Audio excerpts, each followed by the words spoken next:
do you want to tell me now, tough guy? I said, Ming, what are you doing here? I thought I told you to go fuck your mother.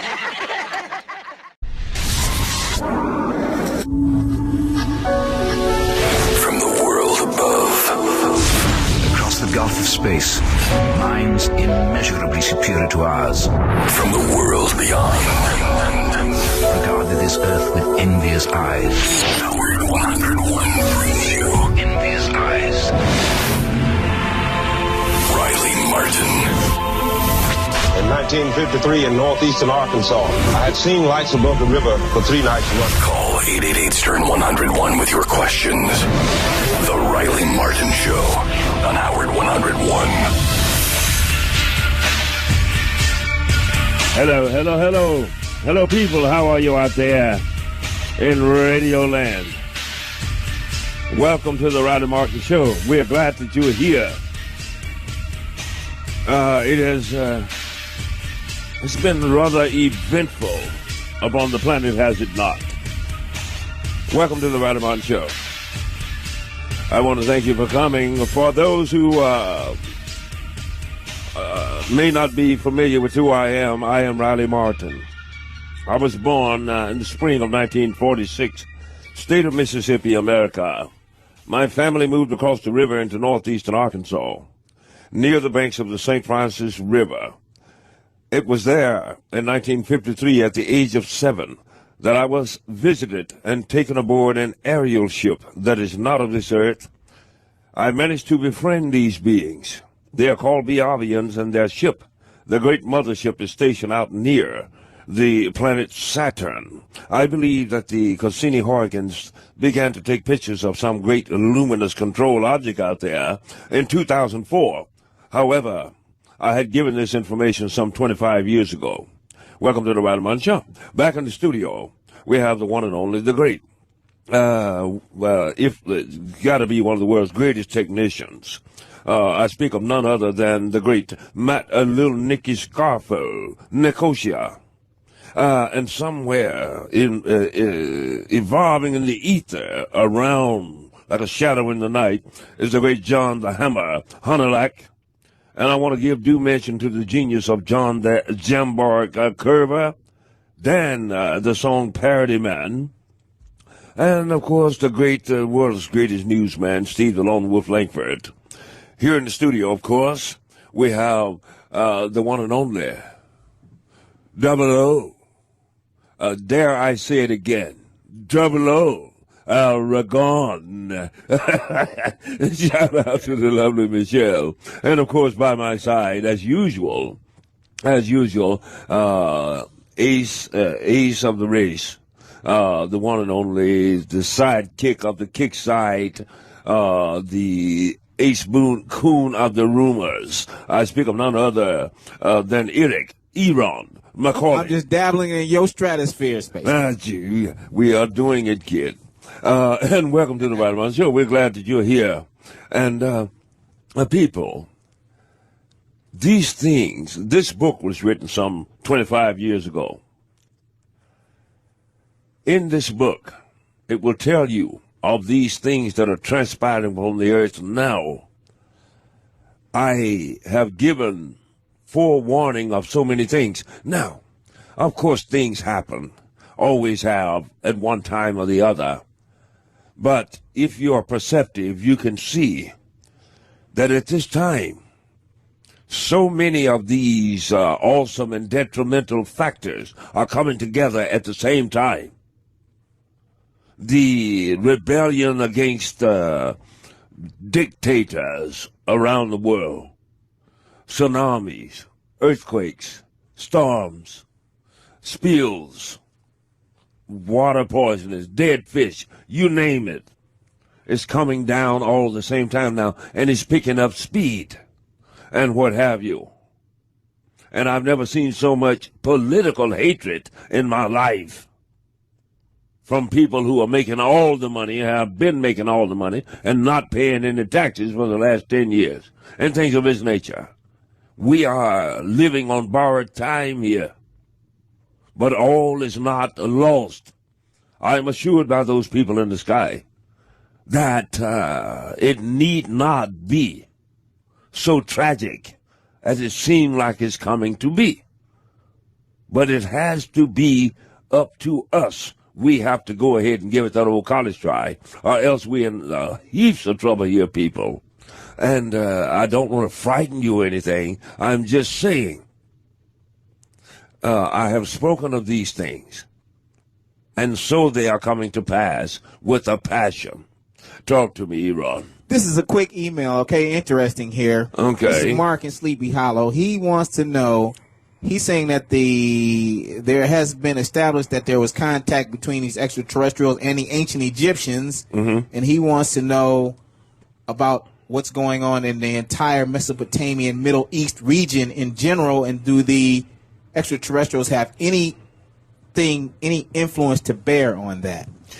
Well, the only influence I think that they may have to bear, Egypt and Libya. You're right. They have to bear on that is that it is written in ancient chronicles, in the Sumerian cuneiforms, the Egyptian hieroglyphics, the Torah, the Bible, and other things, as well as great edifices that were built, could not have been built by the hand of man alone, all around the equatorial area of this planet.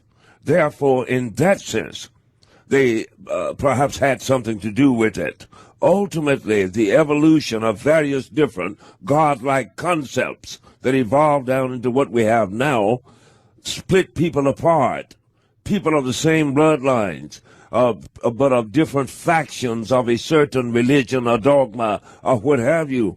And all of these things, the concepts, I believe, of religion itself in the first place, was gleaned to a great extent from those visitors that came down and were taken as angels and things of this nature. Does not mean that God is not real. I know that God is real, but what I'm saying is that the smorgasbord of so many different aspects of these various things has cooked down, and the hatreds, the vendettas, the hatreds have abided for thousands of years, not only in that area, but in various other places in the world.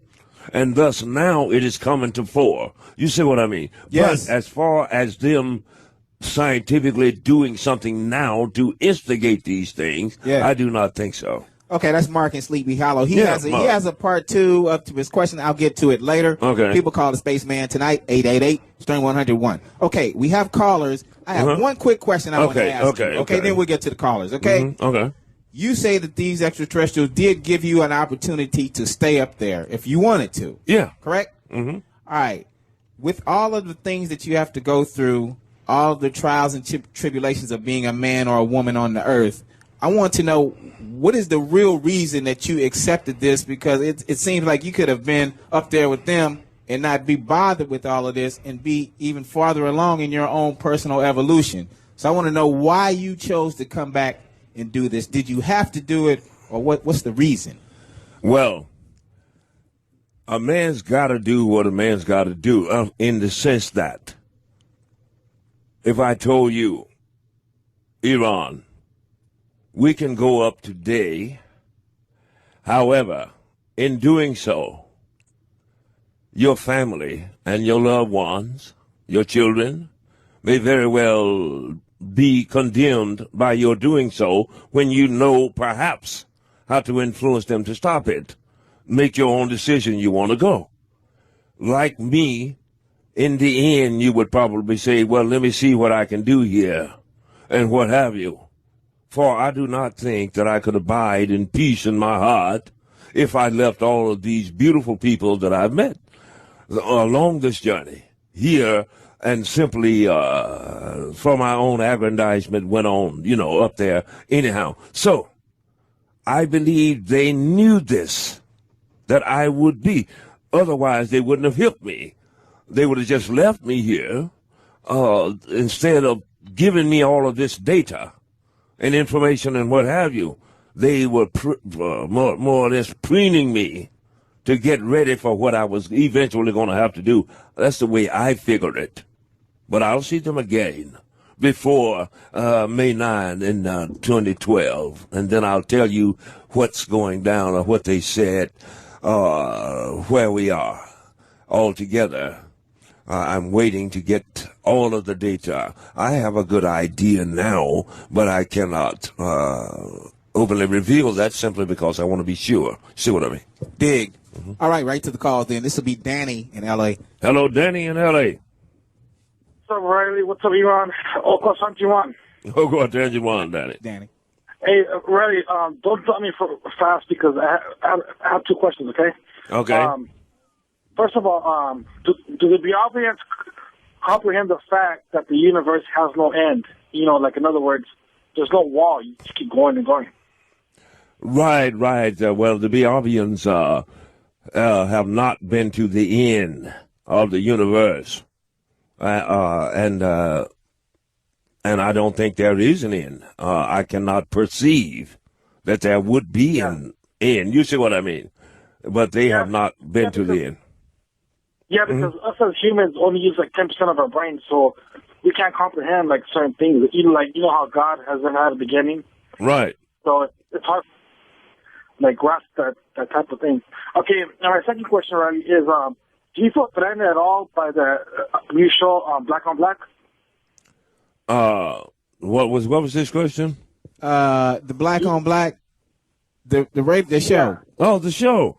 No, I heard excerpts. Oh, I no, heard what? excerpts from it that Stern replayed. You want to know if you're threatened by it? He wants Threatened? to know if you're threatened by it. No, good man. If you want to, otherwise, I think probably there's room for all of us. I wish them well.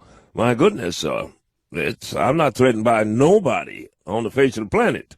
You understand? I don't care if you know that more than I know about it. What I'm talking about, then have at it. No, I wish him well. Mm-hmm. Yeah, Stern had a couple calls today saying that get rid of Riley and put Black on Black on, you know, blah, blah, blah. And all Well, they have plenty of opportunity to do that. If they so desire, they may do it any time. You see what I mean? I will give sway to the greater entities. Hey, Riley. All right, thanks for that call. Next call, Riley. This is Jeremy in New Jersey. Hello, Jeremy. Jeremy. Mr. Martin, how are you doing today? Okay, Jeremy, how are you? I just wanted to let you know that your show was amazing. I love tuning in every week and hearing the same shit. It's amazing. Hey, thanks. You told me that earlier in the show you said that the Albions can predict the future. Well, no, I didn't say predict the future. I said they can more or less give you a projection of the future. If you're poisoning the ocean now, it's going to die tomorrow. You understand, so, like that. Mm-hmm. Well, can they predict that if they put you and Iran in the same studio together that you're going to start having anal sex? Oh, well, no, but he predicted that you would.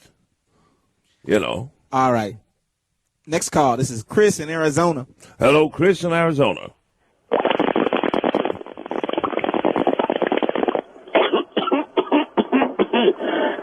That's for you, Mr. Martin and Iran. How you folks doing tonight? Okay. Good, Chris. Chris. That's good. Don't worry, Mr. Martin. Your show is golden. That Black on Black show isn't really all that. In fact, I couldn't even stand to listen to about 10 seconds. Well, right, Chris. It's nothing to me. You know, I don't care at all. Right. Let them go on, and I wish them well. You know. Yes, sir. And I just wanted to, you pretty much said what I was going to say the night earlier in the show. You hit the nail right on the head. So I'll let you guys go and have a good show. Well, thanks for calling in, Chris. Give my love to the family. Thanks, Chris. You know we love you. All right, the second part of Mark's question of his email. Mm-hmm. He's asking if the aliens would ever consider coming on the air to talk directly to those of us who are appreciative of Riley Martin's message, or at least they could give a statement for you to read verbatim to the listeners here on Sirius. He wants to know if that's possible. Oh, a good man, that's what I was just telling you a while ago. That ultimately they will give me the information that I seek as to the elements of 2012. They haven't given it to me yet. I have certain portions of it, but I will not reveal it until I'm sure of what I am talking about. And that will be on the 9th of May, 2012, and what have you. But no, I don't channel aliens. All right, next call. This is Ronnie in New York. Hello, Ronnie in New York. Yeah, Riley. Hey, Ronnie. You gonna get topless soon? TOPLESS? Topless? Yes. Oh, no. I mean, you can send your old lady over here, though. She can get topless. Yeah, she can get topless. TOPLESS? Yep, she can get topless. Send the old lady over here. And I'll be happy to give her an opportunity to get topless. But you see, not no knucklehead, not no knucklehead, son, like you. You can send your... All right, next call. This is Ryan in Iowa. Hello, Ryan in Iowa. Hey, Riley, Oquad Transit 1, buddy. I'll go tell you one, Ryan. And you know what? I don't care what anybody says. You are the blackest man on Harold 101. It doesn't matter if they come up with other shows like that. You are the man. Oh, well, thanks, good man. But, I'm not in competition with any of them, including Howard. You know what I mean. Oh, I understand. Hey, real quick. With all the technology out there now with cell phones and there's all these video phones, it seems like you don't see a lot of UFO videos or pictures anymore like you did in the past. Like, you should see all these black and white photos. Where are all these UFOs now? Well, I mean, otherwise they are showing up all the time everywhere. You'll see them on the web and things like this. People are taking films of them, and they're running this stuff round the clock on the channel, the Science Channel, and other things. I mean, they're still here, good man. And, they're being seen all the time as far as that is concerned. Yeah. Mm-hmm. Huh. Well, I mean, definitely. I feel like, maybe there would be some definitive proof, or are you saying that maybe there's like the actual humans might be aliens? Could that be a possibility? Well, I mean, I believe that all humans of all races, creeds, and color had some of the alien gene within them that was imbued within them thousands of years ago, starting in North Africa, that has some alien gene. But as far as aliens proper themselves, that I cannot say, that if they're walking around here. But, yes, they are here, good man. And, you don't see them every day flying over, but people somewhere are generally getting photographs and films and things like that all the time. Anyway, there's absolutely too much circumstantial evidence, especially when your astronauts, your ex-presidents, and everybody else is telling you that they saw them. You know what I mean? Yeah. Hey, real quick, I was out in Wyoming today, and I saw that Devil's Tower. I don't know if you've ever been to Devil's Tower, just like Close Encounters of the Third Kind. No, cool stuff, man. Right. No, I've been out in that part of the country, but I didn't get a chance to see the tower. But I'm aware of what you're talking about, yeah. Yeah. Riley, you're the man. Keep Thanks, it up. man. Oquad Transit 1, buddy. Oquad Transit 1, good man. So in terms of ET activity in our atmosphere and sightings and what have you, over your lifetime, would you say that has increased or decreased or remained the same? I believe, I don't know. I wouldn't say that it necessarily has increased in that it's been written of in detail all the way down through history, from the beginning of writing all the way up through the Middle Ages, the Dark Ages, and the past history and the present and all of this. However, I can say, even though perhaps there hasn't been any more sightings, that now we have the ability to capture more of the sightings than we did in the past. You see what I mean? Yes. Mm-hmm. All right, next call. This is Jay in North Carolina. Hello, Jay in North Carolina. Oquad Tangent 1, Riley. Oquad Tangent 1, Jay. I had a question about the nuclear power plant over there in Japan. Yeah. all the radiation coming out. They're saying it's getting into the food supply, so that means it's polluting the farmland. How long will that farmland be growing for? Well, depending now, it's like this. Radiation, U-235 atom of radiation, when it's in the atmosphere, if the wind is blowing real hard, it tends to dissipate pretty quick. But now around the plant there, say within a 10-mile radius or what have you, that it's saturated because, the volume is so great. But if it gets into the atmosphere and goes up into the jet stream and all of this type of stuff, it will literally burn out and die because they are short-lived particles in the particle form. But if they are encapsulated together, such as in uranium or what have you, if you're close enough and get enough of a dose, you're dead. And whatever has been contaminated may be that way for a long, long, long time. For instance, spent fuel rods may take 1,000 years before they are totally depleted and be of no danger. But no, I don't suspect that. The food supply is going to be in a bad shape, not even in Japan itself, after, say, about 15, 20 miles at most. You see what I mean? All right, thanks for that call. Okay, so one of the things that you could possibly request of these extraterrestrials would be to intervene in these types of natural disasters, right? Well, no, I mean, you can request it. Yeah, you can request it, but nonetheless, the Earth is a living planet. The Earth, he didn't tell you to go and build your nuclear plants on a fault that you knew was there and things of this nature. We have to be left to our own designs. If they are going to intervene to that level, such as various different factions are doing now in the Middle East and various other places, then that means that they have to take over to do it, and then give you an alternative and things like this. And they cannot do this. For one thing, you're not trustworthy enough to give you the technologies that will threaten them. Secondly, they have to leave man to his own design because you are a cognizant species. And if you went around taking over for people's own good like they call themselves doing the Native Americans and things like this, then ultimately it'll be open game on everybody that's weaker than the next guy through the galaxy. So they cannot allow that.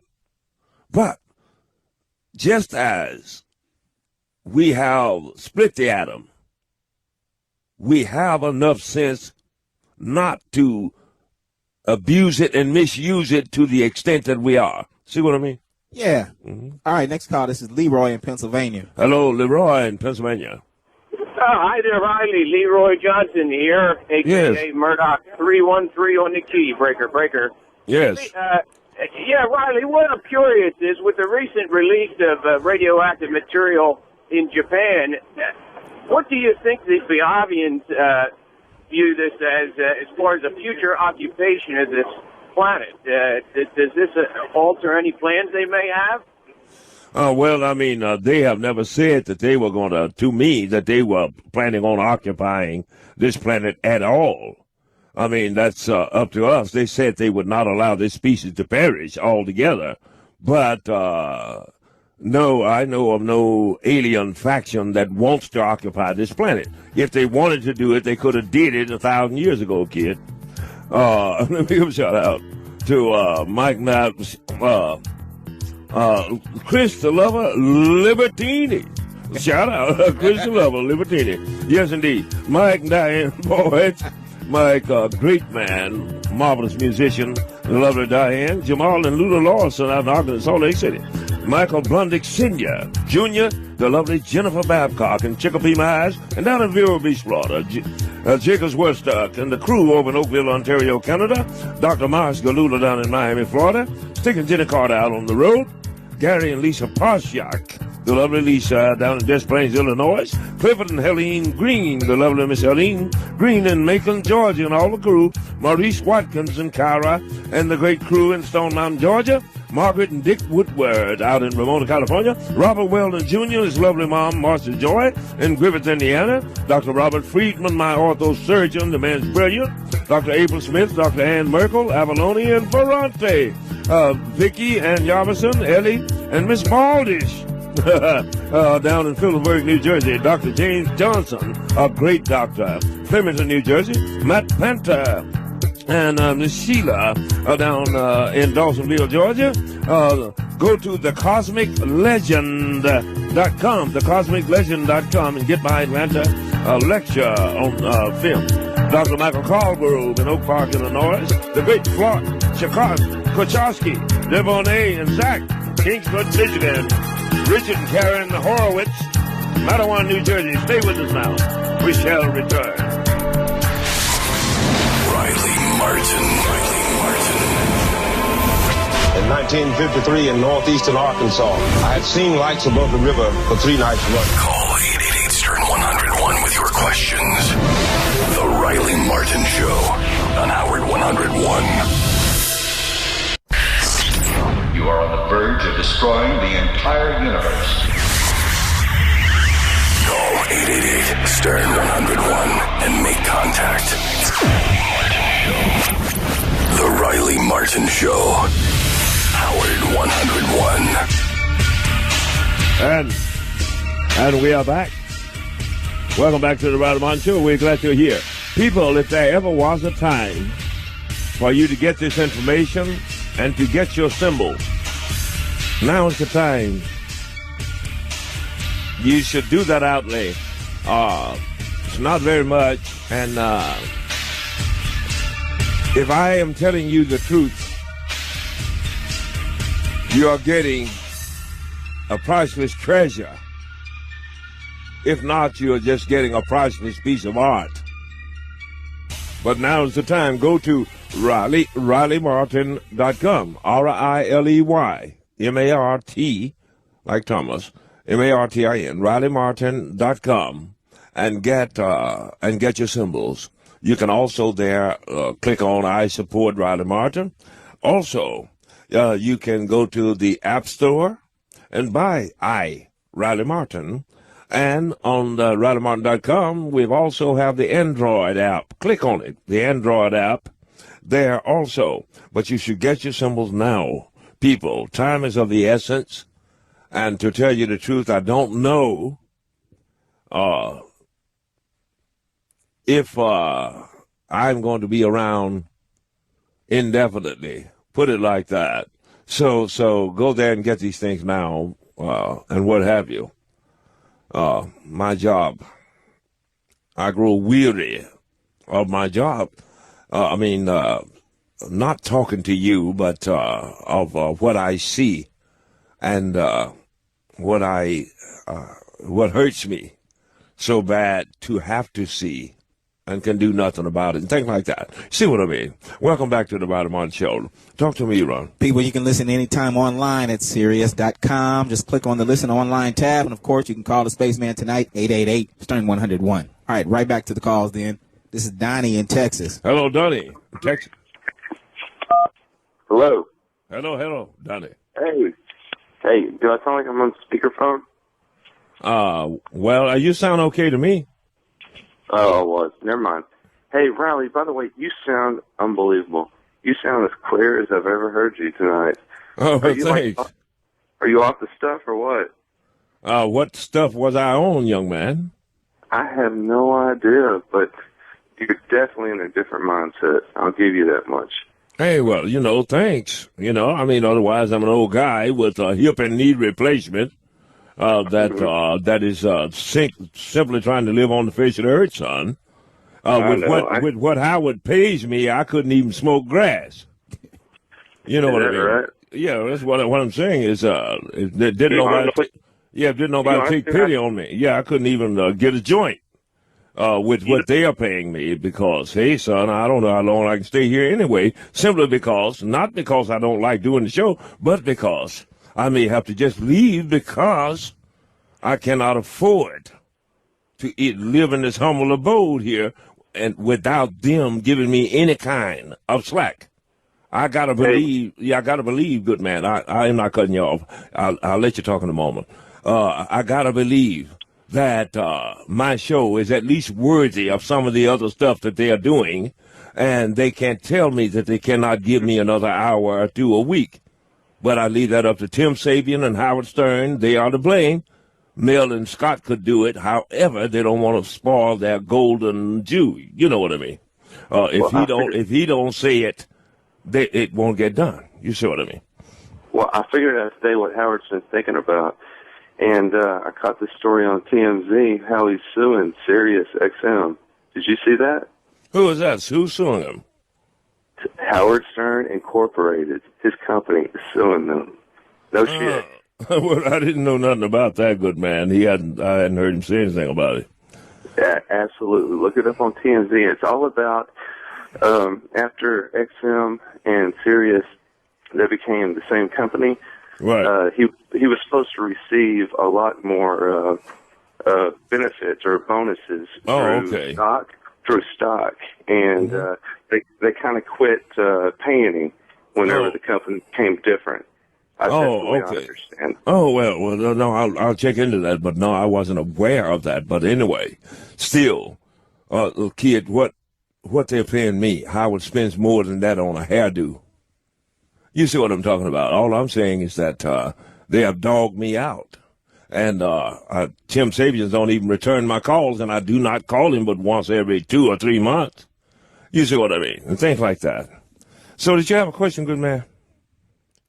Is he still there or is he gone? You have a question? No, he's gone. Apparently he's gone. All right, next call. This is Ross in California. Hello, Ross in California. Hey, Spaceman, how you doing? Okay, Ross. Hey, Riley, since you are the, purveyor of truths, I'd like to know if the reason that Artie is not on is because Howard, it seems to me there's a cover-up, that Artie wants to come back, but Howard won't let him. And I know Artie's a big fan of yours. Do you know anything? Can you share any details? Or can you talk to any of the Biavians about your clairvoyant to figure this out? Because as you noticed, all of Artie's cronies are no longer on the show. Oh, well, I was thinking about Artie this morning, and tonight I was going to specifically say, Artie, well, hey, man, we love to have you back. We love you, and we need you. Where are you? How are you doing? Contact me. Tell me how you're doing and all that. But I don't get into the politicking of those companies. In fact, my show is done from my home in New Jersey, instead of me going into the city trying to hobnob with these maniacs.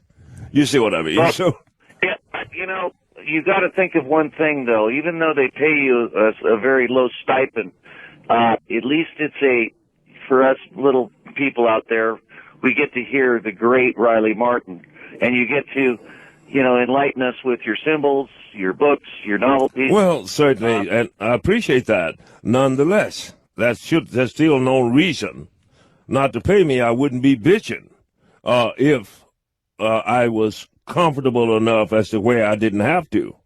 You see what I mean? Son, you don't make as much on books when you got to do the publishing, and you got your webmaster, you got other people, you got personnel and all that. You don't make as much as one would think you would make. Even the symbols are not all mine, though I am the only human who does them, or can do them, and know the meaning of them all, and what have you. All I'm saying is that I'm having a rough go of it. After 4.5 years, I should get a raise or some more time if they want to keep me on the station. You see what I mean? Thanks for the call, good man. All right, thanks for that call. Next call, this is Kevin in North Dakota. Hello, Kevin, out in Dakota. That's where I ought to be. Kevin. Hello, Radio Martin. How are you doing? Okay, Kevin. I have an honest question for you. Is really, how far do you expect to get in show business with being so anti-Semitic? Well, I'm not anti-Semitic, son. If you were Japanese and paid me like this after 4.5 years, I would not appreciate it. Well, I don't care who it was. Yeah. You don't really contribute anything new to the show every week. It's the same bullshit every week. Well, I mean, it's based upon why don't you come up with a decent question? I have to follow the flow of what the questions that are asked. Your show is the same crap every week. It's like not even like any guests, just you, the same dumb shit questions. Well, my goodness, son, you are, and the public are the ones who ask the questions. Yeah. Are the ones who ask the questions. Change and on top of that, you should not live in a beautiful state. You should not be allowed to live in a beautiful state like the Dakotas.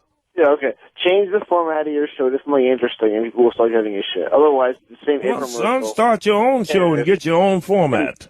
And that's why you're not getting paid any real money, because like they don't give a shit about you. Well, I know they don't. I know that's what I'm saying all the time, good man. So you are correct. You like lose listeners every week because it's so boring. It's the same shit every fucking week. Yeah, well, my goodness, why are you listening? Why are you sitting there listening now? Dude, this is a courtesy call. Yeah, well, no, I don't need your courtesy call, son. Yeah, you do. Why are you sitting there listening? If you're not learning anything, then turn the radio off or turn to the next channel.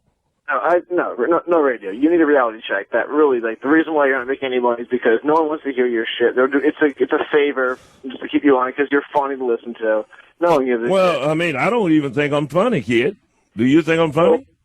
No, I used to, but I'm getting bored again. Yeah, well, that's all right then. If you are bored, then stop listening. All right, goodbye. Yeah. All right, next call. This is Chris in Canada. Hello, Chris in Canada. Hello, Riley, OBGYN. Hello, Chris. Hello. Hello, I'm here. Riley. Mm-hmm. Can you hear me? Yeah, I can hear you. Oh, good. Hey, I want to talk to you about the Mayan calendar. Uh-huh. I don't know a whole lot about this stuff, but, you know, with all the stuff that's going on in the world lately, I've been doing a little bit of research, and it's starting to scare me, and I'm wondering if you can, you know, shed some light on it for me. Well, yeah, down through history, these extraterrestrials have contacted and spent time among many various different peoples down through the ages and what have you. As you can see by the edifices that they have built, they couldn't have done that. They didn't even have a horse. But what I'm saying, I know. Yeah, right. So they are able to read the changes in the element, such as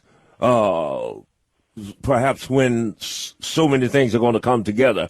The Earth runs on a cycle, so to speak.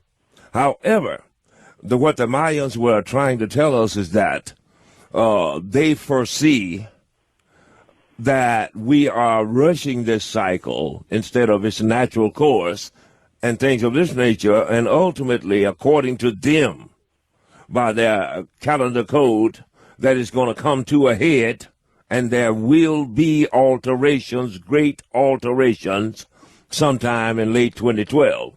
And they are not the only ones. Yeah, they are not the only ones who put over these projections. However, we can, to a great extent, get ready for control, and lessen the effects of these things.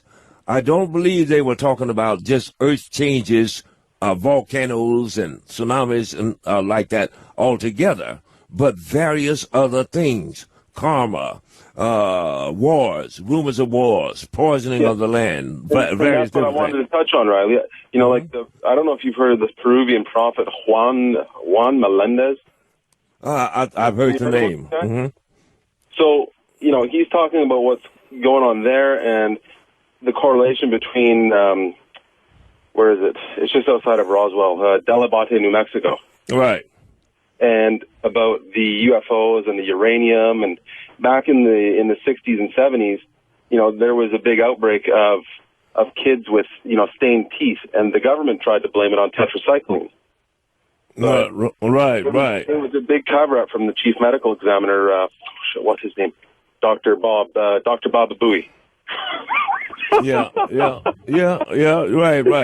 It's crazy. Right. But as you were saying, good man, there have been a number of things happening to various people, especially out west, where they were doing these nuclear tests and things of that nature. So you're not stupid, nor are you funny, but you did hit on a good point there. Mm-hmm. It seems to be a lot of idiots, but nonetheless, you said that the Earth is a living, it's a sentient being. Well, correct? not in the sense of we're gonna do lunch together, but no, but yeah, it is in the correct? sense it's a living organism. Okay, all right. Nothing the Earth is made out of, you are not made out of. You are made out of the same thing the Earth is. In those terms, then, isn't the Earth overpopulated with humans? Humans, well, in certain areas they are, but not the planet itself. Let me give a shout out here. All right. Yeah. To Eric Thompson down in Virginia. He heads up ISupportRileyMartin.com. The great James Bukalia, young soldier over in Hawaii. That's where I ought to be. Eric Spooner and family down in Walton, Mass. Kareem Mims, Tanisha Harris in Ewing, New Jersey. Peter Montour and Joshua Hill. They are of the Mohawk Nations up in Hamilton, Toronto, Canada. Dr. Rich Courtney and Richard Courtney in Kutztown, Pennsylvania. Frederick Cheatham in West Palm Beach. Mr. Frederick Cheatham, West Palm Beach, Florida. Derek Phillips and his lovely family in Tuskegee, Alabama. Lorraine Blake in Cheshire, Mass. Albert Murray in Macon, Georgia. Harry Walters and Heather Cusinati, Costa Rica, California. Michael Harrison in Des Plaines, Illinois. Matthew Beckley over in Whiteness, Cheshire, Great Britain. Stay with us now. We'll be back.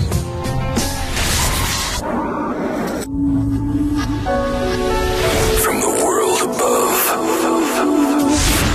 from the world beyond. The Riley Martin Show. Call 888-STERN-101 with your questions, your experiences, your beliefs, your prophecies. The Riley Martin Show on Howard 101. People of Earth, attention. Howard 101. The Riley Martin Show. Call 888-STERN-101 and make contact from the world above, from the world beyond. The Riley Martin Show. And welcome back, people. People. Now's the time to go to RileyMartin.com and get your symbols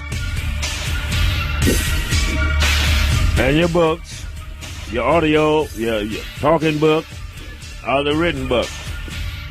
Remember, no two symbols are the same, just like no two people are the same. So go to RileyMartin.com and get your symbols and your books. You need a symbol also. You need a symbol. And also go to the App Store, buy I, Riley Martin. And when you go to RileyMartin.com, click on the Android app. And there, it's cheap. Go there. And welcome back to the Riley Martin Show. These little listeners are giving me a hard time tonight. Nonetheless, this is a show that I wanted to be where you can let your children listen to this show and not have to worry about vulgarity and things of that nature, which is okay in its own place. You see what I mean? But this is not an adult necessarily only show. It's the Riley Martin Show. That's what it is. And yes, I should get paid. I don't care who runs it. And I'm not getting, paid what you would pay someone who worked for you for 4.5 years. They get a raise, what they're not, or at least a little more time on the air, providing they let them stay there that long. You see what I mean? So, welcome back to the Riley Martin Show. Talk to me, Ron. With all due respect to the listeners who submit questions and the questions that we ask, it would be nice for you to be among some high-powered brains on this planet to discuss this stuff. Well, certainly it would be, and we have presented a proposal to Sirius wherein we would have a forum where we brought in everybody. You cannot do it on a stinking hour, 1 hour at midnight per week. Simply cannot be done. I mean, otherwise, it's the show is not set up like that. Nonetheless, I would gladly consider doing a show wherein I would like to talk to all those so-called authorities and things like that. I would love to. And anybody can pick up a phone and call in here if you can get through, period. Well, I don't screen the calls. It's not my doing. You know, that emanates out of New York City and what have you. So anybody of any name, of any profession, whether they be physicists, mathematicians, whatever, are free to call and talk to me at any given time. They can even email me, and I will read it. So I'm not hard to find, and I'm not being standoffish. My goodness. If I don't know what I'm talking about, then make me know that I don't. If I'm stupid, then bust me. If I am not, then at least join me since the whole world is dying. Welcome to the Rod Martin Show. Back to you, Ebro. All right, I have an email here. Then we'll go back to the calls. This is from Moses Green. Moses Green. I like that name. Yeah, I love it. Moses Green. Mm-hmm. All right, he has two quick questions here. First question is there any other Biavian motherships in any other constellation besides the one that you have been on? Oh, definitely. Oh, yes, they have motherships in various different parts of this Milky Way galaxy. Now, we are located on the outer rim of the Milky Way galaxy, but they are seeking out other civilizations all the time. There are motherships even right now en route, probably to Andromeda and other places, set for the long haul, so to speak, because Biavians are very long-lived people. Good question, Miss Moses. All right, and his second question is it possible to hold more than one alien chromosome? Possibly. Well, possibly nonetheless.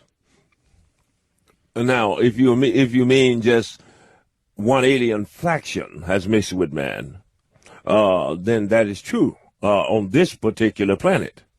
However, the percentage of the alien chromosome within your body may have exhibited a greater portion of that alien chromosome than, say, their brothers or sisters did, and what have you.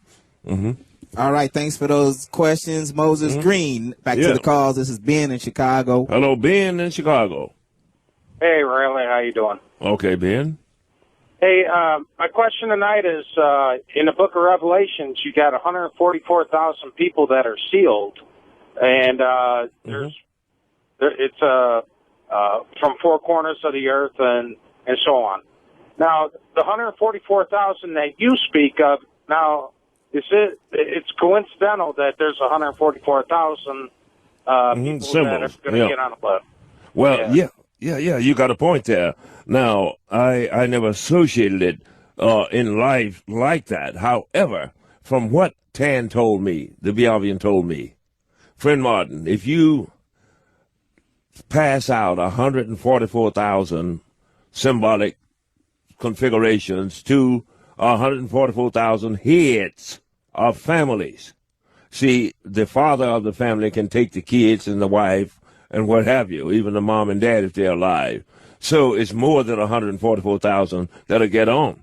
He said if we could get that number from among all the races, creeds, and colors of the earth, that we would have enough of a genetic diversity to rebuild the human species altogether without people having to intermarry on any great scale or anything of that nature. You see what I mean? And so that is the meaning of the 144,000 symbols that I do. But it does not mean that somebody in the ancients did not know some of these things. Those same ones who gave them this information, in many cases, I think, were extraterrestrials instead of, say, winged angels and what have you. And if you'll also read in Genesis, it'll tell you, I think around the 4th chapter and 6th verse, in those days there were giants in the land. And the sons of God took the daughters of men, and their sons became of old great men of renown. And then it went on to say, as from the house of Adam, that people lived 600, 700, 800, 900 years, and they knew if they could build pyramids and stuff, they knew what a year was. You see what I mean? And so the bloodline is there, and what have you. So it all fits in together. It is not against the Bible, nor does it parallel it so greatly until you shouldn't look at those scriptures in a different light sometime. Some of them, anyway. Mm-hmm. All right, next call. This is Mike in Canada. Hello, Mike in Canada. Oh, this is awesome. I can finally get through to you. Good, you're here. Yeah, I just wanted to say that what you were talking about in the previous caller was that there are some things in the Bible that are geologically proven. Oh, yeah, well, yeah, sure, definitely. And we're talking about like the Red Sea the parting, and there's like a whole bunch of right. Like wave and wave structures up in like Ukraine and Turkey and all that stuff that kind of proves that all that. Well, certainly, I mean, there's a relativity to these ancient scriptures that fits in with what we are now ascertaining from a scientific level. Yeah, it always has been. Just simply because they were ancients don't mean they were stupid. They knew a lot of stuff and what have you. Also, does not mean catching any aspersions upon God, the Creator, or anything like that. It is simply saying that there are many mansions in God's house. We're not the only ones. Put it like that. See what I mean? Mm-hmm. Thanks for calling, good man. All right, this is Eddie in PA. Hello, Eddie in Pennsylvania. Good evening, Mr. Martin. Good evening, Eddie. I would just like to hear your opinion on something here on Howard had on Sammy Hagar, the rock star, during the week. And Sammy Hagar claims to be abducted by UFOs. Now, where Howard would tear you a new one and chastise you and call you insane, he kissed this guy's ass and brushed over it like it was a non-existent thing. I just wondering what your opinion on how he treats one person one way and you a different way, where you at least have a message. This guy just said, yeah, man, I saw lights, I got picked up. And, no story, no nothing. And how it's just ironic to me how he kissed his ass but ridicules you. Well, I mean, my goodness, I suppose that is Howard's way. He would not cut me any slack, just like he won't give me a decent salary, good man. But I would like to meet that man, Sammy Hagar. Contact me, Sammy. Sammy Hagar. Sammy Hagar, contact me, Sammy. And we're coming to the end now. Let me give a shout out here to Matthew Beckley in Wideness, Cheshire, Great Britain. Alfonso Mendoza Jr. out in Esparta, California. Craig and Ashley Gwinnett, Malik in Malik, Alberta, Canada. Julian Kahn in Cleveland, Ohio. Eric and Sabra Spooner and all the little Spooners and the family in Waltham, Massachusetts. David Perkins in Santa Rosa, California. Kareem Mims and Tanisha Harris in Ewing, New Jersey. Omega and Nancy Gonzalez down in Macon, Georgia. PJ Van de Venter, Centurion Gauteng, South Africa. Jeff Hawks, Bo Holden in Vancouver, British Columbia. Tal and Lisa Marie down in Virginia. The Riley Martin Show. RileyMartin.com. Get your books. From the world above, from the world beyond. Riley Martin. The Riley Martin Show on Howard 101.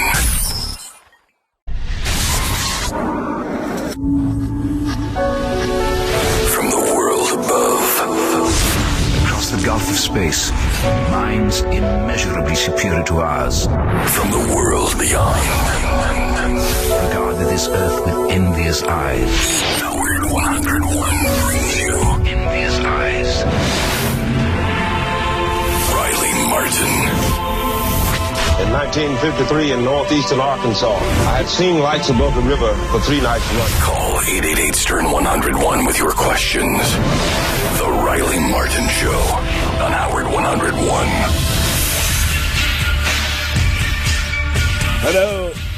Hello, good people. And welcome to the Riley Martin Show. We're glad that you're here.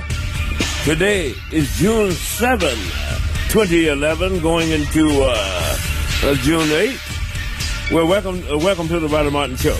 We're glad that you're all here and everything.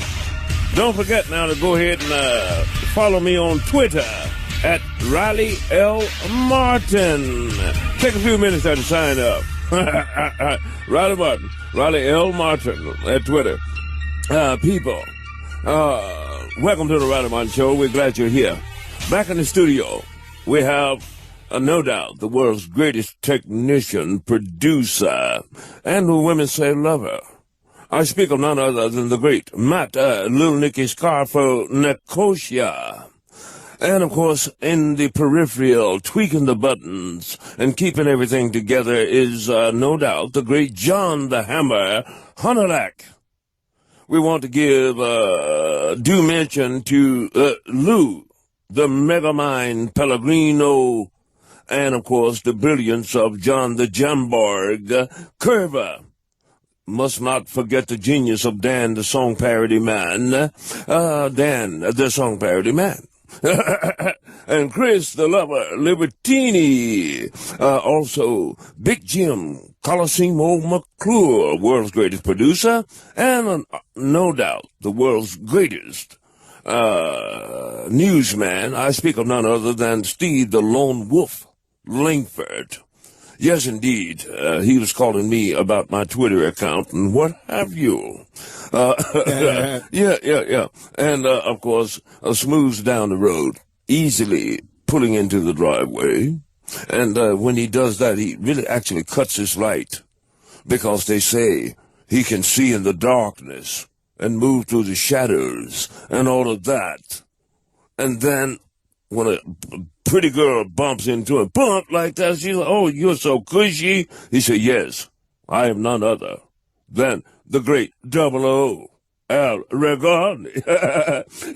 and of course, a shout out to the beautiful Michelle. And of course, by my side, as usual, the one and only, one of my sons, unrequited, quite brilliant, and who is heading up with Matt Panter and my wife and others, my Twitter account, which of course is becomes a nuisance as they are trying to get quotes out of me, knowing to my dulcet personality and genteel to humor and all of this. They're trying to get things out of me, and especially when I may, for a moment, lose my temper. And of course, that's not me.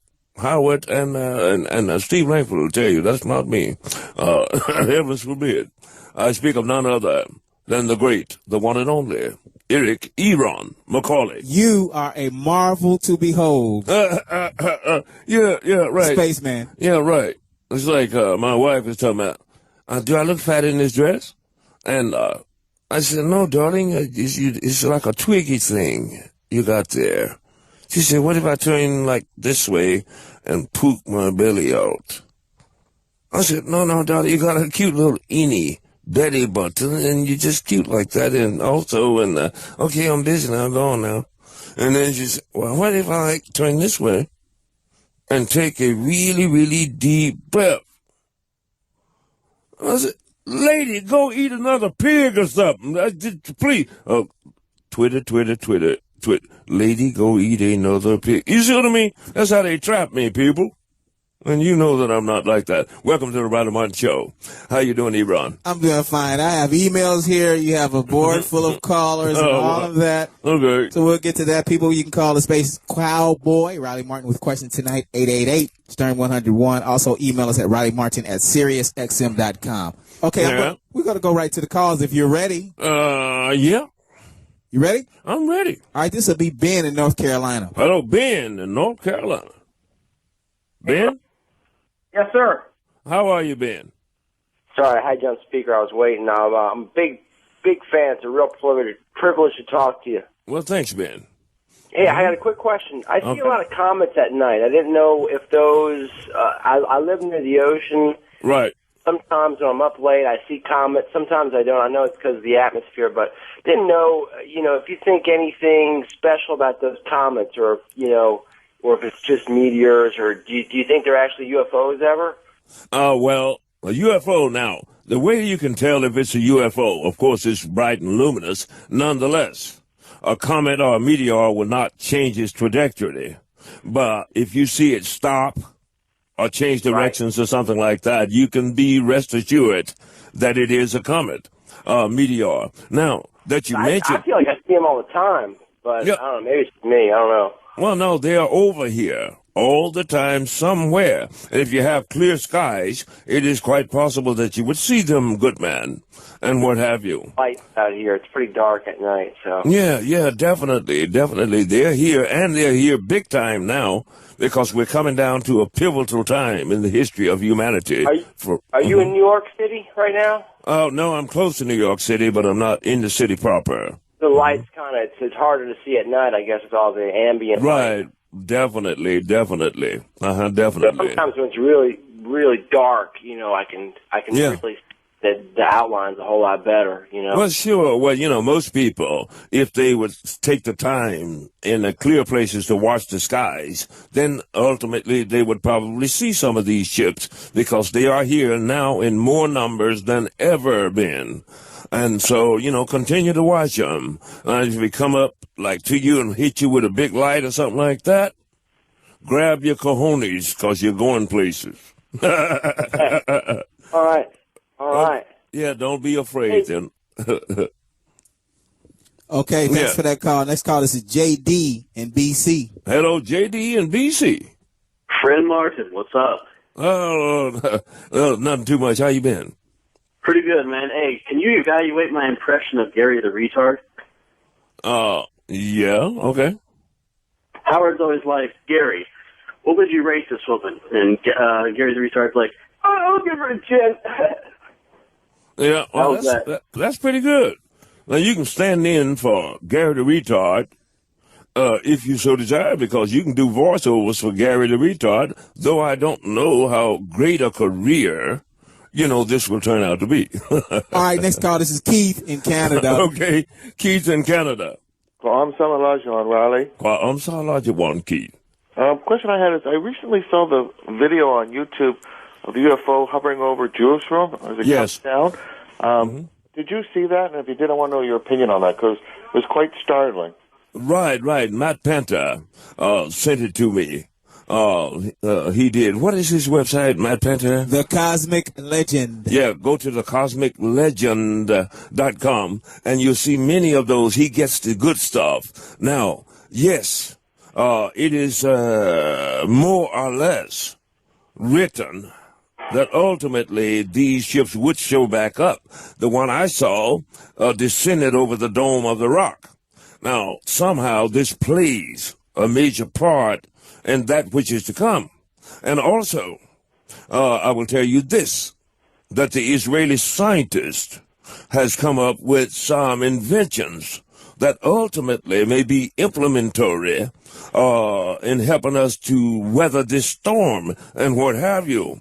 And so it's a good reason, no doubt, why they are over that way. And, of course, this is one of the premier trouble spots in the world in that whole area. You see what I mean? But, yes, they're there. Mm-hmm. All right, next call. This is Bubba in Chicago. Hello, Bubba in Chicago. Hi, Riley. I'm really a big fan. Thanks. I've called to actually ask for your guidance and advice. Last night, I shoved my fist up your wife's ass, and it really felt like a trash compactor. Yeah, kid. It would be nice if you would actually not, like dump on my dear wife like that. I wouldn't say nothing about your girl, even though she looks like a burnt moose. But I wouldn't say that on the air. You see what I mean? So don't be like that, son. All right, here's a quick email here. This is from Jim Boreth. Okay. All right, he says, Riley, could you please tell us the name or other designation we Earthlings have given the star around which the current Biave orbits? The star around. Oh, no, I just call it a sun. They have a sun that's similar to our own and roughly within the same striking distance. The difference being is that they have two moons, and the circumference of Biave around the equator is about 20,000 miles as opposed to our 24 and change. But it's an M-class planet, very similar to ours, but I don't call it anything but the sun, the sun of Biave. Mm-hmm. All right, there you go, Jim Boreth. Yes, indeed, Jim. Thanks for that email. Yeah, keep shout them out, Jim. coming. Next call, this is Ray in Miami. Hello, Ray in Miami. Riley, huge. Hey. I'm not a fan. I'm a follower, Riley. Listen, I got an important question. First of all, I want to take a little different tack. I want to thank Howard and Tim for giving you the opportunity to spread your word. I wish they would show more support, and I wish that was capable. Maybe it's not. I don't know. I work by the hour too. But I got an important question because I know that I got my symbol now, but. Mm-hmm. Like, I don't always have it with me. Like, sometimes I don't even have my wallet with me, So, right. Like, my wife is always like, why don't you have your wallet? Every man has a wallet. But more importantly, I have my symbol. So, right. I'm going to ask you, can I get it tattooed on me? Certainly you can. Will it still count? Will it count? Or do I have to have Well, certainly you can. However, you must not part with the original symbol rendered by my own hand. But yes, the audience think that's rather nifty, though I'm not advocating everybody get tattooed, but that's good. At least you'll know you have it with you. And I believe that the esoteric power within it will be enhanced by your loving it enough to tattoo it on. So, yes, you may do that if you so desire, good man. Yes. Mm-hmm. All right. What if someone actually loses their symbol, their ticket? If, heavens forbid, you should lose it in, say, a fire, or even a burglary, or, a flood or something of that nature. That's nothing against you. I can replace that for you. The only way you can lose the privilege is that someone comes to you and say, Iran, I will give you X amount of $1,000 for your symbol, and you take the money. It doesn't matter if I gave you 100 more symbols, you could not ride. But other than that, if you legally lose it through no fault of your own, I should be very honored to replace it for you, not the same configuration, but another part of your spirit, and it will suffice. You see what I mean? Yes. Next call, this is Joe in Chicago. Hello, Joe in Chicago. Yeah, Riley, what's the, you have experience in this, what's the best way to slap a woman around? Well, hey, son, my daddy told me. He said, look, son. He said, son, you can take a woman. You have a history of doing No. Yes, I have no history of that. Dominic said you did. Yeah, no, well, Dominic. It's on record. Well, Dominic is wrong. It's on record. He is wrong. He didn't have No, it's not. It's not on record. laying Believe ever it or not, a hand on. I've never laid on my record hand. with the police. Never laid my hand. Let's say I'm wrong. Me and my wife had an argument. Let's say I'm wrong. Let's prove it. Well, you are wrong. Let's prove it. Well, why don't you call the proper authorities or even get the court readout? Never. Well, what about the younger girl? What about the younger girl? What younger girl? The one that you did something with that Dominic said something about. No, he's a big authority as an attorney. Bull crap. Why don't you ask him again? No, I don't have to ask him. Why don't we ask the authorities? It's a lie, son. If anyone say I ever hit a woman or anything, it is a lie. Ask Dominic, fool. Ask him. I don't have to ask Dominic. I'll ask the court. Tell him to send it to you. Well, tell him to send it to you on the web. I want to know the proper way to slap a woman around. Send it. How are we going to slap a woman around? Tell him to send it to you. No, on the let's web. slap the woman around. You understand? Let's tell him. Let's tell Son, him. any man No, come on. who is not a man Come on, enough Riley. that will slap a woman let's or harm a him around woman, any man Riley, come on. would Well, end let up us being know. an We have to idiot know the truth. like you. Let's slap him around. Is it the left hand, the You right are hand? an idiot. Do I have to kick to her ass? What you do is I you mean, get do I have to get throw the it on information. stairs? Get the information. Riley, throw it. And then ask Dominic. What's the right way to do it to make And it then get Dominic. So maybe we should throw it on the stairs or get Dominic. kick her Get or Dominic. punch her. In fact, do I drive I'll a have truck Dominic. into her, or, I'll have Dominic maybe come on I'll the have air and explain it the to whole you, house son. fall on her head, or Riley. I will have Dominic to you come oughta on know. I mean, and explain to punch, you right-hand that he punches, was we do with the bullshitting. one punch or the He was bull crapping about me ever laying a hand over on right any woman hand ever. or the, you understand? we do an over right hand punch or what? No. Let us know. Well, I Let suggest, the rest of us know. Son, I would say that you be so kind as to stay away from them children in the park with a bag of candy, you idiot. Dominic who? All right. Yeah, Dominic. In fact, Dominic, if you are listening, I want you to come on the air and clear this crap up. Or send them or find the court papers that said Riley Martin never laid his hand on any woman, person, anywhere, except in the bare knuckle ring with idiots like that. Find it, and I want you to clear this up. Or I will have to come and visit you. Clear it up. All right, 888 Stern 101. Next call. This is Nick in California. Hello, Nick in California. Hey, man, this is the best show ever. Yeah, this is a good one. Yeah, it's a good one. Hey, man, that guy sounded like a real dick, so who cares what he says, Riley? I believe you, my man. Well, no, I mean, otherwise it should be public record, shouldn't it? Somebody find Absolutely. it. Yeah, somebody find it. Yeah. And Dominic's a bullshit artist too, so don't. Well, certainly, and on top of that, I just put the word out to Dominic to clear this crap up. Dominic who? He's a lawyer up in Boston or somewhere. Who knows who's but talking about? He's been on Howard off and on for years. Yeah, but, he likes to eat a lot. He's a big fat guy that likes to eat a lot of food, and nobody listens to him. So, hey, but Riley, let's get to the my question real quick for you is. Going to kind of what this guy's point is, but how do they uphold the law? How does the law work up there in Biavian land? And is there jails and all that, or how does that? Well, there have been out planets and stuff where they did maroon certain people who did such things. However, I understand that they have no legible, legal problems in the sense that it is now more or less forensically impossible to do some type of nefarious crime and get away even in a 24-hour period. So they don't have really a crime problem. But this is not new. There are indigenous tribes of people who have existed for centuries and centuries without a crime problem. Simply because we know not of it. Does not mean that it does not exist among rational beings out, there in space. However, they do have centurions, or if you want to call them police or what have you. Their job does not necessarily involve hunting murderers and things of that nature because they don't have that going on there. Mm-hmm. Thanks for calling. All right, thanks for that question, Nick. Next call, this is Joe in North Carolina. Hello, Joe in North Carolina. Calling that. Yeah, hello? Hello, Joe.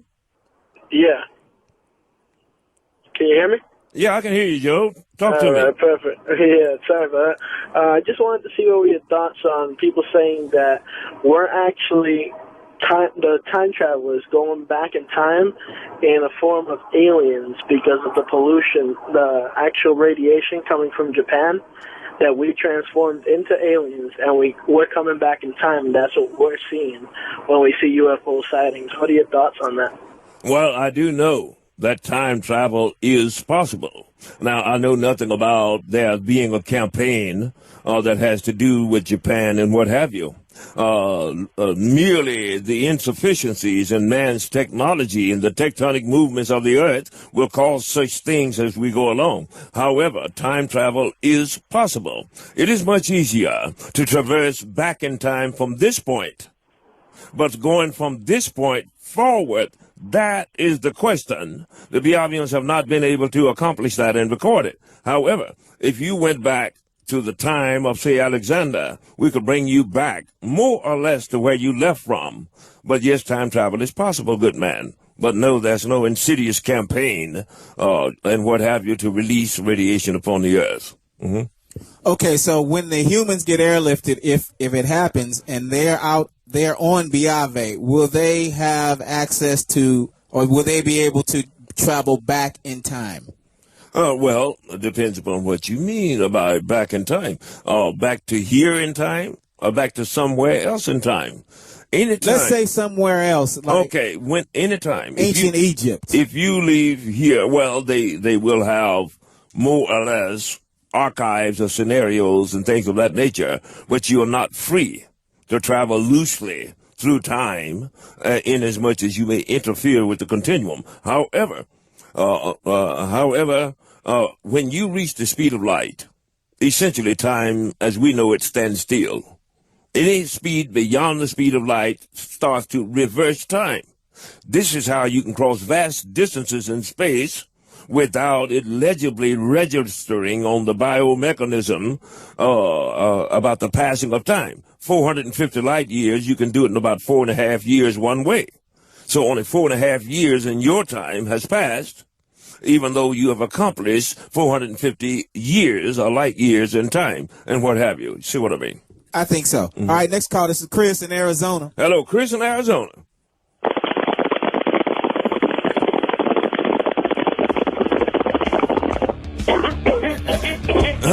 Oh, Jesus Christ. Let me give a shout out to Gary and the love. Hang on, Chris. Gary and the lovely. Hang on, Chris. Gary the Avatar and the lovely Lisa Parshak down in Des Plaines, Illinois. Clifford and Helena Green down in Macon, Georgia. Love you, kids. Let me give a special birthday shout out to John Benoit, along with the lovely Nikki up in Worcester, Mass. Happy birthday, John. His birthday was yesterday. And also, baby, let me say Terrence Robertson, the truck driver, and the lovely Linda out in Stroud, Oklahoma. Clarence has crossed over. God has called him home. But don't worry, baby, he'll make it in. He'll be pulling up the Rainbow Road, and they'll open the gates for him. Don't worry about it. Margaret and Dick Woodward out in Ramona, California. Mike and Diane Boyd. Jamal and Luda Lawson out in Ogden and Salt Lake City. Mike is a brilliant musician. Dr. Morris Galula down in Miami, Florida. Stick and Jenny Carter out there on the road. Love you. Dr. Robert Friedman, my ortho surgeon. Dr. April Smith and Merkel. Dr. Avalon and Ferrante and the staff. Vicky and Jarvison. Miss Ellie, Miss Ballish. Jenna in Peaburg, New Jersey. Robert Webb in North Arlington, New Jersey. Dr. James Johnson in Flemington, New Jersey. U.F. Otis and the lovely Tammy Bess out in Richfield, Utah. Matt Panta and his mom Sheila. Go to thecosmiclegend.com and get my video there. In Dawsonville, Georgia. Maurice Watkins and the lovely Cara down in Stone Mountain, Georgia. Richard and Karen Horowitz in Matawan, New Jersey. Eric Thompson in West Virginia. Eva Wallentek out of Las Vegas. Rob Tracy and Ruth Willow, California. Stay with us. We'll be back. Yeah. Riley Martin. In 1953 in northeastern Arkansas, I had seen lights above the river for 3 nights running. Call 888-STERN-101 with your questions. The Riley Martin Show on Howard 101. You are on the verge of destroying the entire universe. Call 888-STERN-101 and make contact. The Riley Martin Show. Howard 101. And we are back. Thanks for staying with us, people. And do not let yourself be disturbed by a smattering of misinformed idiots. Oh, my goodness. Thanks for coming back to the Radamon Show. We're glad that you're here. And I was wanting to give a special shout-out to the young soldiers, James Buccaneer, Thomas Hawkins, the great Thomas Hawkins, Commander Brandon McCarthy, Stephen Barthélemy, the lovely Julie Glaubach, and Andrew Kern. Now, these young people are in Hawaii, Iraq, and Afghanistan.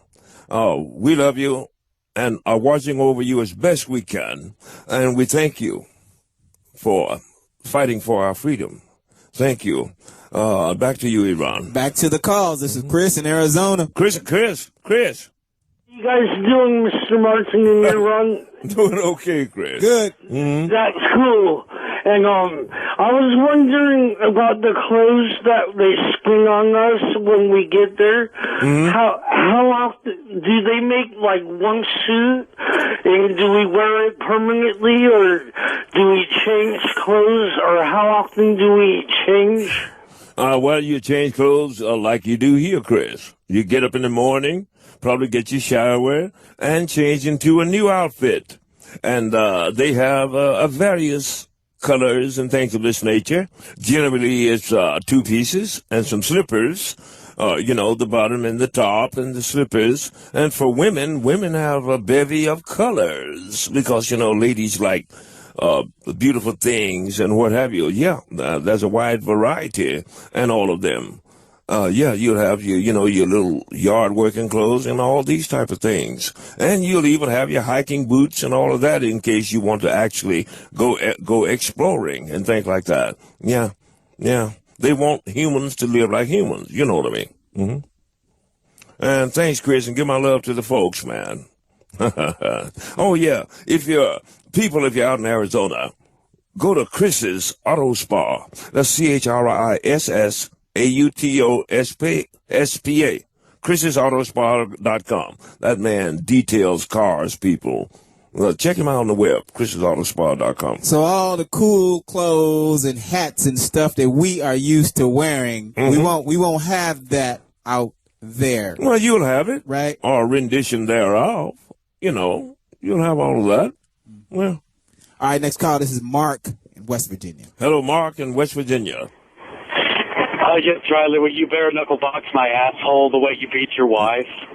Yeah, well, I will beat your ass, son, but I will too. Yeah, and my wife will beat your ass, son.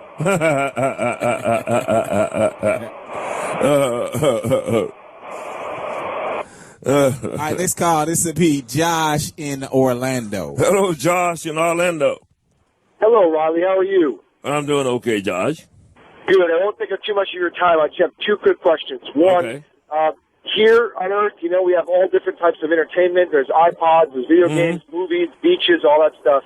Is there like a Biavi and Nintendo, or do they go to the movies? Do they have beaches up there? Like, what do they do for entertainment? That's my Sure. Well, more or less everything you have here. You got the theaters, you got ballparks, you've got the gyms, you've got, football, you've got whatever you want to have that humans like to have. However, they have, for instance, a universal instrument that is a little thing no bigger than, say, $1 that is neuro geared to you that you can sit there out on your back porch in the darkness and say, show me the latest movies or the rundown on them, and then choose one, and it'll play it for you right there in the air in front of you. And things like this. They've got all these types of things. Yes, they have. Mm-hmm. Very cool. Do they watch our movies, too? Or do they have their own?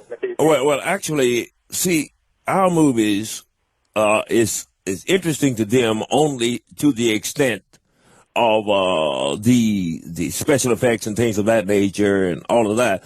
So they watch them from a scientific analytical. They are not entertainment to them. However, they do keep up with human beings. They film human beings. That is, the habits of all human beings, the annoyances, the perversions, the mating habits and everything like that, and which is a lot better than the movies, I can assure you. Yeah, very cool. And then thank you for your time. And then my last part is, Howard, he needs to get off his ass and really start paying you more, because what happens when the show replays? You need to get double. I mean, that's ridiculous. Right. Well, no, they don't. But they know they got me in that position as to where. That I can't really demand. I mean, only the listening public can demand that, unless someone else shows up with an offer that they have to match or exceed, and what have you, and so forth. But I'm not angry at them. However, if you had worked for me for nearly 5 years, I would no doubt give you a raise, especially if you're in good standing and the show is popular, as mine is. But thank you, good man, for those words of encouragement. All right, thanks for that call. Okay, you say they would grade a movie on its special effects. Well, and what have you. Yeah, okay. Not necessarily up on the emotional content of that movie, because, of course, the emotional content is more or less fake, as well as the special effects and things of this nature. And they would know whether if you shot a car with a pistol, it would blow up and take down a building and all that, which wouldn't happen in real life. And it wouldn't affect, it would not impress them. Okay, if they were to grade Steven Spielberg Close Encounters of the Third Kind, would that pass with flying colors, or what would be their critique of it? Much of it is rudimentary. However, the technologies, even the special effects as to the ships, their propulsion systems and all this, is very close to the Biavians. I ascertained that myself, when I saw the screenplay. So they did pretty good on that one. All right, next call. This is Russ in Arkansas. Hello, Russ in Arkansas. Riley, how you doing, my man? Okay, Russ. Hey, I got a question. Biavians, have they been involved in any, massive wars, and what type of weaponry do they have? Oh, yeah, back in the past, they have been involved in wars. In fact, before they came to this planet, to that fabled place we call Atlantis, and got trapped there, they had a war with the Tarxicians, who are reptilians. Now, at that time, about 35,000 years ago, the Tarxicians were running on atomic energy, and the Biavians were just transmuting over into the fusion reactors and things of that nature. And so they have all kinds of weapons, everything from neurodisruptors to antimatter thrust, to plasmic balls, to lasers and things of this nature. He told me one time that if he should so desire, at his fingertips was the ability to destroy a planet completely, burn it, cook it, nay, a score of planets. But, of course, his prognosis, his judgment is that he should make nice, because ultimately he'll see us again, one way or the other. And it's better that we meet on good terms. But, yes, they have all kinds of weaponry. And the book explains a little more about it, good man. Mm-hmm. Okay, next call. This is Craig in Portland. Hello, Craig in Portland. What's happening, Riley? How you doing tonight? Okay, pretty good, Craig. How are you? I'm well, thanks. First of all, let me just give a shout-out real quick to my man, J-Max, New York, my boy Deuce in Florida, and Gio in San Fran. We're all big listeners and big fans. Great. Shout-out, guys. Okay, so my question to you is this. Recently, a civilian discovered a space station of some kind that is located on Mars using Google Earth. Now, everybody seems to think that this might be some sort of gamma ray or reflection or something, that it's not truly a space station, but its measurements are far too large. Whose space station is this? Is it ours, the United States, the Biavians, the Tartarians? Well, it's not ours. However, the Biavians have maintained stations, and several other groups, the Dorians, as well as the Screed, have maintained, Niptonians have maintained bases on our moon, on Mars. There's even subterranean caverns on Venus, and further on out. They have mined even Saturn's rings and Saturn proper, as well as some of the moons of Saturn. So yeah, there are installations there and have been there. In fact, on Mars, there is the sculpture of a mile-high face of a man on Mars, and the sculpture of a female on the other side of Mars. And so NASA would probably know about these things. Of course, they're not telling. You see what I mean? Oh, yeah, but what is the purpose of the space station? Is it like a rest stop? Are they using it for something in particular? Well, sure. They are flesh and blood, skin and bone. They need places for R&R. They need places to maybe work on the ships. They need places they maybe need to extract certain metallurgical composites from there in order to fix things and things of this nature, and even for R&R, knowing that they would be interfered with above ground here on Earth and what have you. You see what I mean? Absolutely. Thanks for taking my call. Baba Booey to you. Yeah, Baba Booey, big guy. All right, this is Matt in Arizona. Hello, Matt in Arizona.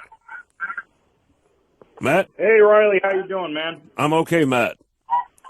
Hey, this is a great show you got here. Thanks, Matt. Also, I want to say, Eron, you're one of the greatest side kicks in radio history. Yeah, he's great. Thank you, sir. Thank you, sir. What do you remember when those aliens flew over Phoenix? Yeah, a few years ago. Yeah. Mm-hmm. Do you know what race of alien they were and why they flew over Phoenix? What reason did they choose us? Okay. I'm just going to conjecture, but I can tell you that the great V-wing ship is a Targisian that is a reptilian configuration. Now, outside Phoenix and in that area, as well as New Mexico and around, there are advanced machinery being perfected. There's also alien technology that's being back engineered. There's also fissional dumps of burnt rods and things of this nature. So no doubt they are reconnoitering it and checking it out and seeing what's coming down out there. But yes, they are here, and yes, they did come over Phoenix. Now, you'll see 7 lights under those wings. In my book, you'll see a drawing from 25 years ago of one of these great V-wing ships. There's a place under the ships where the saucers fit into it. These are the lights you see that are leaving and coming back to it and all of this. But they are Targisians. They are reptilian. Okay? All right. Mm-hmm. Why would they make such a massive appearance like that? Well, the metropolitan area. Well, actually, they are being seen every day somewhere, Iran. They do try to, be spiffy with it, but the Targisians are a little more brazen. They don't necessarily mind, because it is time that man start to understand that we're not alone in the galaxy. It is time that this information be made public so that we can look at things in a different light. For the way we are doing it here, we are heading towards an engineering, to a great extent, our own doom and all of this. And on top of that, the Targs simply don't care if you saw them or not, because you cannot harm them with the technology you now have. You see what I mean? Yes. Mm-hmm. This is Martin in Los Angeles. Hello, Martin in Los Angeles. The Star Child. The Star Child. That's the Star Child. One and only. Put that in. Yes, indeed. Yeah. How you guys doing, Iran? I'm doing okay, Martin. Good. How's the bird doing? The bird's doing fine. The bird, he's got company now, and he wants to kill them all. Mm-hmm. Good. He's a man. Yeah. My question is about the structure of the mothership. Okay. I was curious about how close can you get from the inside to the structure's material. I understand it's not something that's solid enough for defense. The technology itself defends the ship, but can you get, or have you gotten close enough to actually touch, and can you describe the material? Oh, well, sure. Now, Martin. Now you got to get the book. It describes. I have the book. Oh, you have the book. Okay. But I haven't read it. Jesus Christ, man! Jesus Christ, Space Star Child. Jesus Christ. Okay, get the talking book then. And then, yeah, but still, the mothership is stationed out near the planet Saturn. That is between Saturn and, I believe, Titan, this great moon. And it's closer to the rings. It is 40 kilometers across. Looks like a big Tiffany egg. That is about 28 miles across. Now, the light, the shield and the light that shines around it reaches out several thousands of miles in each direction. And it's impossible for any man-made implement or enemy or even meteor to approach it and run into it, inasmuch as it's got 3 light spheres revolving around it that looks out for it and things of this nature. But yes, I was wondering about the inside structure. I've been aboard. I've been in there walking around. The inside. Yeah, well, I mean it would take longer. Can you touch the inside? Can you approach the inside? Yeah, individual. When you go in, the material. Yeah, when you're coming in. Now, strangely, the material is not like something that's really, really, really strong. It's made of a pliable, kind of thin metallurgic composture, much like, say, platinum imbued with diamond crystals and all that. Now, once you are in there, though, you can move around freely and all of this. Now, if you were standing outside of that great mothership with a pistol, you could shoot a hole right in it and what have you, because the material is not really all of that strong. However, it is the shields that protects it. The shield that protects it and makes it impossible. And I would love to go into the corridors, the frozen chambers, the food, the living quarters and things like this, but I don't have time, Star Child. Now you're going to have to get the audio book and you can listen to it riding down the road or whatever, okay? Let me give a shout out here. Thanks for that call. Yeah, thanks for the call, Star Child. The great policeman Albert Murray, I call him the Mine Hunter, down in Macon, Georgia, a great man. Ishan B. Swain, the great artist. Mary Cap and Joel Runyon in Reseda, California. Mary Cap, Joel Runyon. He pulls the big rigs. Yes, Larry and Dino Markel out in Las Vegas, Nevada. Philip and Elizabeth Hope Sanchez out in the great artist out in Nampa, Idaho. Renee and the Bodie Girls at Renee's Raw Chocolate, R-E-N-E-E-S, Raw Chocolate in Glenwood, Illinois. Mikey Blundick Sr. and Jr. Mikey Blundick Sr. and Jr. came to visit me and spent a whole day with me and all that. Ebron said, "Who is that?" I said, "Strange white people. Get my rocket launcher." And then I said, "Hold them up. They got free beer. Let them in." That's my buddy. Drew Zadecki, the Albion softball team out in Austin, Texas. Dr. Richard Courtney, Ph.D. in Kutztown, Pennsylvania. Frederick Cheatham in West Palm Beach, Florida, the great Frederick. Eric and Sarah Spooner, Walter Mass. Chuck Bolin, the great, out in Las Vegas, Nevada. The great Professor Tal. The lovely Lisa Marie down in the D.C. area. The great Jim Boris in North Wells, Pennsylvania. Omega and Nancy Gonzalez, the lovely Nancy, out in Macon, Georgia. Thomas Wilson in Kanab, Utah. Thank you, Thomas. David Bettencourt and family down in Miami, Florida. Stay with us. We shall return.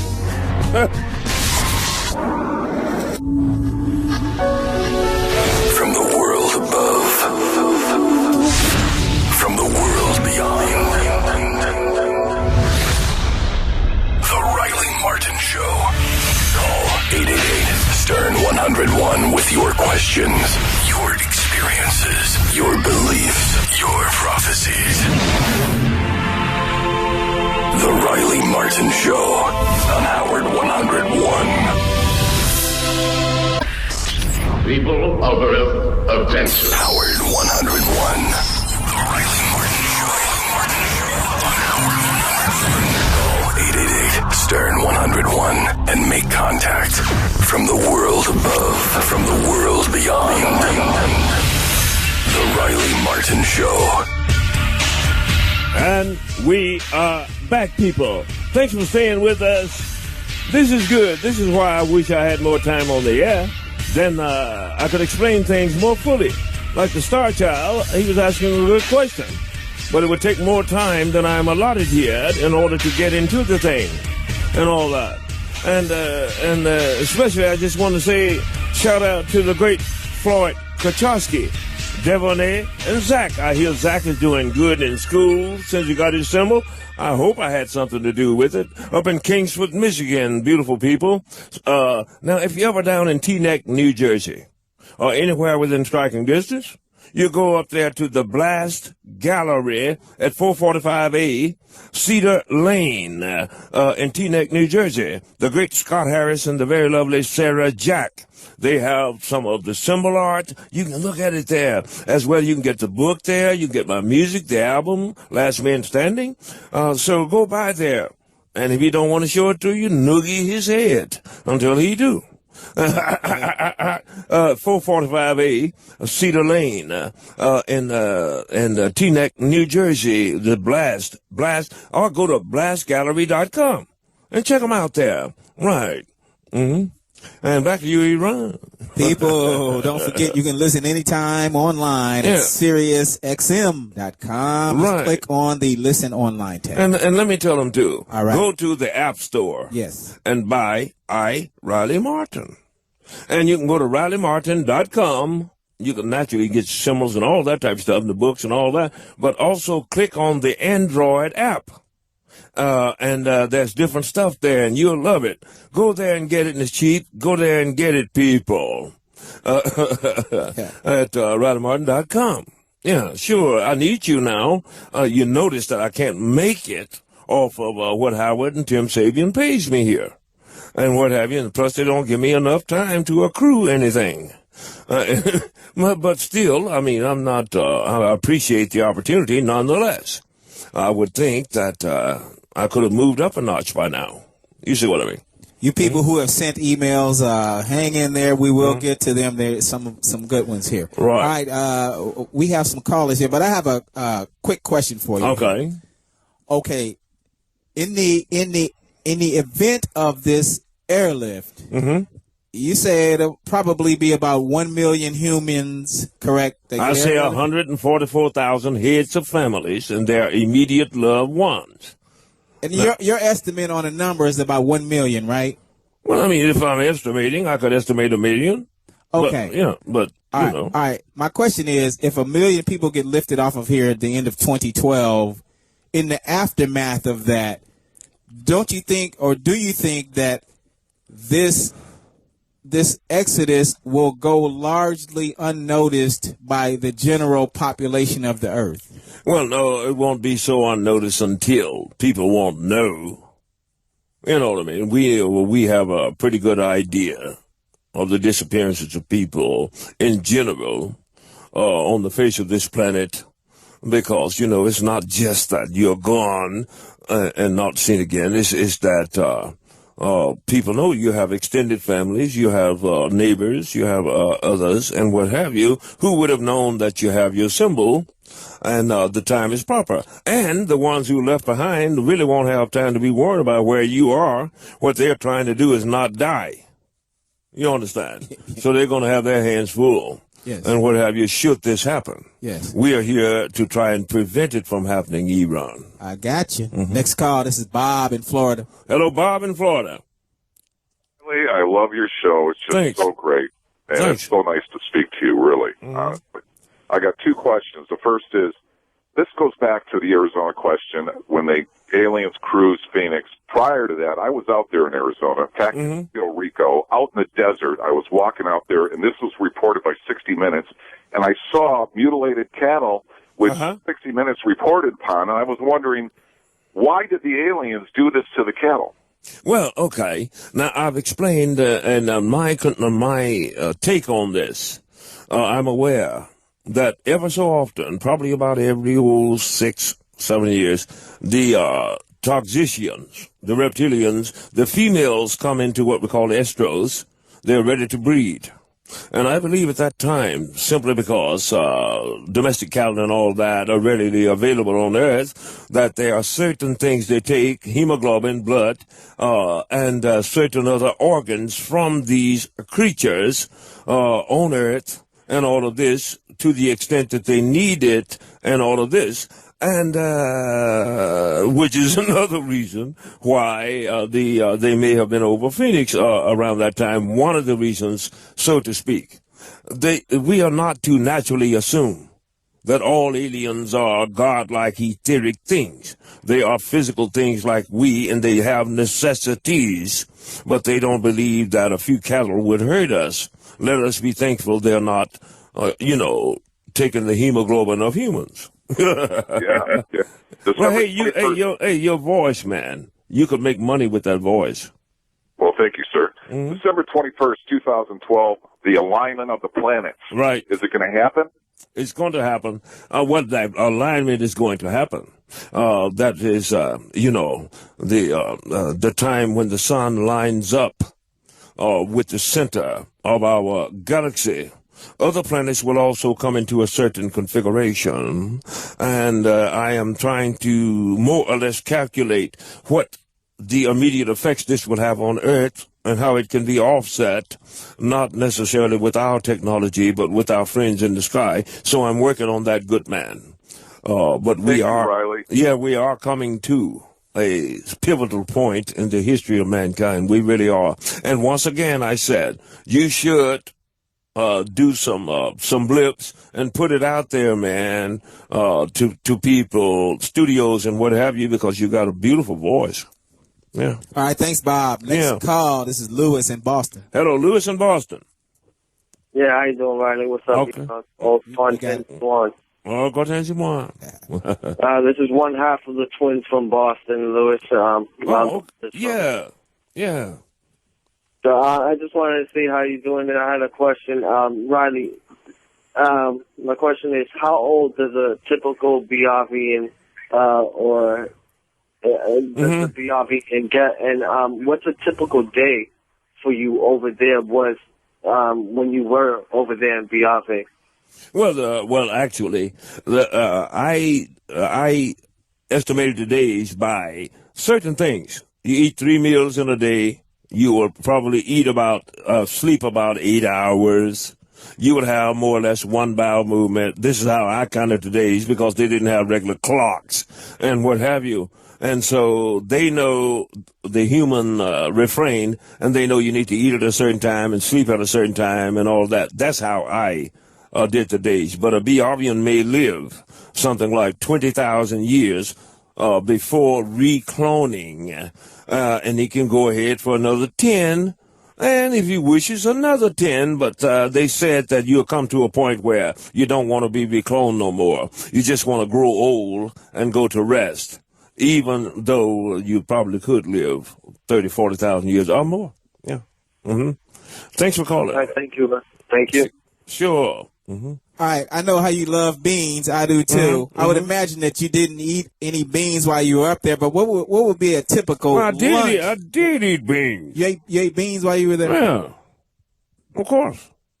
What would be a typical lunch for you? Lunch? Okay. Well, I would eat, maybe mashed potatoes, chops, gravy, green beans, fruit cocktail on the side. Like that? Yeah. People, Scott Harris and Sarah Jack at the Brass Gallery now, there in Teaneck. John Grant family in Morristown, New Jersey. Karen McQueen over in Long Island, love you, baby. Chris from Arizona. Craig Gwinnett, Ashley Gwinnett, Malik, Alberta, Canada. Scott Arbogast in Ashland, Oregon. Joe Izzy in Warren, Michigan. Stephen Curtis in Montgomery, New York.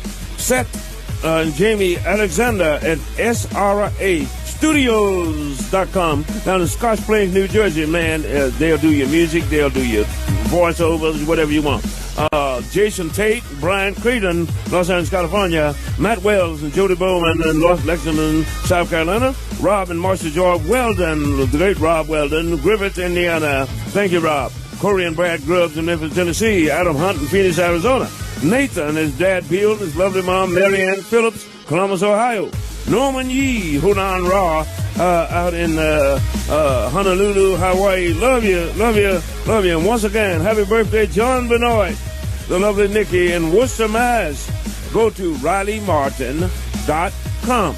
People, get your symbols because I'm getting a cramp hand here. I don't know how long I can last. And get your symbols and your books and all that. We love you. Thanks for tuning in. Give everybody our love. The Riley Martin Show.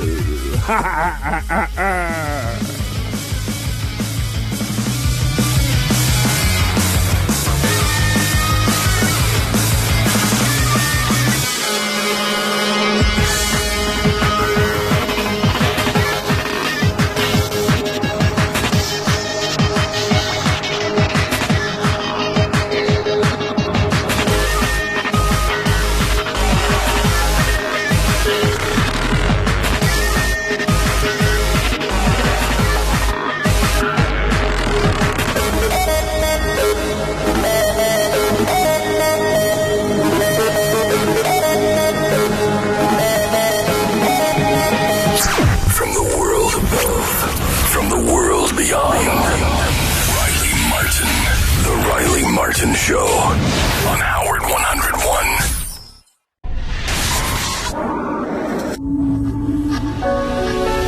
From the world above. Across the gulf of space, minds immeasurably superior to ours. From the world beyond. Regarded this earth with envious eyes. Howard 101 brings you envious eyes. Riley Martin. In 1953 in northeastern Arkansas, I had seen lights above the river for 3 nights running. Call 888-STERN-101 with your questions.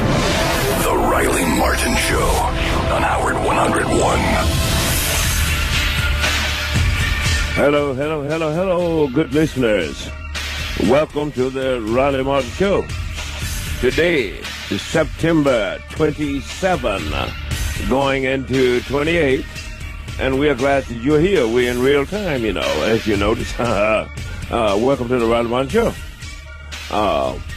Back in the studio tonight, we have the great, the one and only, the big man with the plan, 00 Al Aragon. He's back in the studio tonight, holding down the ship, and what have you. And a shout out to the lovely Michelle. And, of course, here in the home studio tonight, we have once again the smooth groover, the man with the plan, the newly married and quite loving, plumpy and cadumpy looking neato with the greedo. I speak of none other than Matt Little Nicky Scarpa, Nicosia. And a shout out to the lovely Angela, wherever you are, my darling. Yes, indeed. And so welcome to the Riley Martin Show. We're glad you're here. People, to keep down a bunch of the garbage and things of this nature, we will primarily be working from existing emails. And, of course, now, contrary to what the broadcaster said, you can send an email to eron@RileyMartin.com. Send your questions there. And I would appreciate it if you'd send a number, because if you have a real interesting question, a theorem, a fact, then I may want to call and discuss it further with you, since we don't have all that time on the air. You see what I mean? Given only an hour to give you some information. So welcome to the Riley Martin Show. By my side, of course, is the great one, the inimitable, the kick of the sidekick, the man with the plan, the man who stands beside and don't go for a ride. I speak of none other than the great Eric Eron Macaulay. I'm bound to hold you to all of this. Oh, yes, most definitely. And Eron, you might as well kick us off here now with some good old existing emails. And hopefully you'll not be bored silly with rhetorical dissertations that I will grant you on this auspicious occasion, okay? Okay, fine. I have my own question first, and then I'll get to some of the emails, because we do have the emails, and yes, people, you can send the emails to eron@RileyMartin.com. Yeah. You can also send them to RileyMartin@SiriusXM.com. We'll take those as well. All right. Okay. this is my question. It concerns cloning. Okay. Aside and apart from the fact that you have made the fantastic claim that there is a clone of you somewhere, you have said that these extraterrestrials, that they gestate replacement bodies for themselves, correct?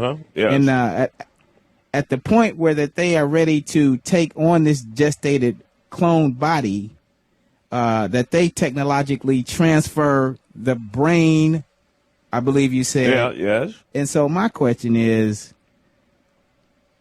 apart from the brain, the actual brain, there has to be some other essential part of the human that they transfer that I believe is non-physical or less physical. For instance, the mind or even the soul. And so my question is, how do they transfer this essential part as well? You're all that you are, all of your memories, or all of your intellect, all of your theorems is tied up in your existing brain.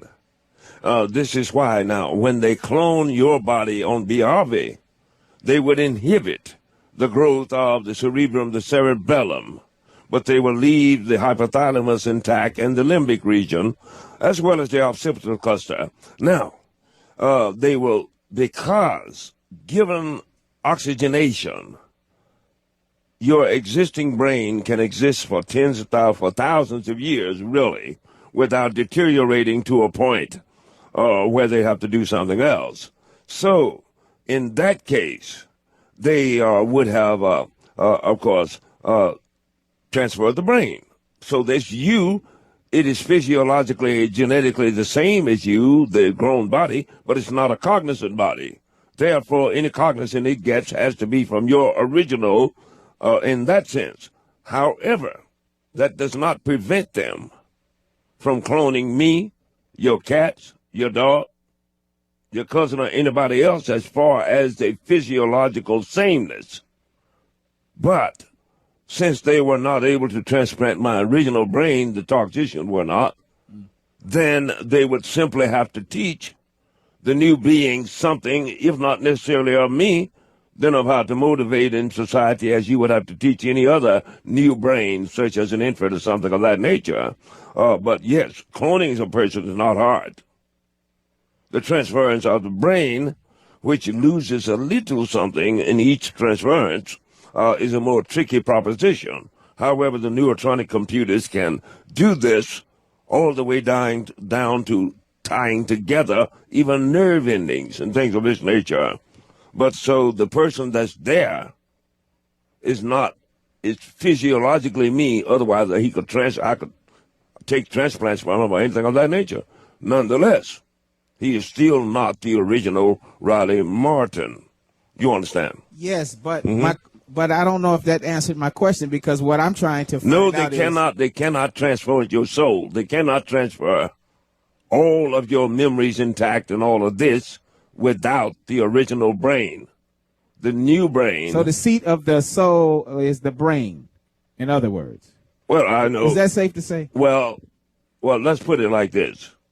Go tomorrow and have them put like a sump pump in your head and take your brain, and you come back and tell me if you still have a soul. You know, otherwise, I am not into the religious part of it. I'm saying that the brain contains all of the thought factors. Okay? Got it. All right, here's an email. This is from Sandy.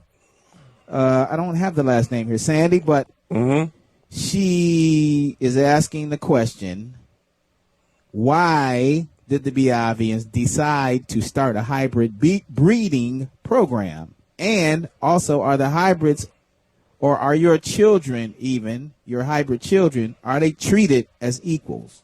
Yes, they are. And they started a hybrid program initially, probably about 32,000 years ago, because they got trapped here after a war with the Toxicians, and they could not return home.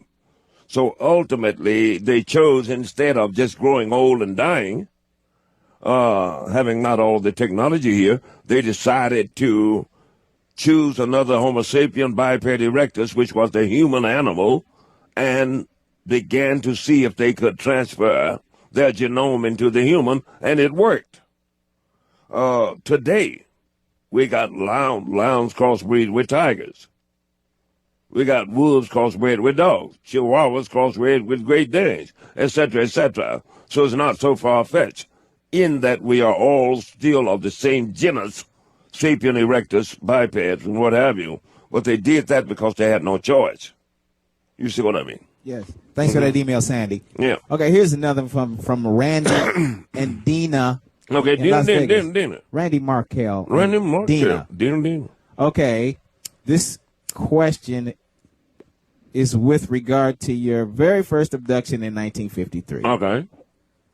And he says, asking that if you were taken by the Biavians and were gone for 3 days, what happened when your mom and dad found you missing? Did they report the disappearance?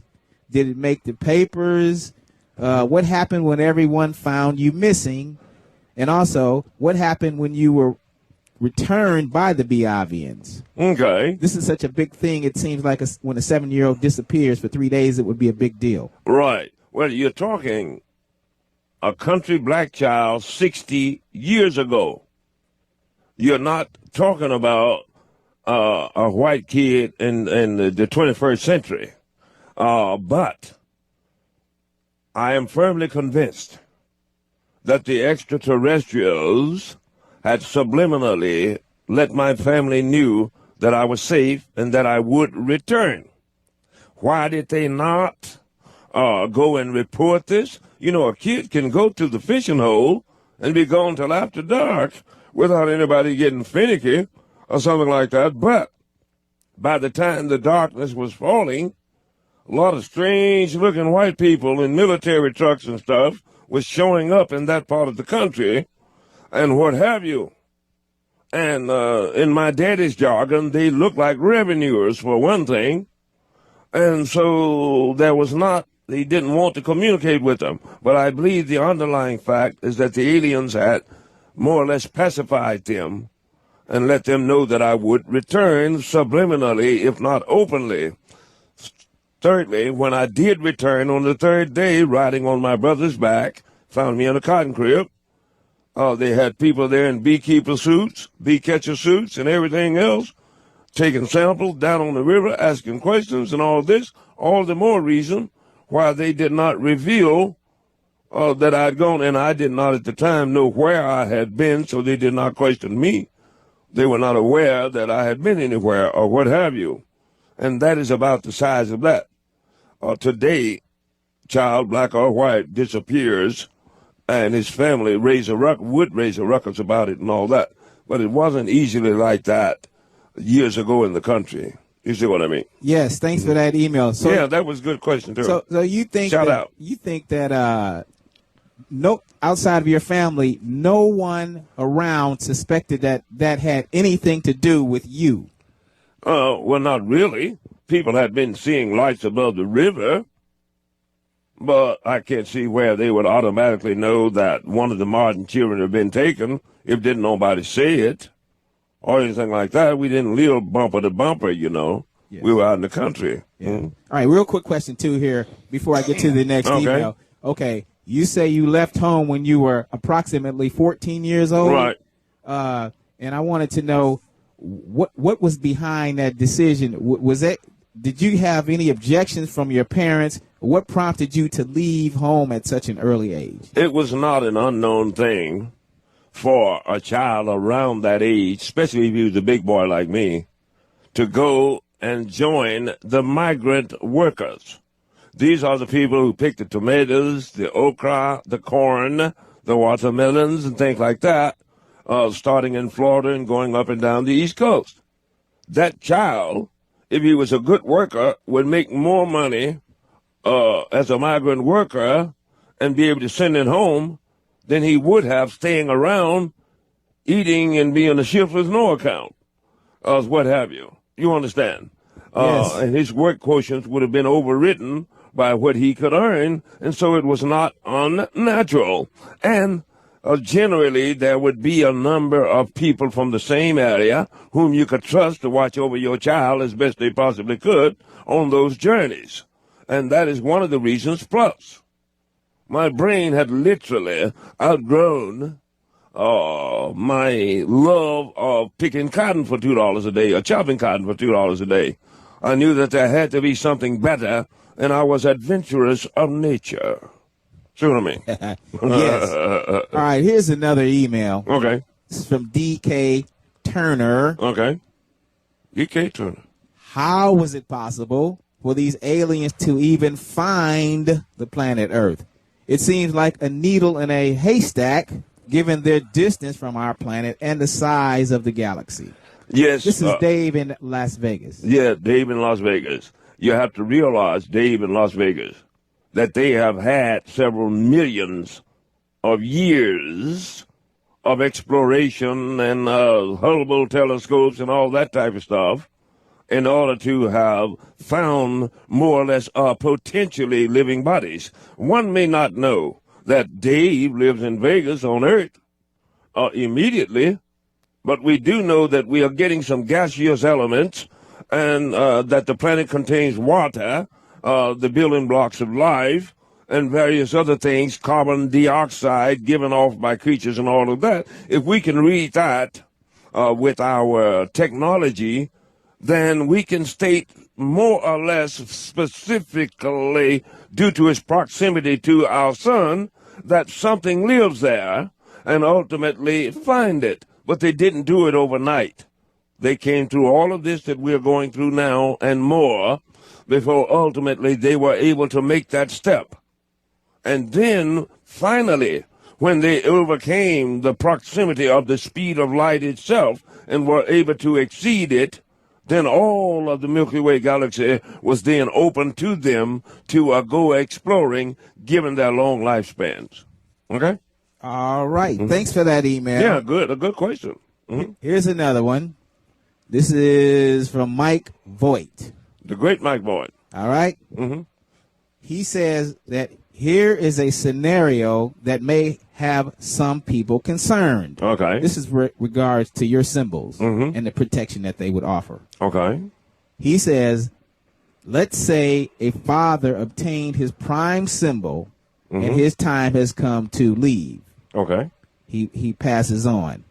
What if his immediate family has scattered geographically? Will they still be under the protection of the prime symbol of the father, and will they be taken up when the airlift Most came? Definitely. Once the father or the head of that family, could be a woman, gets their prime symbol, then all immediate family members, regardless of where they are, because there's a relativity to the vibration of those immediate family members and the bloodline, will be able to encode into their neurotronic computers all of those relatives. The only thing they cannot or will not do is take someone who don't know that you had it and don't want to go. They won't take them. But other than that, the family would be made well aware before the time. And yes, even if you've gone, if God has called you home, you're still in vogue, the family can go. Okay? All right. Now, good question, Mike. Shout out to you and Diane, too, and Jamal and Luda. I'm in Salt Lake City. My man. Thanks for that email. Yeah. A related question that was asked sometime along the line. Say, for instance, an anonymous person ordered a symbol whom you knew nothing about. Okay. And let's say that in their past they had committed some type of hideous crime or that they were hiding some secret about some negative thing that they did that was atrocious. Is there any protection for this? Would these people be able to get through? And what are the ramifications of it? It's like this. No matter how much crap I talk to Tan, he said, friend Martin, it is not what you say. It is what you are. So they knew essentially, apparently, I was a good person. That person may be able to get past me or even his surroundings, but he will not be able to get past them and will not be able to get past the Creator later on. All I'm saying is that they know who he is. Right. However, I do not. It is not for me to judge. I cannot refuse anybody who wants a symbol. Otherwise, then I would start being greater than thou, would I not? You see what I mean? Mm-hmm. So their entrance to the airlift would not be They would not be informed. denied. They would not be informed. They would not know where it's at. They will be befuddled of brain. They won't know anything. They won't go if they're not supposed to. Right. Mm-hmm. Okay. You just said that no matter what you say to Tan, he knows he can understand your heart and your intentions. Yes. Okay. Mm-hmm. You've also said that there were times when he would be in your presence and he would experience to some extent whatever you were experiencing. Right. So I want you to, if you can you describe the process of how these Biavians, how they ascertain and actually incorporate, if they do, your feelings and your emotions? Well, okay. He is not doing anything that you do not do every day. You are well aware of the vibrations of the emotions of the people around you, whether they are disturbed, whether they are angry, what have you, and it comes natural to you, regardless to who they are. You know this, though you may not be conscious that you know it, you actually know it. Okay, now, compute that by 10, and you've got their pinpoint on what's going down, okay? Yes. Mm-hmm. Okay, I want to switch gears a little bit here. Recently, President Obama was called and characterized as the Antichrist by some extremists here recently. And when he was accused of being this, he came out and said that he was a Christian. This is an email from Fred Cato. Okay. And he's asking simply, will Christianity exist when everyone comes aboard the mothership? Of course. Well, it's like this. So will Islam. So will Buddhism. You understand? The question is, why would that stuff have any usefulness? Well, if it's got any use to you now, it probably will have some use to you until such times as you come to some type of an epiphany that it no longer is of use to you, or that you can refine it to something of a higher realm. But he's not here to take away any person's belief or anything of that nature, nor to force his off upon you. He believes that given time and information, that ultimately you will reach the right decision. Give a shout out here. This is good. To Mike and Diane Boyd, Javon Lou Lawson out in Ogden, Utah. I love you guys. Thank you. Mikey Blundick Sr., Jr., the lovely Jennifer Babcock up in Chicopee, Mass., New York State and Florida. Sticking Jenna Carter out on the road. Gary, the Avatar. The lovely Lisa Posiak down in Des Plaines, Illinois. Margaret and Dick Woodward out in Ramona, California. Clifford and the lovely Helene Green down in Macon, Georgia, and all the crew. Rob Weldon Jr., his lovely mom Joy down in Griffith, Indiana, and he's out in California. Dr. Robert Friedman, my orthosurgeon. Doctors April Smith, Ann Merkel, Avalone, and Ferrante. The staff, Vicky, Ann Yarbison, Ellie, Miss Ballish, Irene, and Jenna. Phillipsburg, New Jersey. The lovely Eva Wallentek out in Las Vegas, Nevada. Dr. James Johnson, a great doctor, down my doctor in Flemington, New Jersey. Matt Panther, lovely mom Sheila. He did the CosmicLegend.com. Go there and get that. That's my Atlanta speech. That's my Atlanta dissertation. He's down in Dawsonville, Georgia. Ford Kachowski, the lovely Devonay, Zach, the great Zach, up in Kingsford, Michigan. Rich and Karen Horowitz, down in Matawan, New Jersey. The Young Soldiers, James Bucalia, Thomas Hawkins, Commander Brandon McCartney, Julie Glaubach, Andrew Kern, Michelle Cord in Hawaii, Iraq, and Afghanistan. Our spirits and our love is with you, kids. Carry on. Stay with us. We shall return. RileyMartin.com. November 1953. An abduction.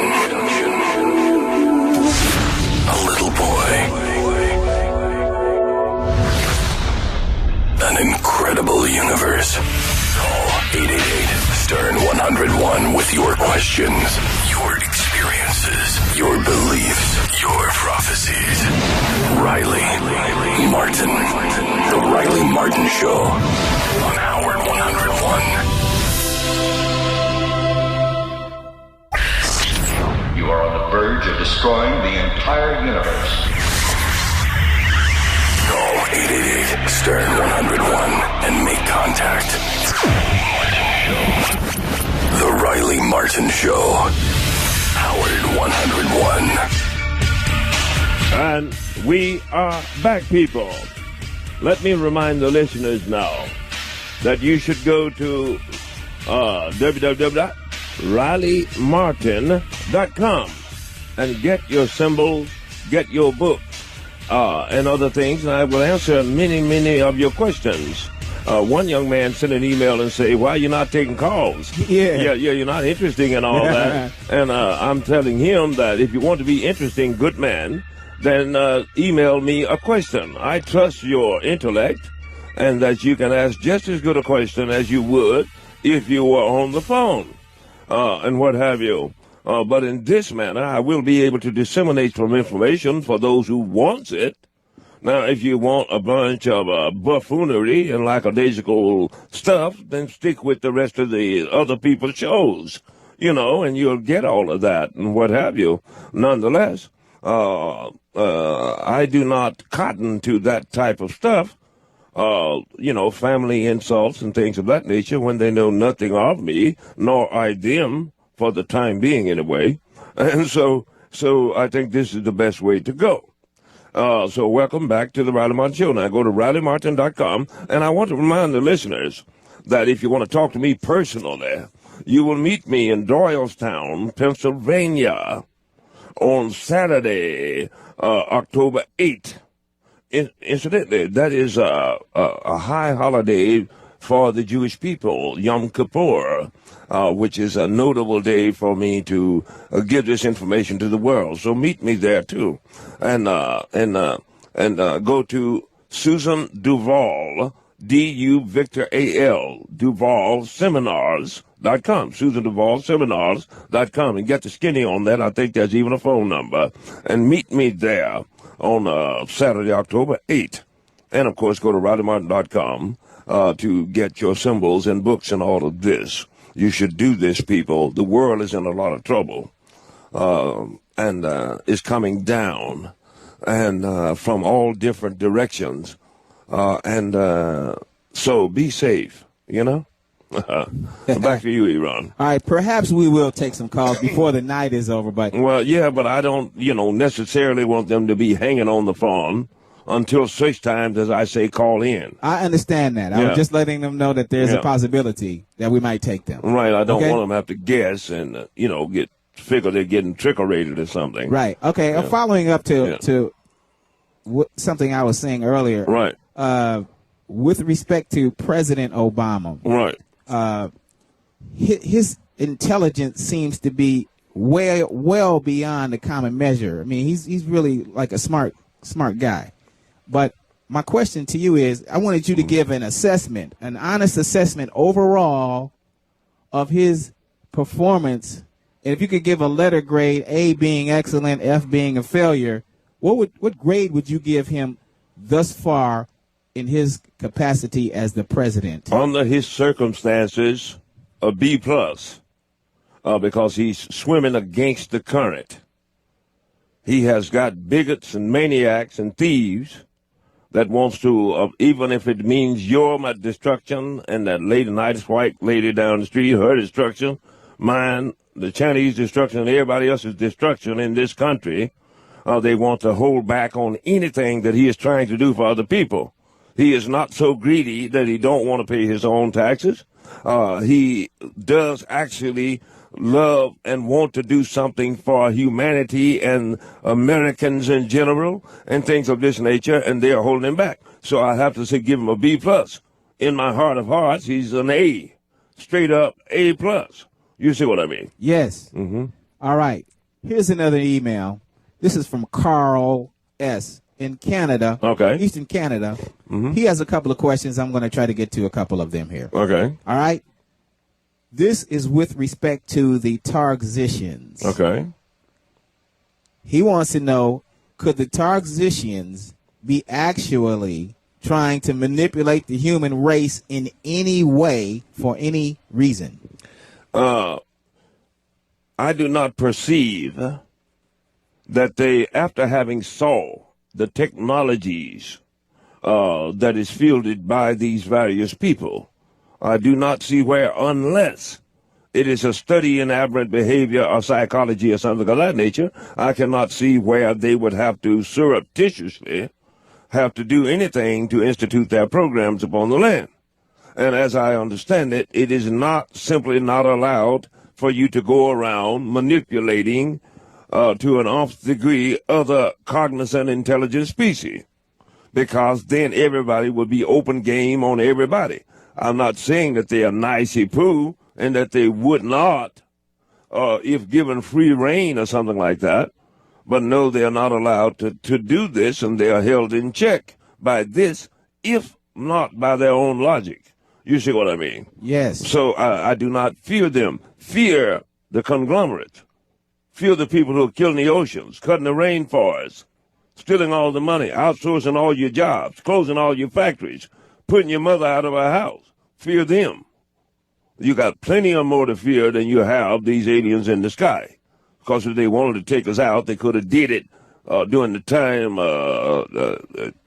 when we lived in caves. You see what I mean? Yes. Okay. Here's another follow-up question from Carl. Okay. Yes, in Canada. He says, is it possible that the Targzicians would take advantage of the Earth if somehow the human race disappeared from its surface? If the human beings disappeared from the surface by our own hand, by our own design, it would be too lovely a planet just to allow it to go to waste. But as long as humans walk upon it and are motivated by trying to change and go forward, it is not their planet. They will not be able to step in and simply wrest it from you. Had the dinosaurs not been waxed or from the earth and all that, they would still be running it here. Thus the Targs would have more of a reason to say it's our planet and not those little creatures' planet. But this is our planet now, and they are not permitted to do that. All right. I heard something. This was a wild speculation by someone, I believe, but the assertion was made that there was a time when dinosaurs and humans existed upon the earth simultaneously. Is that possible? Well, now, in the real sense, say groups of humans and dinosaurs, know that this did not happen. However, it is possible, as we have designed, that at some point, because of, say, a rift in time, one or two humans could have been thrown back to the time of the dinosaurs and lasted as long as they possibly could before dying, being taken out or what have you. But as a matter of course, no, they died out a long time before anything you could conceivably call a man came to be. All right, thanks for that email, Carl S. from Canada. And he has a couple more questions. I'll get to him at some other point. Here's another email. It's interesting. Big Fat Kid is the handle this person is using. They don't want to use their name. But he says, you have said that most movies related to aliens are crapola. He says he begs to differ. He says in the movie Fire in the Sky, is that movie not real enough for you? Are you just covering up for the U.S. government? Let me finish. He says he believes that your alien friends are taking us to study us and that they're going to enslave the human race in the year 2014. You need to explain how you are not endangering us all. I met the young man. We were on TV together once. I met him, and he said... You met who? This young man, Travis Walton. Oh, okay. And he said on TV, hey, the movie was a piece of crap. Maybe about 5 minutes of the actual screenplay was true. The rest was garbage. So you go and ask him if I'm lying on him and what have you. And on top of that, there is absolutely nothing that any human can do in the void of space that a robot cannot do 100 times over would not be necessary. For one thing, they got to feed you, they got to clean you, they got to get a place for you to sleep, and all this. You would just be more trouble than you worth in order to be a workforce for anybody, including conglomerates in America. I think there's something that humans can do that robots can't do 100 times over. Oh, well, I mean, otherwise, I know of nothing. I have seen robots perform brain surgery unaided. So maybe there is here on Earth, but not out there. I think they can do music that robots can't do. Oh, no. I guess we got robots here can beat me playing. Here's another email. This is from Dr. Joe Lamantia. Okay. In Indiana, Pennsylvania. Mm-hmm. He says, Dear Riley, I'm an avid hunter here on Earth. Uh-huh. One of my fantasies is to hunt the mighty T-Rex. Okay. I have my symbol, and I am wondering if I will be able to do this on Biave. There are other planets. On Biave, they do have a Jurassic Garden up on a tall escarpment. But they actually don't let you hunt up there. But there are other planets out there, Doctor, that are still in the Jurassic Age, wherein there are a host of magnificent creatures that you could hunt, and they would allow you to hunt. And what have you, if you want to lay your life on the line, because if you want to hunt them for real, then you got to go for real.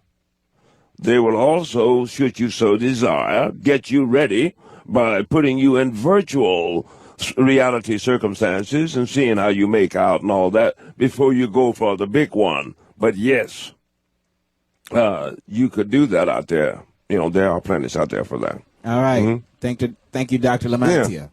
All right. Here's another email. This is from Chris Torelli. Chris Torelli. Okay, Chris. He says that he knows a gentleman that is a designer of the SR-71 Blackbird and Skunk Works. Oh, okay. This gentleman has seen alien technology and brought a lot of it to the drawing boards. Can you give us a rundown on some of the stuff? Like, for instance, how is he able to get the SR-71 to go so fast? What? Well, my goodness. And what can we expect to see coming from this work in the future? Ultimately, Chris from Arizona. Chris, ultimately, we are going to make the breakthrough towards hot fusion induction. And when we do that, the galaxy is open up unto us. Now, the SR-71 Blackbird was built more or less of titanium. Its hull was colored with a kind of acrylic PVC or polyvinyl chloride. And when it stretched out, running wide open and all of this, it probably expanded because of the thermal energy about 6 inches longer than what it was when it started. And they were able to do that. But they were using some composites of alien origin. They were also using certain microelectronics, fiber optics, and various other things from alien technologies that they were able to incorporate into that one, as well as our F-22 Raptor and things of this nature. And there are things on the drawing board which would be scientific, unbelievable, that they're working on even as we speak. I put nothing past man except his violent nature. I hope it doesn't override his common sensitivity toward living peacefully on the earth, but man is coming up with some heck of inventions, Chris. Really. Mm-hmm. Thanks for that call, Chris. I mean, that email. Okay, in terms of the technology of these extraterrestrials, specifically the Biavians. Right. I know that they had an accident at Roswell. Mm-hmm. They probably have had others on this planet. My question is, aside and apart from something like that, have they ever discussed with you or revealed to you any technological mistake that they may have made in their endeavors? Well, coming up through history, then, of course, they have, it was hit and miss, and it's not perfect until this day. Anything made by the hand of a cognitive being is subject to break down sooner or later or go offline. They are not perfect, but they are far more perfect than we are. There was a time when they let artificial intelligence got ahead of them to some extent, and they had to shut that down because of the inherent dangers in having machines who can actually cognizantly think outside of the box and things of that nature. But yes, they made many of the same mistakes we made, as I've told you before. They are now inhabiting the third planet in a segment, because the first one, they apparently poisoned it to death like we are doing. Second one, the planet apparently blew it up with nukes like we are well on the way to doing. And now the third one, they finally think that they pretty much got it right. So they came through some of the same things we coming through, yet they made mistakes. So they blew it up with nukes against one another then? Against one another and factions of one another and things of that nature. There are different Biavians that speak different dialects and things of this nature, yeah. All right, here's another email. This is a little sad. This is from Bridges Mobley. Oh, okay, we'll get to it. I guess we'll get it. Give a shout out here to the great Jacobs Werstuck, all of the crew up in Oakville, Ontario, Canada. Love you guys. Dennis Wankowski and Lisa Kolar in Black Canyon, Arizona. Larry Schumann down in Atlanta. David Caspino, the great David Caspino out in Tarzana, California. Ben O'Neill. They got twin babies out in Culver City, California. Beautiful babies. Brian and Thomas Connect in San Carlos, California. Everett Endicott and his lovely mom Grace down in the D.C. area. Jerry Langley, a truck driver in Greenville, Kansas. Joel Runyon and Mary Cap. I made a mistake. They're not married yet. They're good friends. They drive truck together, and I love them. Thank you, Mary. Paul Eversman in South Rockaway, New York. He's a retired policeman. Cameron and Jennifer Hoover and the family in Santa Ana, California. Joe Costa and his daughter, Bailey, over in Iowa. Paul Lindenfeld and Bruce Tomazinski in Trenton, New Jersey. The great Jim Boards down in Northwest Pennsylvania. Michael Mandy and Michelle Mandy, Hutchins and Reseda, California, relatives of Mary Cap. Kevin McNamara in Shelby Township, Michigan. Back to Wilson, Temple Hills, Maryland, his lovely family. Michael Terrell Gilliland in Philadelphia, Pennsylvania. Amos Baker in Cowley, Texas. Pam Oxford in Wilmington, North Carolina. Garrett Cooper and his friend Mike Bilski and the lovely Fallon out in Arizona. Stay with us now. We shall return. Riley Martin Show. From the world above, from the world beyond, The Riley Martin Show. Call 888-STERN-101 with your questions, your experiences, your beliefs, your prophecies. The Riley Martin Show on Howard 101. People of Earth, attention. Howard 101. The Riley Martin Show. On Howard 101. Call 888-STERN-101 and make contact from the world above, from the world beyond. The Riley Martin Show. And we are back. Thanks for staying with us, good people. Really and truly, I'm having a nice time here. We're able to disseminate some information to you, and this is good. Let me remind the listeners to meet me in Doylestown, Pennsylvania on October 8th, Saturday, October 8th. I'll be talking from about 2 to 4, and you can ask me questions and everything like that. We'd love to have you there. Go to Susan Duvall Seminars, Duvall spelled with one L, Susan Duvall Seminars.com, and get the skinny there and meet me there. And, you know, you can ask me anything you want to, and we'll talk about things and go beyond what I'm able to disseminate to you here on the air.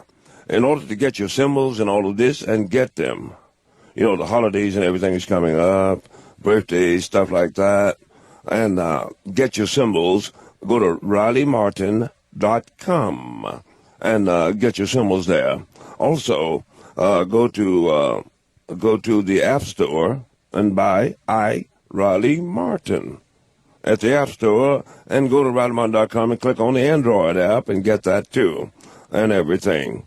Also, you can get the CosmicLegend.com, my Atlanta lecture from the great Matt Penta down in Dawsonville, Georgia, thecosmiclegend.com. And back to you, Iran. I think we're going to go ahead and take several calls here. Okay, people, go ahead and call. You can call us at 888-STERN-101. Also, continue sending the emails, Riley Martin at SiriusXM.com and Eron at RileyMartin.com. Okay. Before we get to the calls, I wanted to get to this email here. Okay. Right quick here. This is from Bridges Mobley.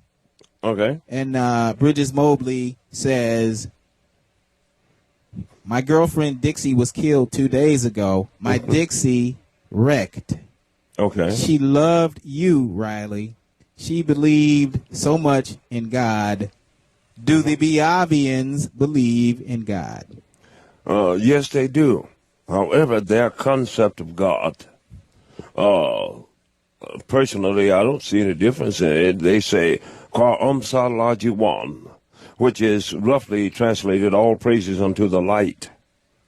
They are saying essentially that the Godhead is light, the light of all things. But don't worry, she's gone to a far, far better place. And truly, I'm sure that I love her also. And she's not far away. You'll see her again. In that love truly will never die. Bless her heart. And take care. God bless. Mm-hmm. Thanks for sending us that email. Yeah. Okay, here's a call, Riley. This is Robert in Toronto. Robert in Toronto. Hello, Riley. Qua Umsalajiwan. Qua Umsalajiwan, Robert. Big fan. I've been listening to you for 6 years, man. So, my question is, if I'm just wondering if you're retired, Riley. Yeah. Well, I mean, actually, you should know. Being as how, you are of that persuasion yourself. Though I think saying that you are retarded would be doing a disservice to needing people. Next call. This is Jeremy in Northern California. Hello, Jeremy. Hey, Mr. Martin, big fan. Okay, that last guy was unnecessary. And that's okay. I'm calling. I just want to say thank you guys for making the last 50 minutes of my life complete. Okay. And Sirius needs to go ahead and give you more time on the air because it's another form of oppression. It's a modern day oppression, what they're doing to you, especially Howard Stern himself. Well, I agree. I agree. They don't want to do right. But then again, this is how they were taught and how they were raised. How it would have been, say, what they call the Sunda Commando in the death camps. And Tim Sabian would have been the champion Jew hunter. You see what I mean? So in modern day technology, what you're saying, in terminology, what you're saying is Howard would be the slave master and Tim Sabian would be the assistant, right? Well, something of that nature. Mm-hmm. Okay, what I was going to ask you, though, is I got one of your pendulums here, and my kid was chewing on it, and he has lead poison in it. He's lead poison, what did you get? I got one of your ornaments, and the symbol. the symbol, the beautiful symbol. It's beautiful, but my baby put it in his mouth, and now he has lead poisoning. Yeah, You sound like a neglectful parent. Yeah, well, it is. You're certainly a neglectful parent, and the symbols are done with unleaded colorings. So that's a misomen, good man. You should not call all the way across the country to lie through your teeth on an innocent child. Idiot. Next call. This is George on the road. Hello, George on the road. Hey, Riley, this is Big George. I'm just wondering if I could shove my big load between Yeah. Wow. No. Do the same thing I did to your old lady. Okay. I hear. I have a question here. Okay. Since you were taken by these extraterrestrials, they actually took you off this planet and returned you several times, and you actually lived to tell about it. Yeah. Right? Mm-hmm. So your life should mean something to just about every human on Earth to some extent. So I wanted you to be honest. Why don't these extraterrestrials trust humans enough? Or otherwise, aren't there enough of us humans here with good intentions and good minds and good hearts and all of that good stuff that we can have peace and prosperity, get rid of some of these idiots, and for everyone on this earth, and perhaps even earn the trust of these people? Well, we are nowhere even close to gaining the trust of those people who are out there looking at us, simply because the ones with the good hearts and the good intentions and all of this is not running this planet. The ones who are running this planet would do disservice to a snake, as far as that is concerned, pound for pound. So, no, we're not ready. All right, we'll take another call then. Okay. This is Ernie in Texas. Hello, Ernie in Texas. Hey, how's it going, Riley? I just want to let you know that most of those emails that you guys are reading, they're fake. You guys can't tell us. Yeah, well, my goodness. Why don't you send your own in? Once you send your own in, Ernie, then we'll read Ernie's email, and hopefully it will be a little more intelligent than you have acquitted yourself on this occasion. Let's see if we can get. Let's see if we can get one. All right, good one. This is Marcus in New Jersey. Hello, Marcus in New Jersey. Hey guys, yeah, I just wanted to say thanks for putting up with these jerk callers for another week. Yeah. And I wanted to say that I got your book, but like kind of like a previous caller, something went bad. Like I got a bullshit poisoning from it. Yeah. Well, otherwise, then that is the way that you have actually chosen to live your life. A bunch of bullshit. So then you continue right on, and you'll end up being perhaps the world's greatest bullshitter. You know what I mean? This all comes from your association with Howard Stern, right? Yeah, you got an email. Yeah. I got one. Let me see here. See, only the idiots would hang on the phone that long and then not be funny. Yeah. They need to go back where they came from. All right, this is an email from Chris Bilo. Okay. He wants to know simply, what was your old music band called? Oh, I was with a number of bands. Oh, yeah, over time. Oh, and we'll get to that some other time, Chris. Michael Zona, shout out, Holly, New York. Jared and his lovely daughter Swan Buckaloo down in Delaware. Sean. Amy Bennett and Alan Dooley, the baby Bennett, the baby Alan, Daniel, Sean, Amy Dooley, Phoenix, Arizona, Robert Lindsay, Luzon, and Waverly, Minnesota, Ray Cozell, Brent in Hinterlong, California, San Francisco, Shannon Singer, Garrett Fallon Cooper, and son Connor out of Scottsdale, Arizona, Mike Bilski, Christian Mortensen in Houston, Texas, Norman Yee, Honolulu, Hawaii, Chris from Arizona, shout out Chris, Darren Foley, the great Darren Foley, and the lovely Kenga down in Chicago, Illinois, Chuck Bowling out in Las Vegas, Nevada, a great man, Philip and Elizabeth Hope Sanchez in Nampa, Idaho, Joel Runyon, once again, Joel Runyon and Mary Cobb, also Steve Freeze and Michael Conair in Chester, Maryland, Michael Lindsay Luzon in Waverly, Minnesota. Gary Cooper and his friend Mike Bilski. Pamela Oxford, Wilmington, North Carolina. Amos and Floyd Baker in Cali, Texas. Go to RileyMartin.com. You can Twitter me at Riley L. Martin. Go to Riley L. Martin. Twitter me at Riley L. Martin. And go to RileyMartin.com. Get your symbols. And get your books. And various other thingies there. And everything. We love you. Meet me in Doylestown, Pennsylvania on October 8th at the Boy Scout building there. Go to SusanDuvallSeminars.com. And we are out of here. Thanks for staying with us. Some of these idiots, I think that's why the extraterrestrials don't trust us. Yes, indeed.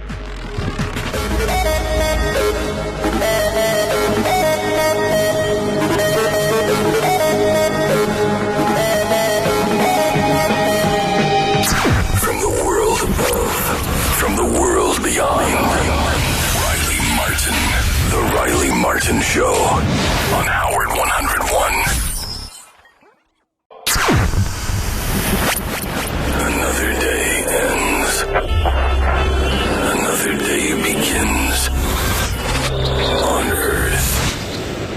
But what of other worlds? At the age of 7, in 1953 in northeastern Arkansas, I had seen lights above the river for 3 nights running. This alien friend of mine. Other times. His head was shaped like a brain. Other beings. This is a picture of my extraterrestrial husband. Welcome to another mind-altering broadcast. They drilled in my forehead. With Riley Martin. Call 888-STERN-101 with your questions. The Riley Martin Show. Hello, good people. Welcome to the Riley Martin Show. We're glad you're here. Today is October 4, going into October 5, 2011. So we're here in real time. Welcome to the Riley Martin Show.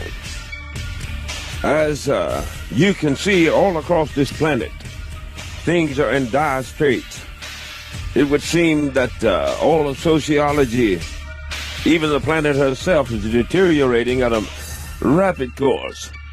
It is time that we go to a new frame of mind and work together to solve and alleviate many of the terrible problems that's coming down on us.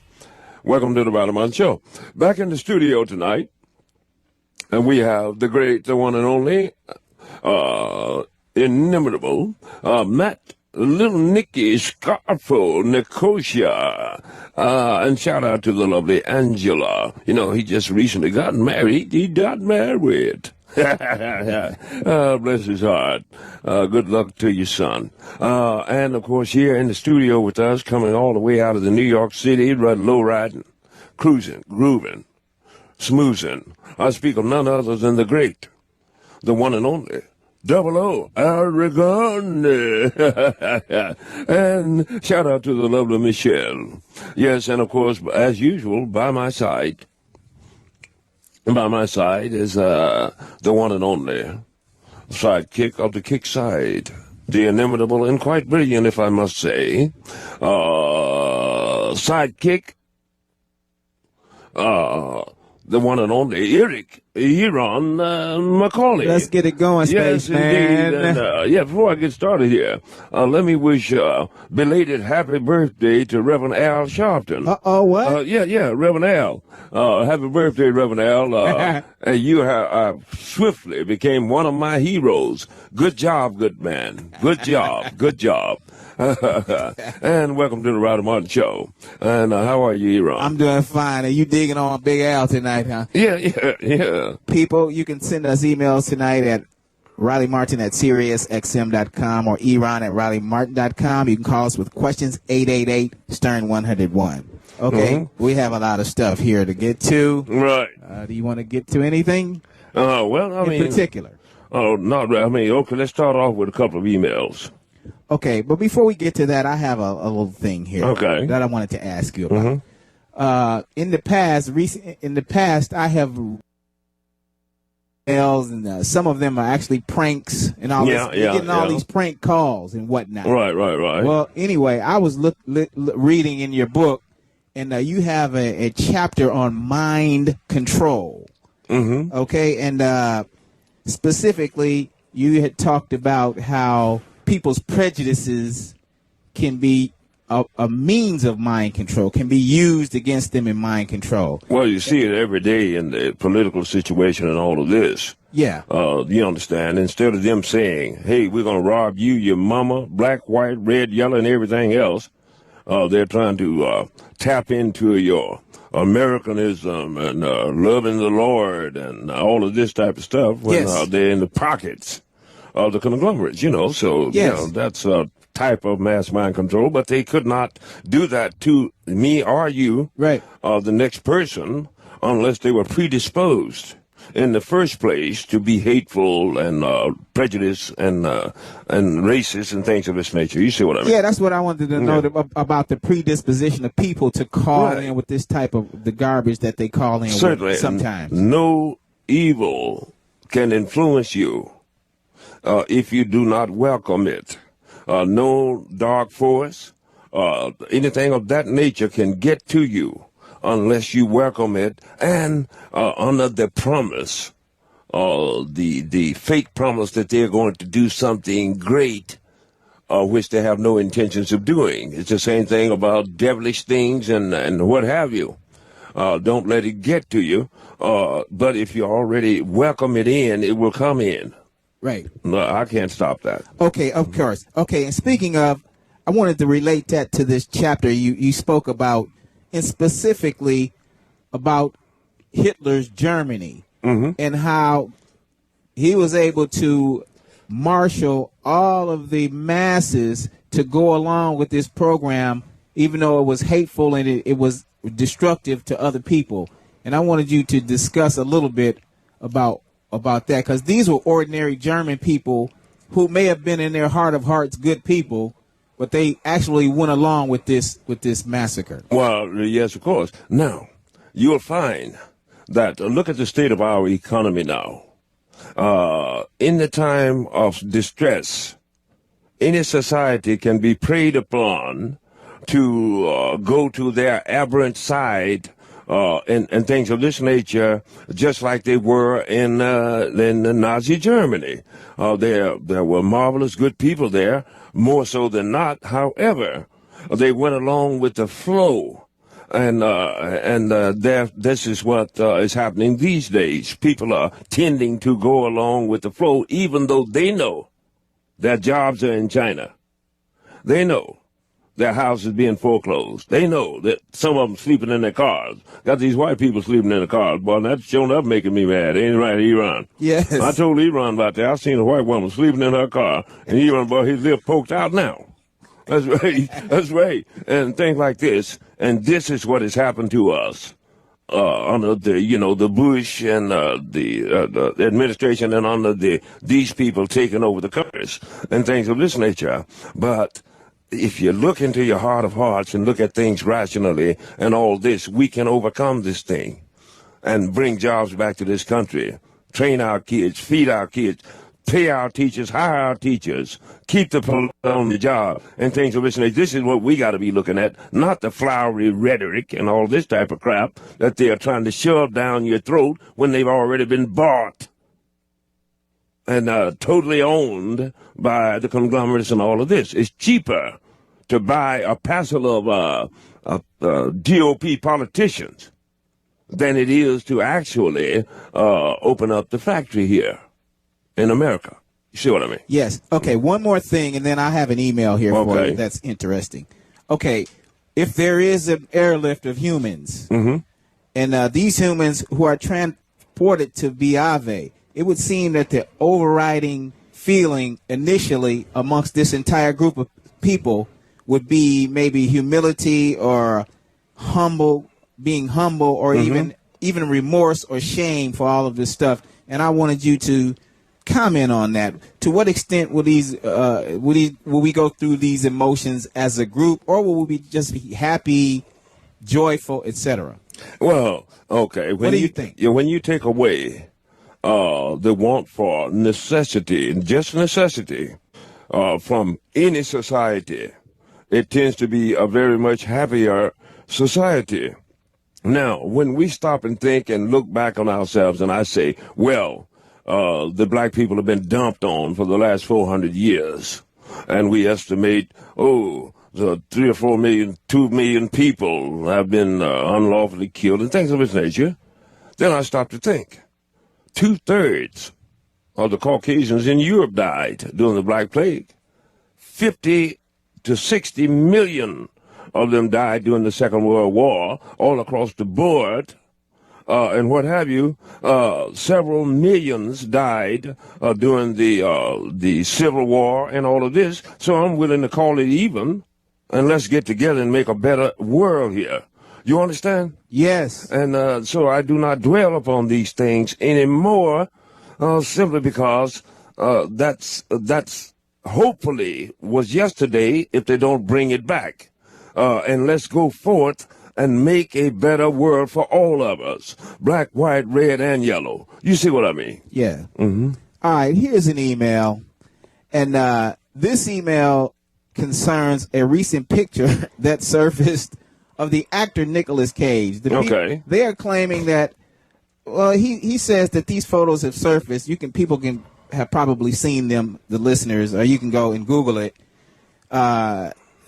These pictures are being sold, and the seller says that the picture that Nicolas Cage is a vampire because there's a picture of a guy in the 1800s who looks exactly like Nicolas Cage. Okay? Right. And he says, this emailer says that you were talking about cloning the other night, and that could this possibly be some proof that aliens do clone? Well, aliens do clone. However, as humans go, no, he is not a vampire. I can assure you. Nonetheless, I have told you that the force of life itself is eternal. We have been here many times before. Some people come back quicker, sometimes quicker than others. For instance, my last time here may have been some 2,000 years ago, though it means nothing in the afterworld. And Nicolas Cage may be back in 140 years, and what have you. Not that he has more or less returned here on, say, a genetic level and things of this nature, and once again taken the leeway into notable things and what have you. But that will happen to every man, woman, child, and creature. We cannot not be.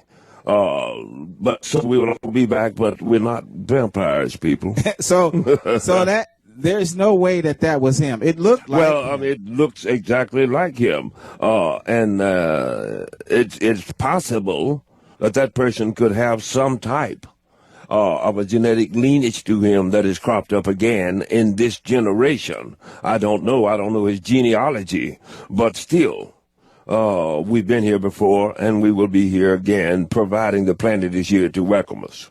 Okay, that email was from Christopher Steinbeck. Thank you for that email. And here's another email. This is from Daniel Osborne in Ohio. Okay. He simply wants to know, what is the lifespan of the Biavian race and the other 6 races that you know of? Can you say something about the lifespan of each of them? Okay. For a Dorian may live 700, 800, 900 years. These are the Caucasian-looking ones. 700, 800, 900 years. Biavian will live as much as 10,000 years before having to reclone again. Stygian may live as long as 20,000 years before having to reclone again. And the reptilians may live hundreds of years, say 300, 400 years without recloning again. Insectilians will live, 20, 30 years, like that, or less. The 7th form I did not get, the status upon their longevity and things of this nature, but I have a feeling that they are even longer lived than even the Biavians or the Stygians and what have you. Niptonians may live 400 years and what have you. But that's about the size of that. What on what I've learned of them so far. Okay, thanks for that email. And a follow-up to that. In fact, there was a time when some humans, especially the crossbred humans, the humans that mix with the aliens, live 600, 700, 800, 900 years. Yeah. Speaking of, you have depicted this rejuvenation chamber in some of your drawings, and I wanted to know, because humans do have, maybe it's crude compared to these extraterrestrials, but they have tried to create a rejuvenation chamber ourselves. And I wanted to know, this is a chamber. You call it a chamber. It looks like something that they lie in. And I wanted to know, can you explain the process? Or in other words, what triggers the rejuvenation specifically? Well, as I understand it, there are, for instance, various different phases of light of varying different colors, and there's a vibrational level. Also, there's an input of certain elementals that causes the mitochondrial DNA in the body to purify itself, and ultimately to make the skin smooth again. The body began to reverse itself and go back to a younger time, anywhere from 18 to say 30, 32 years of age, if you're much older than that at the time, and what have you. But as far as I'm not a biologist and certainly not a physicist, but it's something like that. I did see the different color lights. You see the red, the blue, the yellow, the purple lights, and the little fog that comes in there. And the process is so swift until it will take anywhere from 24 hours to 7 days to reach. And then they're good again for an extended human lifetime. And they use it on themselves as well, correct? Not really. No, they don't have to themselves on the rejuvenation chamber itself. Now, they may use such a chamber to hold a wounded person or some Biavian in stasis or whatever until they get back home, or send him home or something like that. Okay, here's a Chris in Michigan says he has a question about his symbol. Let's see what he got. Chris. Go ahead, Chris. Hey, Riley. Hi. Hey, Riley. How you doing? Okay. Hey, I looked up on the internet to get my symbol, and I have a little problem with getting the information for you. I'm adopted, and my case is closed. I can't get my information. Right. So how would I go about trying to get my symbol? Send me a photo if you can. Send me a photo of yourself, Chris. You know your mother, right? You don't know mother or father's lineage? Yeah, he's out of there. Oh, okay. Well, send me a photograph and tell me what you can of what you believe your lineage is or what have you. But I can pull it up with a photo and some kind of handwriting. Yes. So you have a large family, and do you have to do symbols for any of your family members? Well, I have done the symbols for a number of the family members, but I have mine, and the heads of each of the family homes in my family has their symbols, so we're good, Yes. Okay. Let's see. I think I have another email here. Yes. This is from Justin in Portland, Oregon. Okay. He says it's his birthday today, but anyway, he's just Happy birthday, Justin. He's saying that his mom has always claimed that she saw a UFO in the early 70s in Oregon, Portland. Okay. And according to him, his mom maintained that she was in the car with her friends and that they saw it, and that this thing followed them for about a mile. And he wanted to know, would that have possibly been the Biavians or the Targzicians? And he says he never heard of his area being a hotbed of UFO activity. Well, what's your name, Chris? Justin. Justin. UFOs pop up everywhere. In fact, there's been no place, no country, hardly any state in America that they haven't been seen at one time or the other. If it followed your mother's car, it had an interest in the people in that car and probably did scan them or something of that nature. But which one it was, unless I had a description of the ship, I cannot tell you exactly who it was. But I do know that apparently they are safe and they are not hostile or anything of that nature, because we have no recordings of alien hostility to humans per se, so to speak. But yeah, they probably did see a ship. Yes, I had a friend that claimed that he had an implant. I know that human technology utilizes implants on some level, and I wanted to know, don't these Biavians, or at least some of these extraterrestrials, actually use implants on humans? Right. A lot of humans have claimed that this is true. Just like different countries on the earth level, there are aliens who have different levels of technologies. Some may need to implant to and actually follow a person's progress as they go through life. Others do not. Biavians do not. Biavians ingrain your vibration, so to speak. Your etheric vibration is as unique as your DNA, so to speak, one of a kind. And in this manner, they can follow you with that vibration once they've encoded you into the neurotronic computer. But other aliens have different levels of technology, you know. Mm-hmm. Okay, here's a question about alien biology. Ernie. Hey, how's it going, Riley? Okay, Ernie. Hey, I just had a question. You've probably been asked this a million times already. Do you know in Marfa, Texas, they call them Marfa lights? I just barely learned about it. That's why I'm asking. But I think it's like old story about. There's this place where you go and you see lights. It's called Marfa, Texas. Have you ever did any research on that, or what are them lights? Not really, but I have seen certain manifestations of lights in various places. Now, there are have been on occasion ground lightning that shoots up into the sky instead of coming down from the sky, or that shoots up to meet the other sky balls. Sometime when the elements are just right, and the geodesic plates in the earth generates this electromagnetic current, it may release balls, light and things of this nature that will float around. I suspect that's probably where it is. However, you also see these balls of light and stuff in places where there is a quantum window or Stargate, where aliens can come in and out of and things like this. So it's probably a very special place. Okay? Okay. Here's another one. This is Joe in Denver. Hello, Joe in Denver. Hey, Riley. How you doing? Okay. I was wondering, did you, I had a question about Doomsday, but I was wondering, if you ever got money to get your jaw fixed? Did that ever go? No, well, I've been talking to, my dentition, the dental doctors and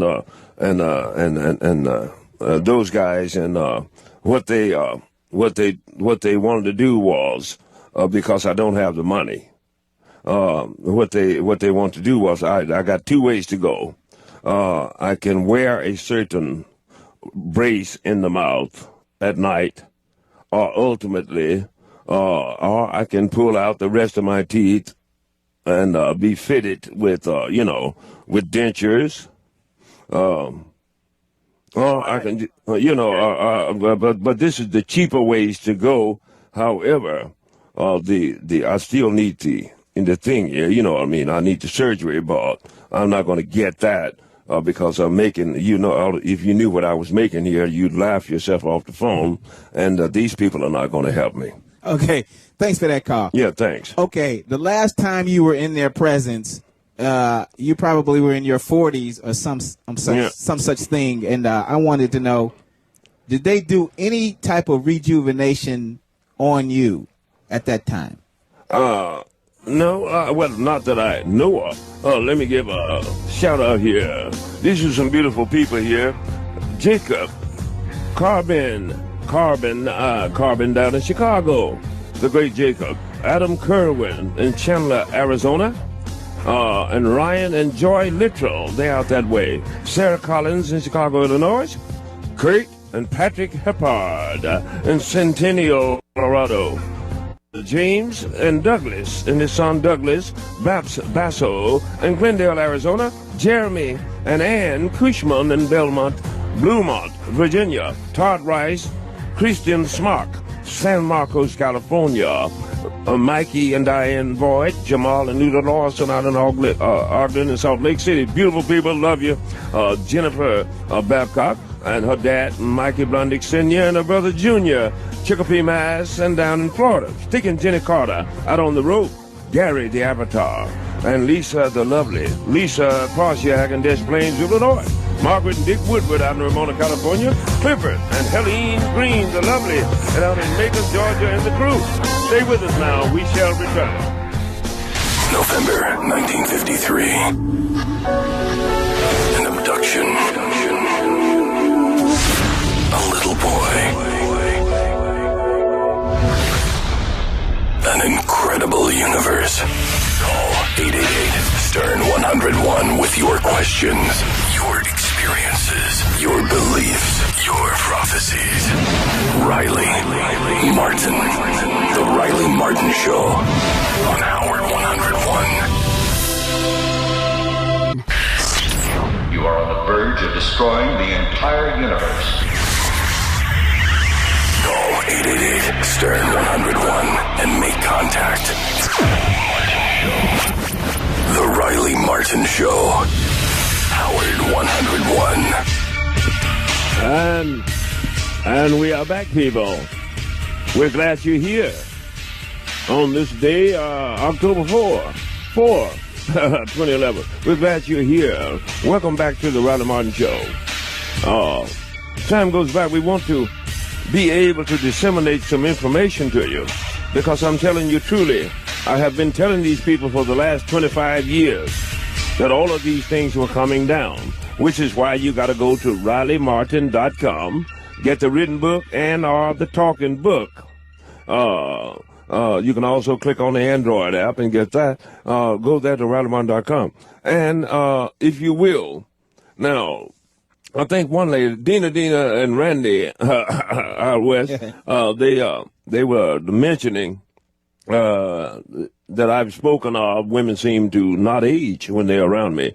You'll get a chance to see my lovely wife if you come down to Doylestown, Pennsylvania, Doylestown, D-O-Y-L-E-S, Doylestown, Pennsylvania, and meet me at the Boy Scout building there, across from the old Mercer Museum this Saturday, 4 days, people, this Saturday. And I'm going to be talking for about 2 to with one of all seminars, give you the skinny on that. There may even be a number there for you to call. If you're in the tri-state area or even further away, you can get away, come down and let's talk. You can ask me anything you want to, and I'll tell you what I know. Okay? So, Doylestown, Pennsylvania, this Saturday. Suit seminars. Yes, indeed. Talk to me, Ron. 888-STERN-101. Riley Martin at SiriusXM.com. Okay, Rob Weldon, he wrote in from California. Mm-hmm. Rob Weldon. Okay. And he has a question about the symbols. No, he says that you say that the symbols are tickets to board the mothership. Mm-hmm. So he wants to know, come 2012 December, can you clarify, should a person actually have their symbol in hand at this time? No, but I always tell people, you can make copies of the symbol for yourself. You can make a key ring. You can put it on your T-shirt. You can tattoo it. You can do anything you want. But you do not have to exactly have it with you. But you do have to have ownership of that symbol. If they come to you and say, we want to buy original Riley Martin art, and you sell it, then you'll have your reward. You can't get on. But if you've got it, then we will know where you are. And you will be contacted, providing this airlift takes place. Now, I was sent here to prevent it having to take place. People, or else I would not have come. If I knew for sure that we were all going to die, or that most was going to die on this date. That is not written in stone. Even the Biabians say it is not. But I will give you all the information I hold on the skinny of this next year around my birthday, the 9th of May. Then I will reveal all that I know about this for that coming up December. But if I were you, I would get my symbol, people. It's not very much to get. If you work at McDonald's, you can get a symbol. And I would get a symbol and what have you. This is why I don't try to price them where only wealthy people can get them and things of this nature. So get that symbol. You're going to need it. And get the book. Go to RileyMartin.com and get it. Yeah. All right. Thanks for that email, Rob. Okay, another quick email here. This is from Dr. Lamantia. Okay. In Pennsylvania, Joe Lamantia. Joe Lamantia. He says, Riley, my family and I are preparing for the departure to Biave, and airlines have rules about how many bags you can take on board an airplane. Do the Biavians have any restrictions as to how many bags and creature comforts we can bring along? You can bring one pet and what you have on your body. Why? Because since we have no specific particular meeting spot, they will do it through biomolecular dispersal or dematerialization and rematerialization. But I can assure you that all of those things that you left behind, if they are of great interest to you, they can reproduce them there and what have you for you. But no, you don't need any luggage or anything of that nature. You can bring one pet each. All right, thanks for that email, Dr. Joe. Okay, Evan in Georgia is on the line. Hello, Evan. Evan? Hi, Riley. How are you doing? Okay, Evan. I just want to first thank you for putting yourself out there like this for the betterment of all of us. Oh, thank you. Thank you, good man. You're welcome. I never really heard anybody thank you. But my question to you is, instead of getting surgery on your jaw and wasting all that money, why don't you just stuff the cock?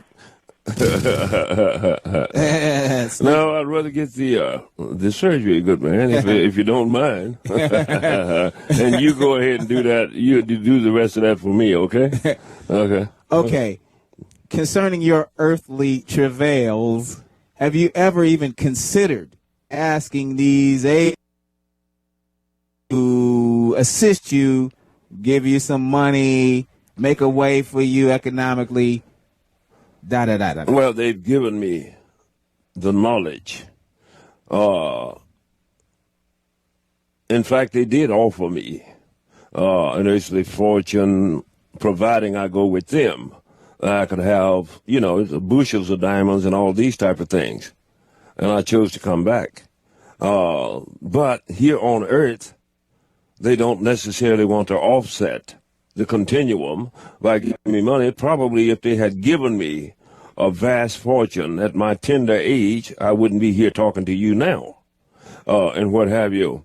And so I'm not mad at them for not circumventing things and making me rich. I have the knowledge that they have given me, which I would not trade for all of the treasure on the planet, on the earth, and what have you. And so essentially, I am not a sad man, and what have you. Though I would like to, get paid, but doesn't these people that I'm working for, doesn't seem like that's going to happen with them anyway.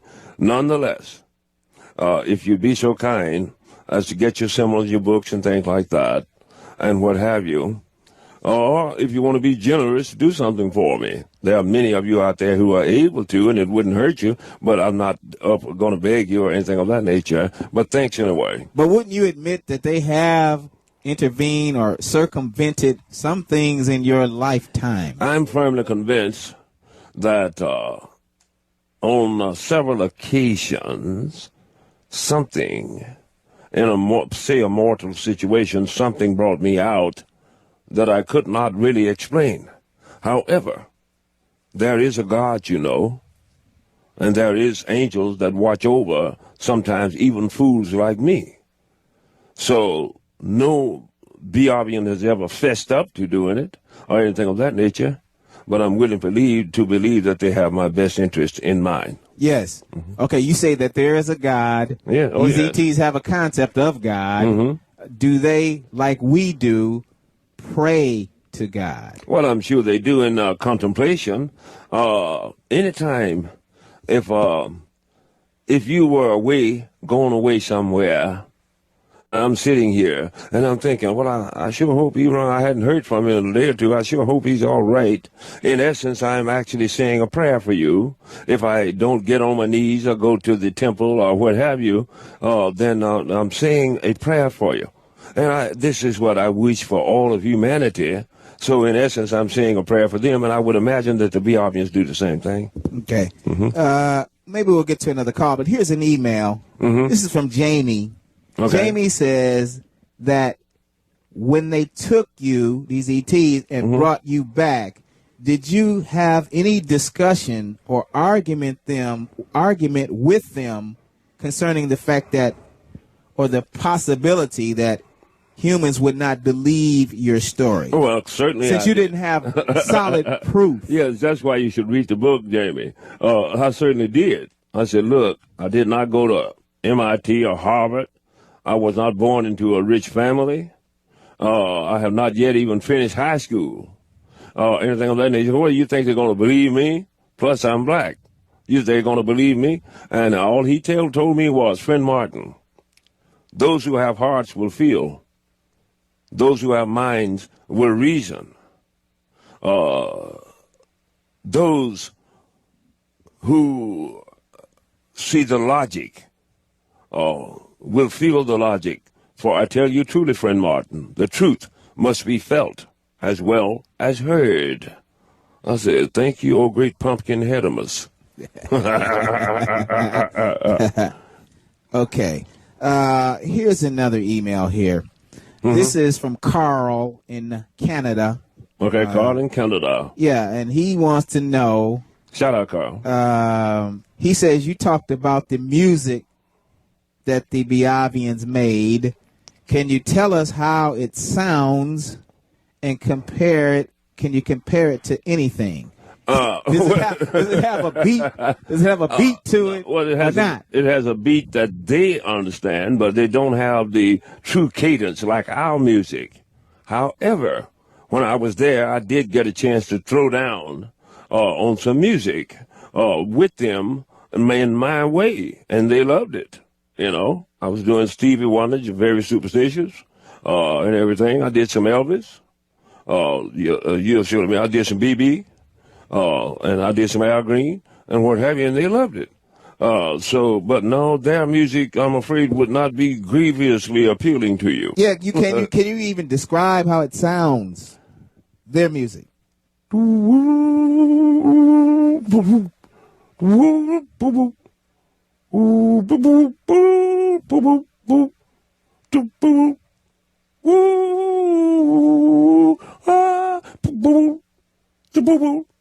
And them big heads just be bobbing. So they perform this music with the instruments physically. And dance. Yeah. They dance too? Yeah. Well, you want to call it dancing. Okay. I think they're getting down. Can't even dance. Okay. Can't even hold a beat. Related question. This is from Chris Bilo. He wants to know, what was your old music band called?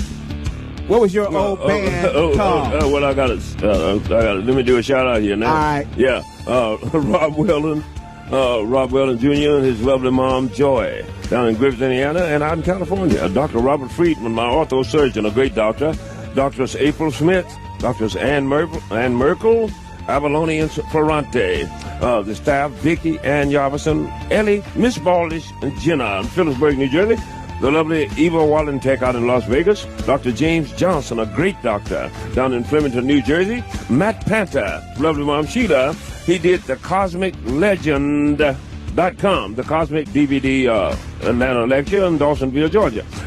Floyd Kachowski, the great, and the lovely Devonay, and the great Zach, down in Kingsford, up in Kingsford, Michigan. Rob and Karen Horowitz in Mattawan, New Jersey. This is the Young Soldiers, James Bucalia, Thomas Hawkins, Commander Brandon McCartney, Julie Glaubach, Andrew Kern, Michelle Coit, in Hawaii, Iraq, and Iran. Our spirits are with you, kids. We're with you. Joel Runyon and the lovely Mary Cap out in Reseda, California. People, they are not married yet, but Joel, if you don't do it, I'm on a come courting. Philip and Elizabeth Hope Sanchez out in Nampa, Idaho. The great Chuck Bowling out in Las Vegas, Nevada. Darren Foley, the lovely Kinga, and the family down in Chicago, Illinois. Chris from Arizona. And Norman Yee in Honolulu, Hawaii. Kristen Mortensen in Houston, Texas. Stay with us now. We shall return. Riley Martin. In 1953 in northeastern Arkansas, I had seen lights above the river for 3 nights running. Call 888-STERN-101 with your questions. The Riley Martin Show on Howard 101. People of Earth, attention. Howard 101. The Riley Martin Show. On Howard 101. Call 888-STERN-101 and make contact from the world above, from the world beyond. The Riley Martin Show. And we are back, people. Thank you for staying with the Riley Martin Show. Yeah. Yeah, let me remind you now to go to RileyMartin.com. That's RileyMartin, like Thomas, TIN.com. And get your symbols and get your books and all that. I know it's coming up holidays, birthdays, and things of that nature, so do the thing, people. Go to RileyMartin.com and get it. Also, go to 1M and meet me down in Doylestown, Pennsylvania, this coming Saturday. I'll be talking at the Boy Scout building across from the old Mercer Museum. And go to, Susan Duvall seminar, and she's got a number there for you and everything. And we will be talking, and we will call it the Intergalactic Revelations. So come on down. Yes, indeed. Also, people, you can follow Riley on Twitter at Riley L. Martin. Yeah, that's right. Twitter me. And call us 888-STERN-101. Also, don't forget you can listen anytime online at Sirius.com. Just click on the SiriusXM.com. Thank you. SiriusXM.com. Okay, Just click on the Listen Online tab. Okay. We'll get to a call here, but I have an interesting email here. Okay. You tapped on it earlier a little bit. This is from Randy and Dina in Las Vegas. And Randy is saying that ever since his wife read your book and got to the part that when you make love to a woman, she will get to looking younger. Now all she wants to do is find you and make love to you at least once, maybe twice if it's good. Did the Biavians give you this power? Is it due to the Elohim gene that you have in you, and that maybe you can help out some of the other guys on this secret? They send their love to both of us. Randy and Dina. Yeah, I have seen couples that have been married 60 years, like my mom and dad, and they didn't really physically age. She certainly didn't physically age that much. So it's probably in the genes, and I don't know if you'd call it the Elohim gene or not. However, at my age now, I'm 65. But I can assure you that I'm perfectly capable of getting it on. And I must truly still perform, even though I've quit the road, and other women and stuff like that. But I have no problem because unlike a certain radio host and a program director whom I will not name, I am not able to buy my old lady a 5-carat diamond ring so she won't tell it. So I have to come up with it. You see what I'm talking about. And people, if you come to Doylestown, see my wife. I think she's about the same age as Robin. 58, 59. And you'll see what she looks like. All right, thanks for that question. Dina. Dina, I love you dearly and everything, but you have to give me a pass on this one, even though I'm going to, be sorry I said that. All right, before we went to the break, Chris Bilo wanted to know what is the name of your old music band. Oh, I've been with a number bands, Jim Briscoe and the Poverty Jive Team, Riley and the Whirlers, Riley and the Whirlers, the Down Home Boys, the Groove, and a number of other groups over time. And I could really sing. In fact, get my album, people. It's called Last Men Standing, and you go to RileyMartin.com, you can get that album. It is all 11 original songs. You have not heard them before, and you can hear the old man throw down. Go there and get it. Mm-hmm. Riley and the Whirlers. I like that. Yeah. All right, here's a call from Mark in San Diego. Hello, Mark in San Diego. Hey, Riley, Ron, long time no speak. Hey, yeah. Hey. Question, hybrid humans, would they be able to say they're hybrid? Because my Uncle Penny, we all think he's a little strange, but he might, he's a hybrid human. Would the Biavians allow him to say, hey, I'm a hybrid, right. Well, meditate, shape shifts, possibly travel with the fog? Well, right. Well, okay, as the book explains, we're losing you. As the book explains, many thousands of years ago, in ancient Sumer or Sumeria, they came down from that mythical place called Atlantis. These extraterrestrials took the daughters of men. Some of their ancestors lived 600, 700, 800, 900 years if you read the book of Adam. Now, there is no race, creed, or color of man walking the planet that doesn't have some of the alien gene within them. Every once in a while, it'll crop up a little bit more so in a given one than it will another. But I cannot say that so in essence, we're all hybrids. We're not the same human we started out as, period. You know what I mean? So who knows? He may have more of the gene than most. Mm-hmm. Thanks, Mark. Nice Mark. hearing from you. Yeah, nice hearing from you, Mark. Shout out to you and your lovely family. Okay, with respect to hybrid, these hybrid children that you have, what ages would they be at this time? And also, are they kept abreast of your progress here on Earth? Chances are, okay, they were in 1964. I was about 18 years of age. So you have to count from there. Yeah. Yes, and are they kept abreast of your doings here? Do they keep up with you? Well, possibly so, but I understand that they took them back to the home planet. So I haven't had any ready communication with them, not even on the telepathic level.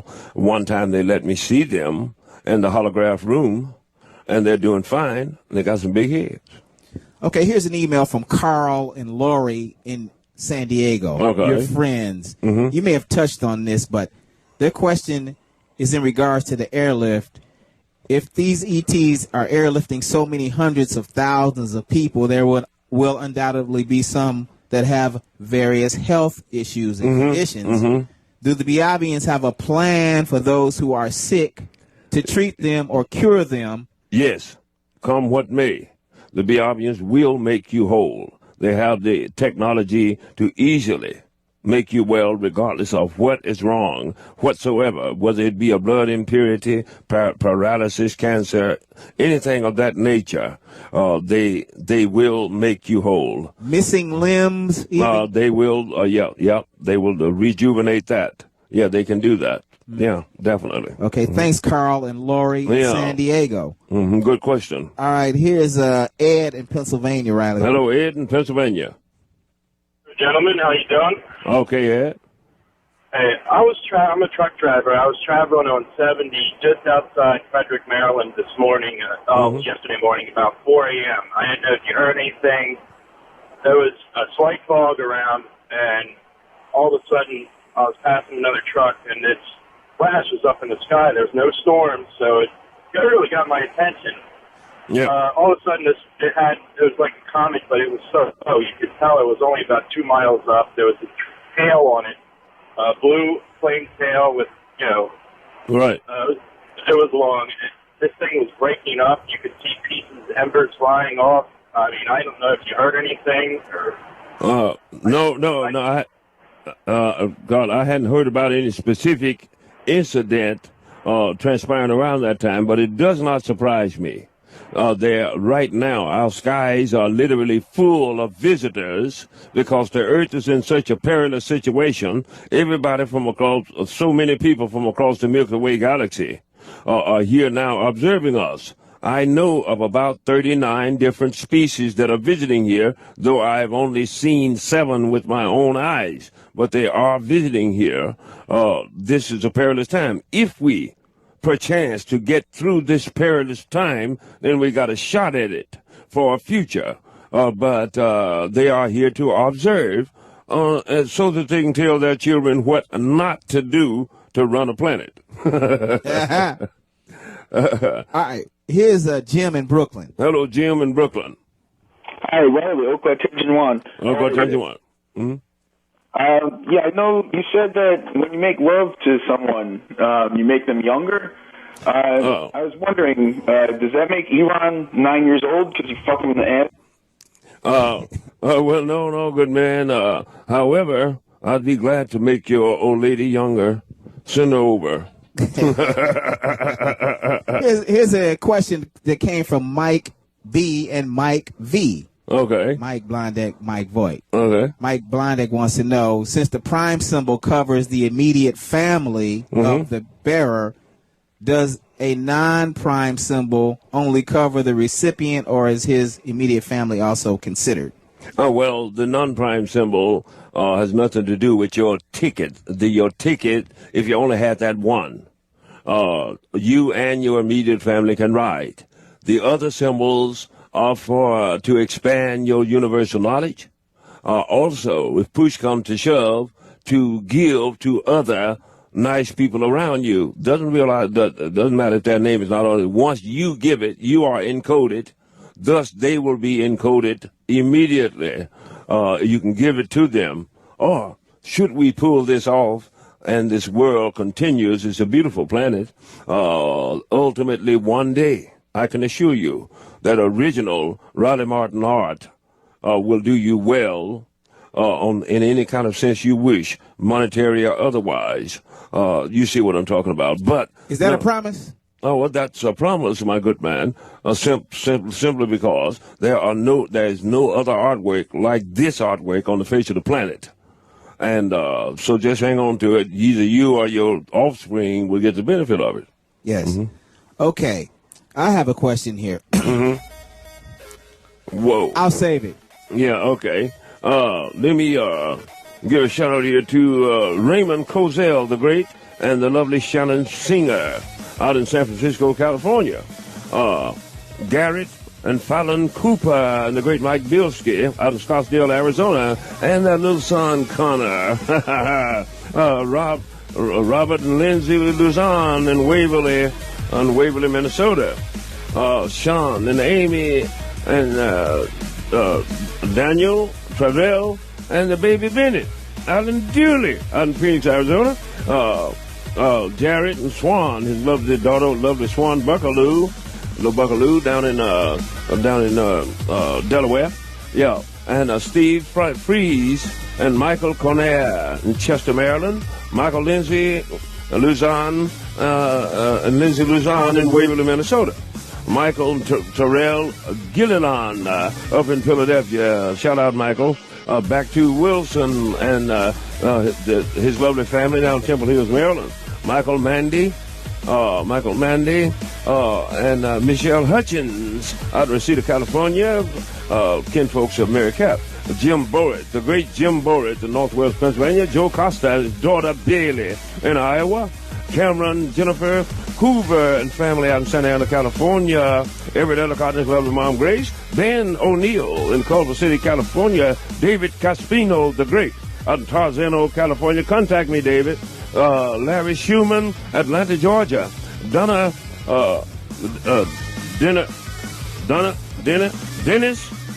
Winkowski and Lisa Kalashi in Black Canyon, Arizona. Jacobs Worcester, Oakville, Ontario, Canada, and the crew. Kevin McFarland and the lovely family in Canton, Michigan. Thank you for staying with us here. Go to RileyMartin.com. Get your book, get your symbols and all that. Twitter me at Riley L. Martin, and meet me in Doylestown this Saturday, Pennsylvania. And we love you, and we're out of here. And much luck to you, little Nicky Scarfo, Nicosia. Whoa!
Show on Howard 101.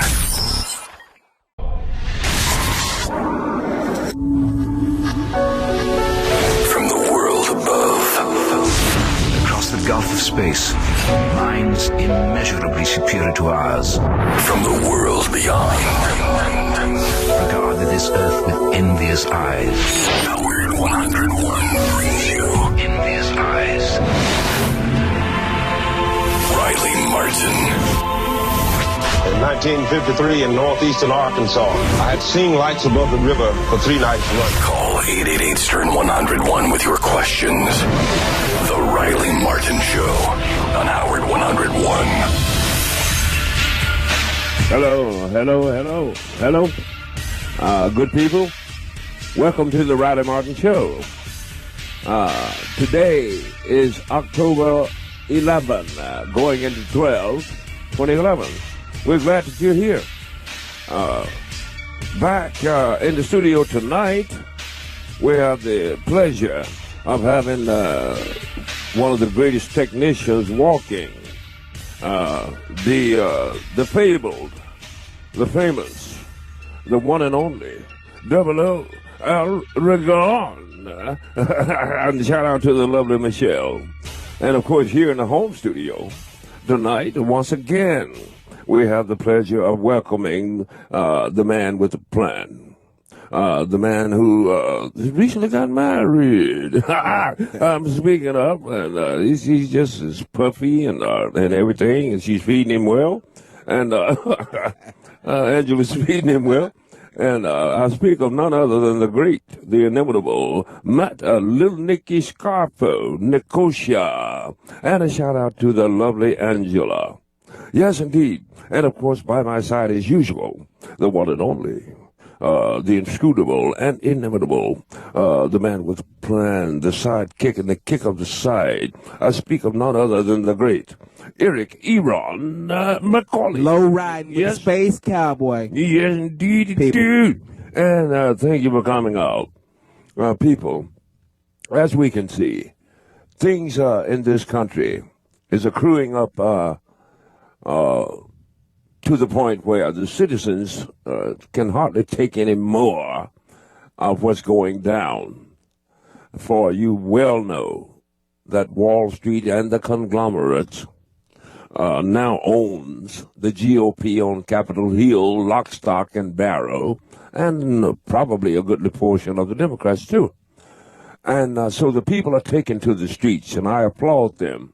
I only wish it were possible for me to be there with them, even as I speak, because there comes a time when in the richest country in the world, this country is more innovative, has more resources, scientific knowledge, and cutting-edge various different accoutrements than any other country on the face of the earth, and yet we've got millions and millions that don't got a job because they shipped them out overseas and bought off the politicians. And this has got to stop, people. This has got to stop.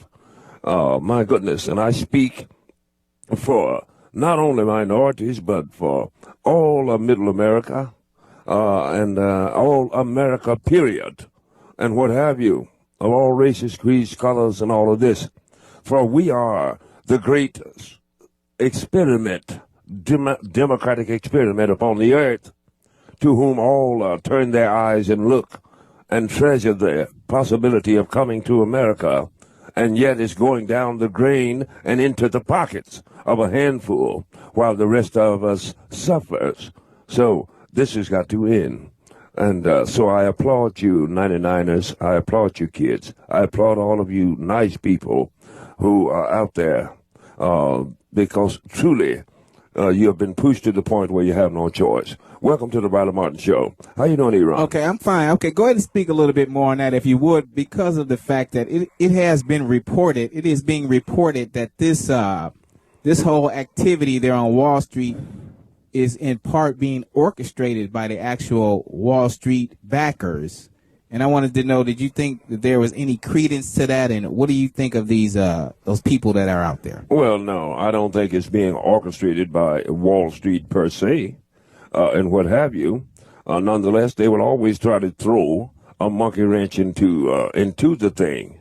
All I know is that these rich Republicans, these fake glory-spouting fake entities with smooth rhetoric, is trying to hold on to the positions and the monies and the bank accounts that is being very generously supplied to them by their masters, which are the conglomerates and Wall Street.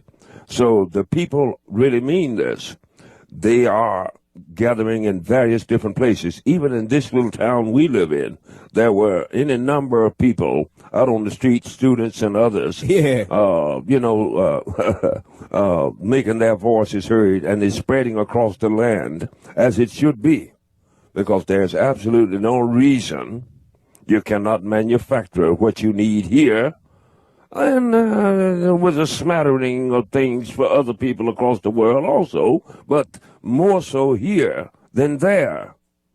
We're going down the drain, and the ones who are engineering this do not care as long as their pockets are full of money. You see what I mean? Yes. Okay. We have questions and we have callers and all of that. We have a lot of stuff to get to here. Okay. People, you can call us 888-STERN-101. Email us with questions, RileyMartin@SiriusXM.com. Okay, I have a related... And also Eron at RileyMartin.com. There you go. Eron at RileyMartin.com. You can send me questions there. During the week as well. Anytime you can send them. Yes, absolutely.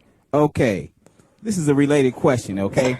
This is from Rob Weldon, California. Okay, the great Rob Weldon. With respect to the government of the Biavians, he says that you have said that a small group of logical beings make the rules, and yet they are not corrupt, or that they are not power hungry, and that they really listen to their people. So he wants to know, how is the Biavian government not corrupt, as the United States government is, and how do the Biavians as a whole avoid political corruptness? Well, Rob, he doesn't want to go there and be under a power-hungry government. Right, like he is Rob. The factor of resources, that is the equalizer. What I'm saying is that on Biavi, it doesn't matter from what station in life you come from, if you cook up to the knowledge that's innovative enough to usher in a new concept, then you achieve that position. You cannot achieve it through birth or through family line and things of this nature. Secondly, necessities. Okay, Biavians, we have a finite amount of precious metals, diamonds and things of this nature, even oil and what have you. But Biavians have the pick of any number of uninhabited planets, asteroids and things of this nature, wherein they can extract all kinds of precious metals and things of this nature. So their economy is not like ours to the extent that they seek fortune. They are more so seekers of knowledge. When humans are there, some humans are, when others get there, they will ultimately, over time, with an extended lifespan, eventually rise up to various different positions and what have you. And no doubt there'll be a governmental order wherein you'll have very little dissension simply because you will no longer have to worry about, somebody foreclosing on your house, food, transportation, etc., education, and what have you. That is the reason that they have remained so peaceful for so long. Okay. All right. Thanks for that email, Yeah, Rob. Shout out to you. Okay, this is somewhat related here. In your book, my favorite parts of your book is when you give these verbatim discussions between you and Tan, word for word, back and forth. In one of these, you are expressing concern to him about the possible corruptibility of a whole bunch of humans if they get airlifted to Biave. And you're saying that unlike the Biavians who are not given over to doing dumb things, humans seem to thrive on controversy. And I wanted to know, what is your level of concern? What is the extraterrestrials' level of concern about the combustibility or the corruptness potential of humans? We can get out there and make trouble for them. Yeah, once again, I state that any human on Biave will not have want of anything that is material or what have you, or educational and things of this nature. So this makes, when a society is doing good, then there is always less trouble when a society is actually doing good. But of course, there will be people. There will be actors, lawyers, scientists, doctors, and all the things that are here.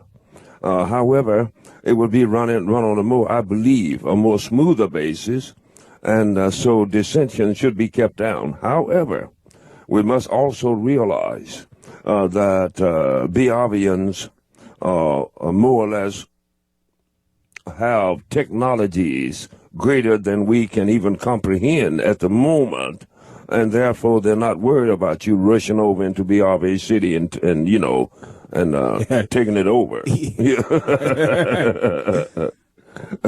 Okay. Okay, here's an email. Okay. This is from Bernadine, and she's expressing appreciation for the show, and she's actually apologizing for any of the callers you get that are not above board. But the question she has is, and this is a multi-lineal question, but so you can let me finish it here. It says, what will we eat when we leave the earth? Will we still grow and prepare food, or will we just drink nutrition drinks and eat some type of vitamins?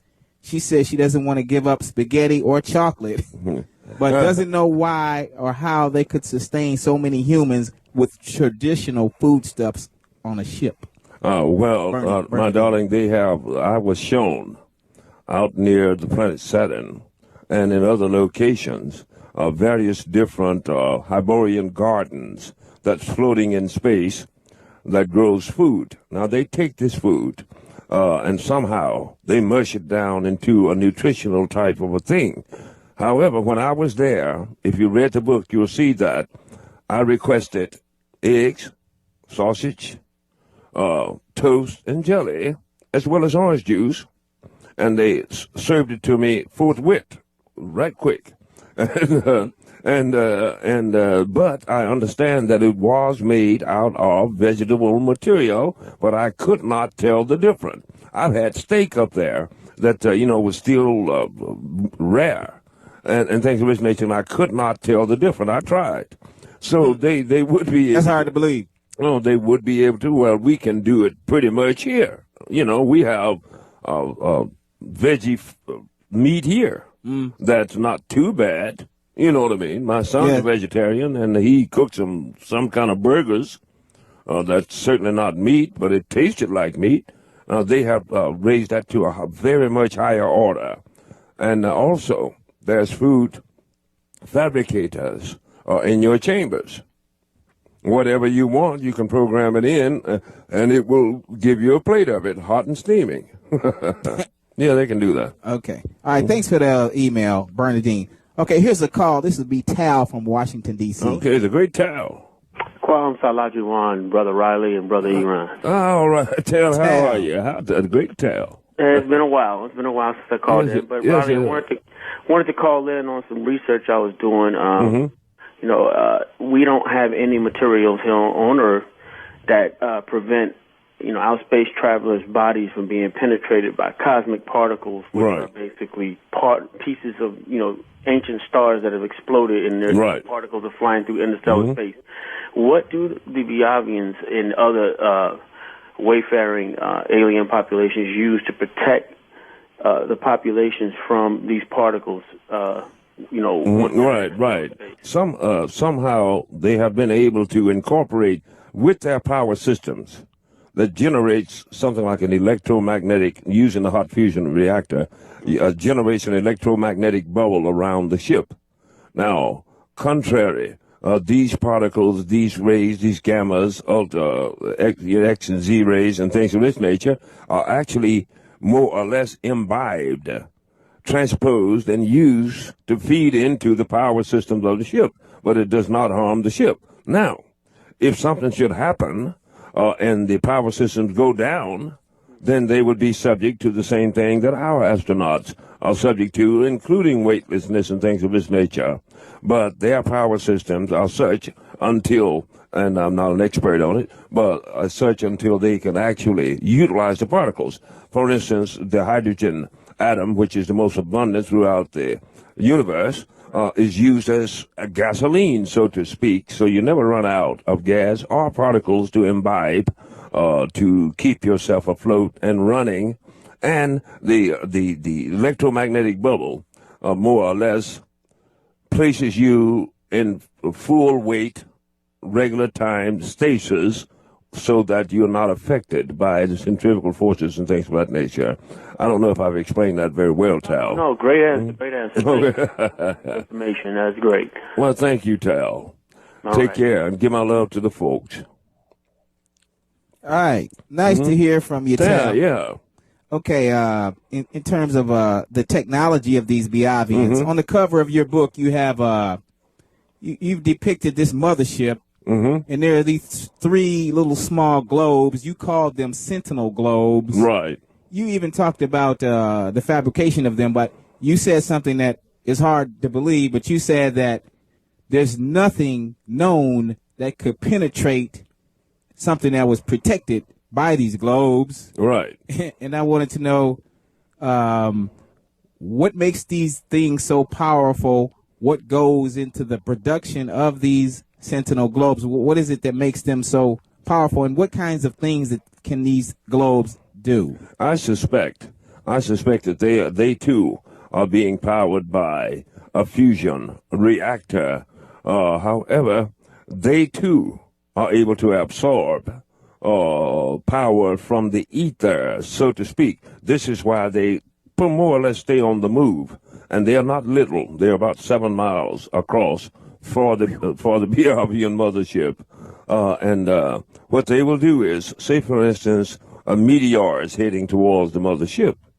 Well, if it is heading directly towards the shield and looks like it's big enough to penetrate the shield, then they will destroy it. However, if it's going to miss the ship, even by a few kilometers, they'll let it through and what have you. But no, nothing thus far that I know of has ever been able to penetrate it.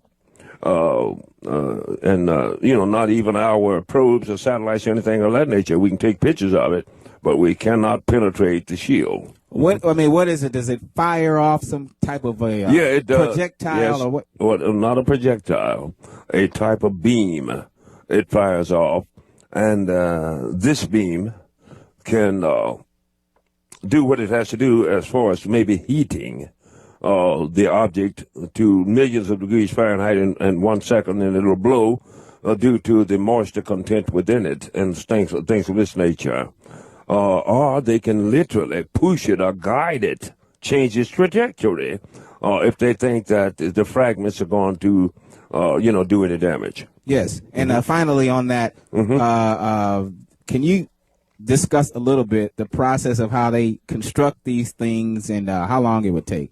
Oh, okay. It is began kind of as a small circle and some type of something appearing to be like spider webs around a jack. The jacks you used to, play jacks with the red bouncer ball. Anyway, and it begins to spin around it, and as it goes, it accumulates.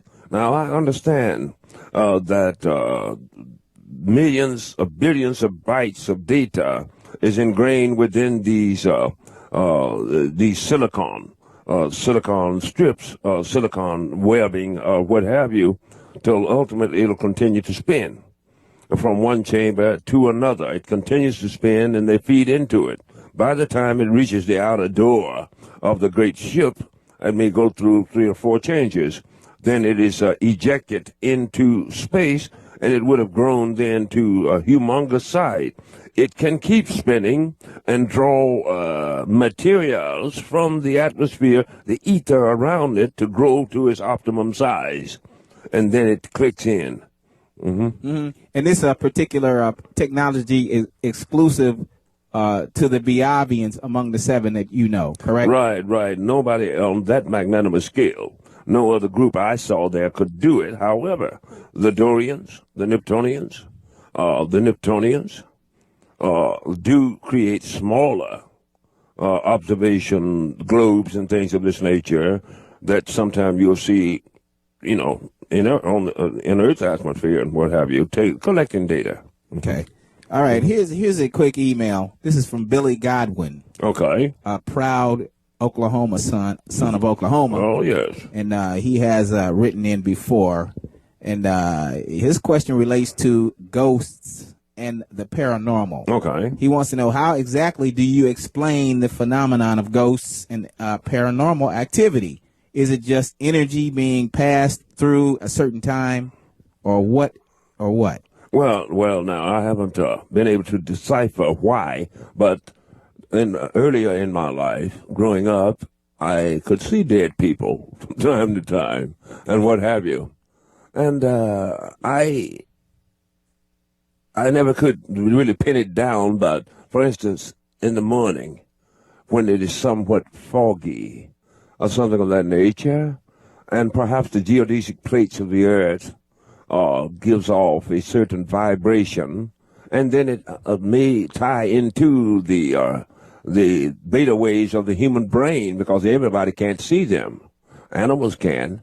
They are there, and they are a phenomena. Now, I found out that the force of life itself is eternal. It's continuous. You don't just disappear once you lay your body down and die. You are somewhere. You understand?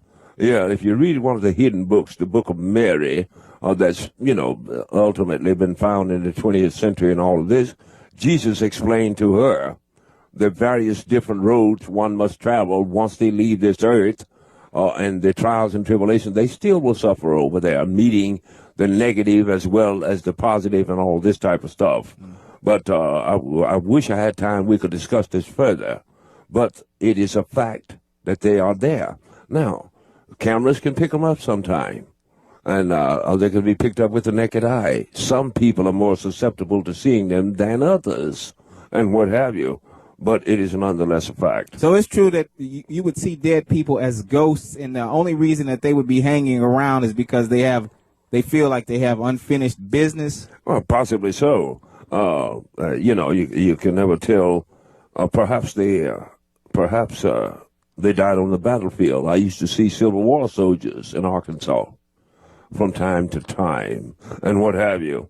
Perhaps they are wandering over there, because over there, one day is as 1,000 years. Otherwise, time stands still within the moment of that happening, so to speak. The people out on the desert sometime, will see soldiers. A mirage? Mirage. Soldiers riding and things of this nature, and they actually see it, Mm-hmm. And finally, related to this, you spoke on your experience of going into a trance state to retrieve some of this information when you were with Barbara Bartholick, and you talked about a certain state before you got deep into the trance where, for lack of a better term, you would experience some types of paranormal type things. Can you say something about that? Yeah. When she put me under on a couple of occasions, I saw people that, from my history. Let me give a shout out here to the great Brad Austin and Harvey Rootcap up in Albany, New York. Joe Franco in Willow Grove, Iowa. Brandon Beckermeyer and his lovely family in Royersford, Pennsylvania. Jerry Lenore, his lovely sister Roberta down in the D.C. area. Kevin McFarland and his beautiful kids and family in Canton, Michigan. Bill Johnson Sr. and Jr. up in Rome, New York. Todd Rice and Kristen Smock out in San Marcos, California. Jeremy Ann Cushman in Brumont, Virginia. James and his son Douglas Basso, Glendale, Arizona. Kurt and his son Patrick Hepard, Centennial, Colorado. Sarah Collins in Chicago, Illinois. Adam Kerwin in Chandler, Arizona. And Ryan and Jordan Luttrell. Jacob Carbon in Chicago, Illinois. Mike and Diane Floyd out in Ogden and Salt Lake City. And Jamal and Luda Lawson. Love you, kids. The great Mikey Blundick Sr. and Jr. and the lovely Jennifer Babcock in Chicopee, Mass. And New York State, down in Florida, too. Stick and Jenny Carter on the road. Gary and Lisa Parsiak, the Avatar in Des Plaines, Illinois. Margaret and Dick Woodward out in Ramona, California. Clifford and Helene Green, my loved ones, down in Macon, Georgia. Rob Weldon Jr., his lovely mom, Marcia Joy. And Griffith, Indiana, and out in California, too. Dr. Robert Friedman, my orthosurgeon. Doctors April Smith, Ann Merkel, Avalone, and Sarante. The staff, Ellie, Miss Baldish, Jenna, Vicky, and Ann Yarvison, down in Peaburg, Phillipsburg, New Jersey. The lovely Eva Wallachek out in Las Vegas, Nevada, and Dr. James Johnson in Flemington, New Jersey. Stay with us now. We shall return. November 1953. An abduction. A little boy. An incredible universe. Call 888-STERN-101 with your questions, your experiences, your beliefs, your prophecies. Riley Martin. The Riley Martin Show on Howard 101. You are on the verge of destroying the entire universe. Call 888-STERN-101 and make contact. The Riley Martin Show. Howard 101. And we are back. Well, we're glad you're here and everything. Now, let me remind the listeners, go to RileyMartin.com. RileyMartin. RileyMartin.com. Get your books, other accoutrements, and make sure to get your symbol. Now's the time to get the symbols and what have you. Realize that I'm not getting any younger here. And so get your symbols while you can. Also, go to RileyMartin.com and click on the Android app. Scroll down, click on the Android app, and what have you. You can Twitter me too at Riley L. Martin. Riley L. Martin. But RileyMartin.com is where you ought to go. And welcome back to the Riley Martin Show. We are glad that you're here. Talk to me, Ron. People, you can listen anytime online at SiriusXM.com. Just click on the Listen Online tab. And, of course, you can send us the emails to eron@RileyMartin.com. Right. And you can send emails to RileyMartin at SiriusXM.com. Okay, this is an interesting email here. This is from Professor Christopher Smith, who has emailed us questions before. Mm-hmm. He says he's doing research on the metaphorical use or the metaphorical nature of our language. Okay. And I'm going to paraphrase it here. He's saying that we really don't say, or what we say is not what we really mean sometimes, and that our linguistic expressions are just containers for meanings and are independent of the context. So he's saying that what we talk about isn't really what we mean, but our language is the attempt of our language to get our thoughts across. So he wants to know, could you say that humans are still babbling babies at each other, and when the Biavians want to tell one another something, how pure is the language that they use? Do their words get in the way of what they're trying to say? For the most part, they do not. However, after spending a great deal of time around Tan and Nella, I got him where he could try to do a joke or something of that nature, and whatever, and whether it wasn't funny, but it would make you laugh anyway because it's so stupid, not funny. And people, you're right, people do not say what they mean very much. The typical example is watch the news, watch Fox News, and what have you. And the biggest bunch of bigoted scalawags to ever have smudged the earth with their sickening repose and what have you. But they are, oh my goodness, they are doing all kinds of flowery rhetoric when they're fixing to rob you and help the others rob you and all that. So in that sense, no. And even in everyday life, when you cheer up a friend, he done something, or she did something stupid, and you tell them, oh, the heck with them. They don't know what they're talking about. Hey, you're cool, you're great, blah, blah, blah, blah, blah. That's a goodie. That's what I call a goodie, even though you're saying don't do that stupid stuff no more. But later on, after you get through complimenting them and everything, then you say, now, but don't do that no more. Like that.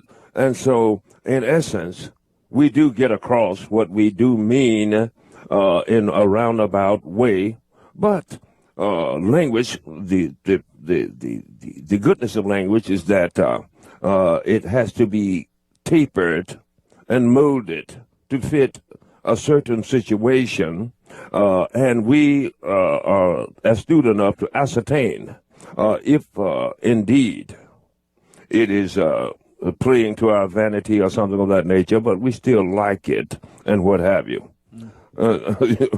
So that's about all I can give you on that right now, good man. So the language of between these Biavians is you would consider it pure? Yeah, but why? Because they are highly scientific, and you can't be jiving around in the depths of space and attaining faster than light speed and things of this nature. So you got to be dead on with what you're saying.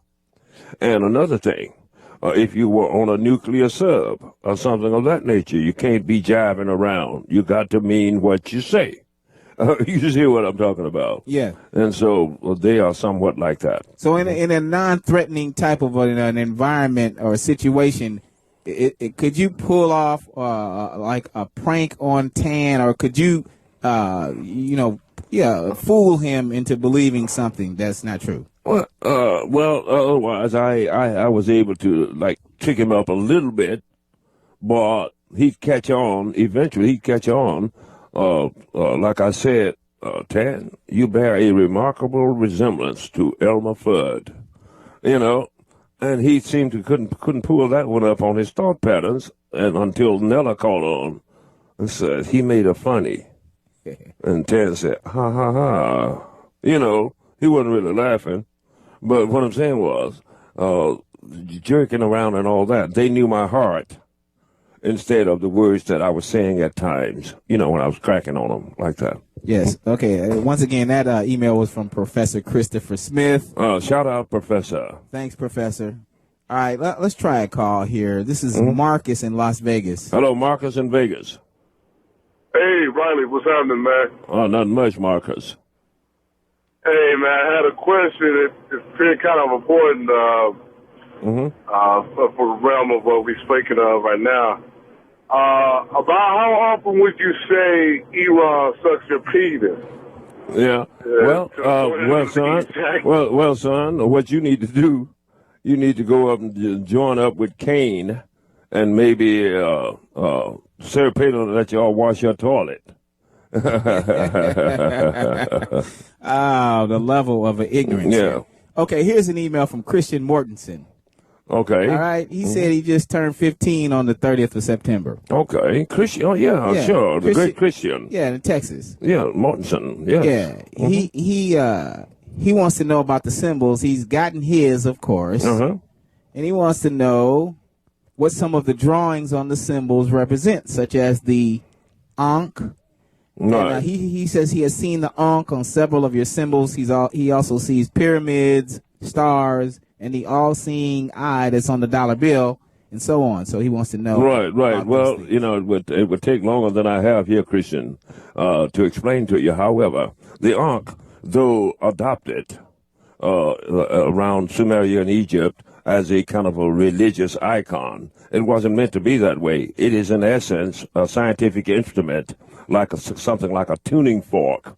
It was believed by the ancient Sumerians that under the right circumstances, if you struck that, built it in metal, and struck it with a silver hammer, that the vibration would cause you to be able to see through time and space and scenarios and dimensions by looking in the big loop on it. The pyramid is what they call is a benign battery. Otherwise, if I'm 6 light years out in space, I can hone in on those pyramids because power is coming through the top of that pyramid, and it's like a benign battery. It doesn't need a power source, and I can pick up on that vibration, and it will lead me in my star charts to this planet and things of that nature. There are 7 globes signifying the 7 levels of that you must attain to run faster than light.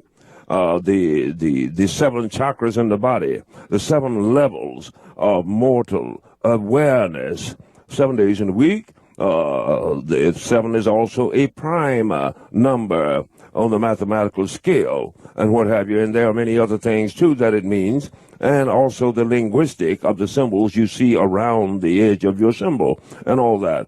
But that's encapsulating it. You understand. But once I get on to your handwriting or your photo and all that, then I can easily design your symbol, and it will tell me about you. So it's a great deal in the symbol there, big guy. Plus, I believe it brings good fortune for all positive things you go to do, Christian. And I'm counting on you because you can do. I want you to do me proud as you go through life, because I consider you one of my sons, and I love you. Shout out to you and your lovely family. All right, thanks for that email.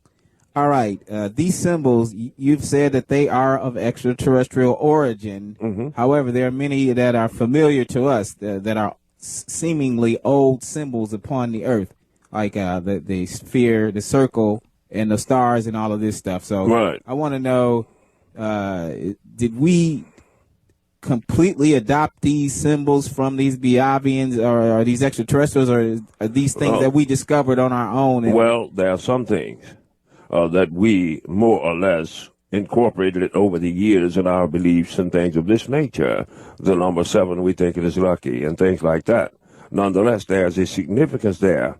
And I believe that much of our ascension and knowledge did come from those visitors from the skies and all of this, though it don't mean the same thing. Now, if I were doing a symbol for a Stygian, it would not look like one of the ones that I'm doing for an earthling.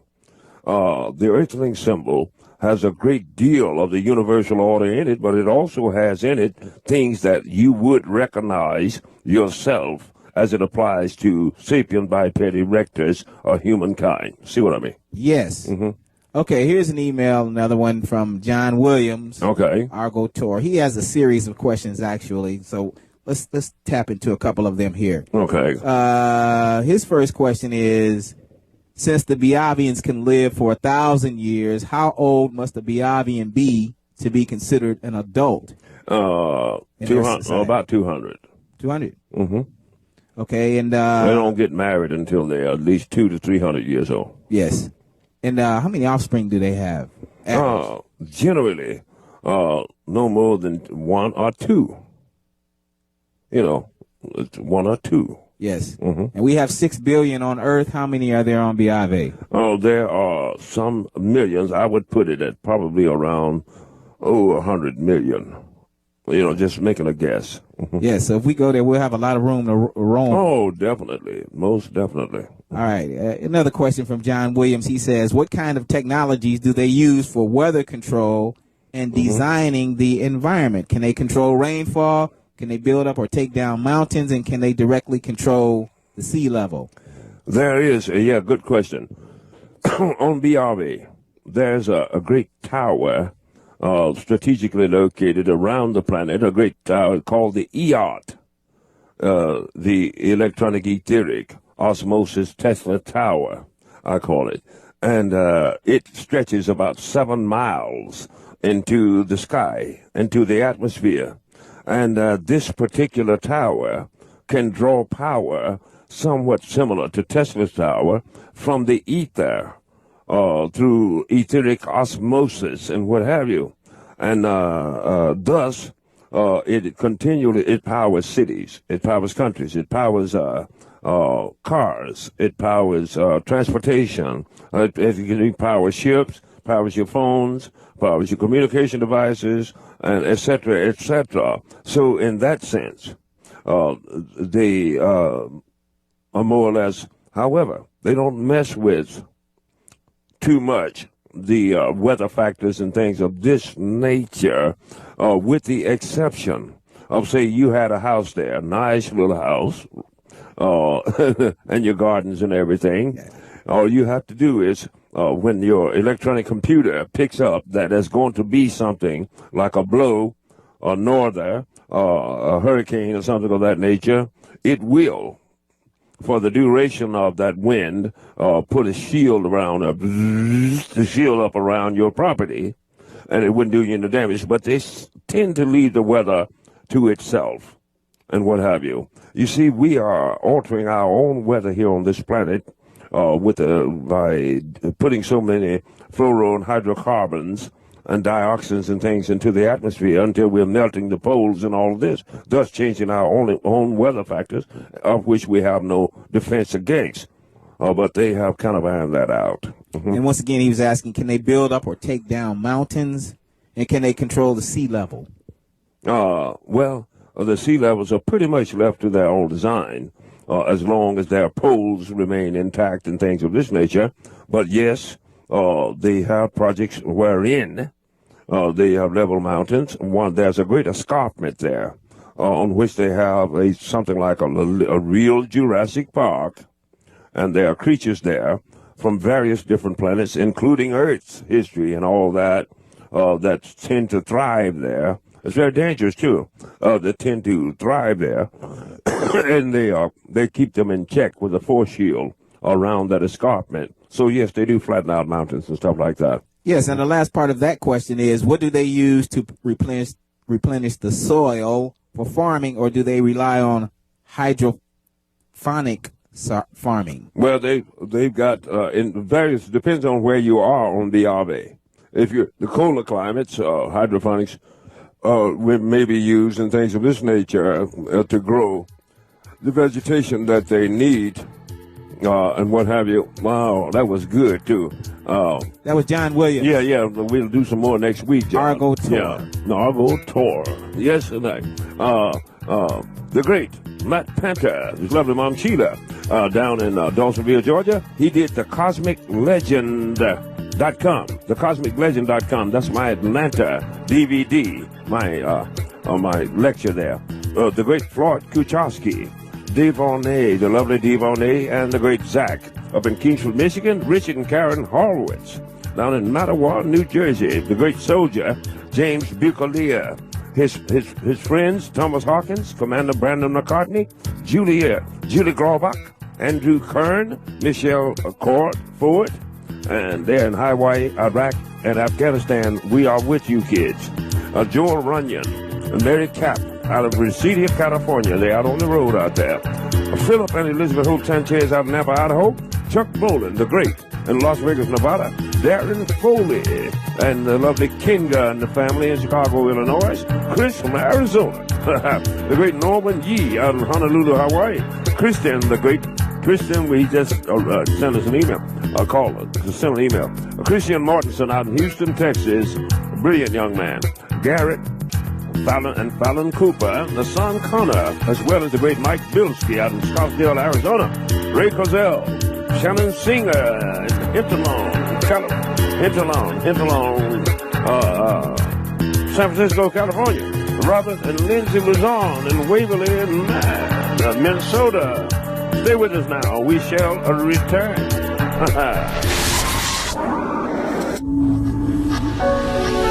From the world above,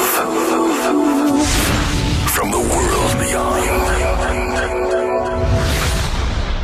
The Riley Martin Show. Call 888-STERN-101 with your questions, your experiences, your beliefs, your prophecies. The Riley Martin Show on Howard 101. People of Earth, attention. Howard 101. The Riley Martin Show. On Howard 101. Call 888-STERN-101 and make contact from the world above, from the world beyond. The Riley Martin Show. And we are back, people. Thanks for staying with us on the Riley Martin Show. We're glad you're here. Now go to RileyMartin.com and get your symbols, get your books. You can get the original, you can get it signed, or you get the original book and the whole small there, as well as other accoutrements and what have you. I believe that the symbols, I do not do negative. I believe that the symbols, and many people have attested to the fact that since having retrieved their symbol or symbols, that life has gotten better for them. I believe that there's something within the symbol that feeds back and makes you realize your own truly potential, because truly you are a unique and marvelous entity walking the land. And many people don't know the true potentials within themselves. The symbols helps with that. And so I cannot claim that I did anything, but I believe that by awakening those, the greatness within you and your talents and things of this nature, that you will do better, motivating in the society in which you live. And welcome back to the Riley Martin Show. Iran. Quick follow-up to something you were saying on the last segment. You mentioned this EOT. This electro-etheric osmosis Tesla tower. Right. And you gave the dimensions of it. It's a magnificent thing. You have depicted it in your drawings. Right. And I wanted to know, since they took this technology from Nikola Tesla, if you look at his Tesla coil, it's a little small device, but the principal configuration of it looks to be an Ankh configuration, but I wanted you to describe the connection of the principle between these two technologies, Nikola Tesla's on the one hand, his little device, as compared with this huge thing. Right. Well, otherwise, Tesla took, say for instance, you could take 7 volts and run it around and around the coil. The coil, bigger the coil, the more you can step up the voltage. Step up the voltage all the way up to millions of volts and things of this nature. Okay, think of the BRVN tower as doing this 1 million times to the 10th power. You know what I mean? Yeah. And feeding it out upon the land. And they don't have to have wires and conduits to do it. They can literally do it through the ether itself. Otherwise, they're running whatever you got, your phone and all that type of stuff. And we're getting pretty sharp at such things. As you notice, you don't have to have your phone plugged in order to get a call. You know what I mean? Yes. But we're working on things like this, and ultimately, it will transpire. You know, if we keep going along, and it will probably be based upon the knowledge of Tesla. In fact, we could be a lot farther along if the ones who stole his stuff after he died would release it, but of course the conglomerates won't let them. Yeah, and what is the principal thing that the little Tesla coil, what would it do? What would you use it for? Well, I mean, otherwise, Tesla, he was thinking, okay, in terms of communicating without wires and what have you, which we have accomplished to some extent, and what have you. But so he was far, far ahead of his time. And I'll tell you another thing. He was, let's say, part alien, okay? Genetically, right? Yes. So was his contact with them on the level of your contact with these people? Either knowingly or unknowingly. He was given information that brought us into the electronic age, so to speak, by AC current, which we use now. Period. It is the optimum that we use now, and he had this concept 120 years ago, as far as that is concerned, and things of this nature. So it's the man was way, way ahead of his time. So we're sitting on a lot of his technology that would expedite a lot of things here, correct? Of course. Right now, we don't need all of this fossil fuels in order to run your stuff. We could transition over and we can make the desert bloom. We can run your cities with wind and solar and energies and geothermal and things of this nature, much, much greater than we are doing. But we are, of course, being held back by those people who are capitalizing upon these various things. Many of our wars and a lot of the trouble in the world is over seeking to control the resources beneath your feet. You see what I mean? Yes. And you say you saw Tesla on the mothership when you were young, and this would have been after his... I did not know who he was at the time, but later on I saw him in an encyclopedia, and then I knew. Yeah. Okay, you seeing him, this would have been after his death on Earth, and I want to know, do you have any idea where he is now and what would he be doing? Well, as I understand it, he was departing for the planet out here. Okay, second from the sun. Forgive me. I'm drawing a blank.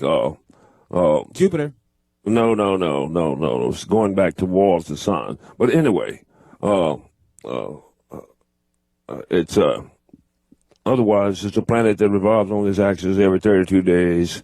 The hot side of it will be up to 700 degrees, while the dark side of it would be down to absolute zero. They have subterranean Venus. They have subterranean caverns there in which extraterrestrials live and what have you, and are able to draw power from that planet into the interior using some of Tesla's technologies and others. Okay, the final question, my final question about this tower, this EEOT. Okay. Electroetheric Osmosis Tesla Tower. The actual tower itself, what is the material made out of? Well, now that I cannot truly tell you, but I know it's metallurgic to a great extent. However, there are various different composites of metals that we know not of that are very strong, yet lightweight, and things of this nature in order to reach that altitude into the stratosphere. But exactly what it is, I know that a great deal of fiber optics and things of this nature, acrylics and all of this is involved in the building of that tower. All right, let's try another call here. Okay. Let's see if this works. If it don't, we'll get rid of it. This is Anders in New Jersey. Hello, Anders in New Jersey. Hey guys, I just want to know, how come you keep reading emails and talking to each other the entire hour? Like, the show is so boring. Do you have a question? Yeah, do you have a question? Yeah. We got you, Anders. He doesn't have a question. He don't want to know. Oh, well, we got you, He Mr. doesn't want to know Anders. anything. Yeah. Well, no, that was your opportunity. It was his opportunity. He blew it. Right.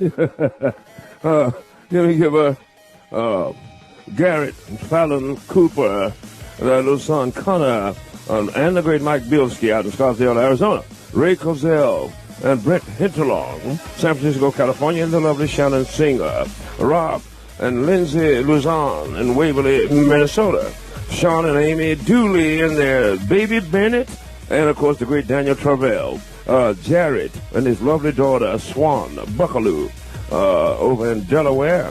Over in Delaware, yeah, that's one of my sons. Steve Freeze and Michael Conair in Chester, Maryland.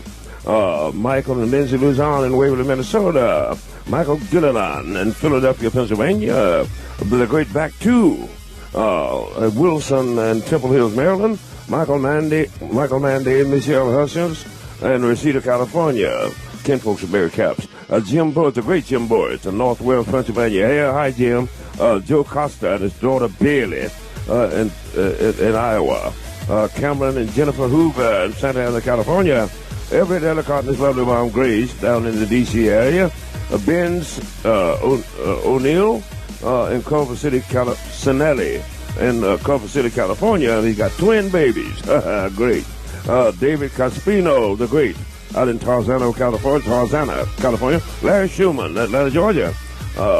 Dina Winkowski and Lisa Kola and Black Canyon, Arizona. We're out of here now. We love you. RyderMartin.com.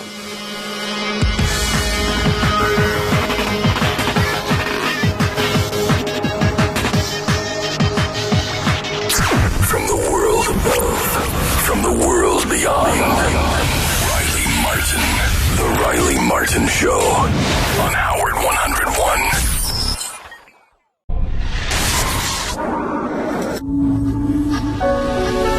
From the world above, across the gulf of space, minds immeasurably superior to ours. From the world beyond, regarded this earth with envious eyes. Howard 101 brings you envious eyes.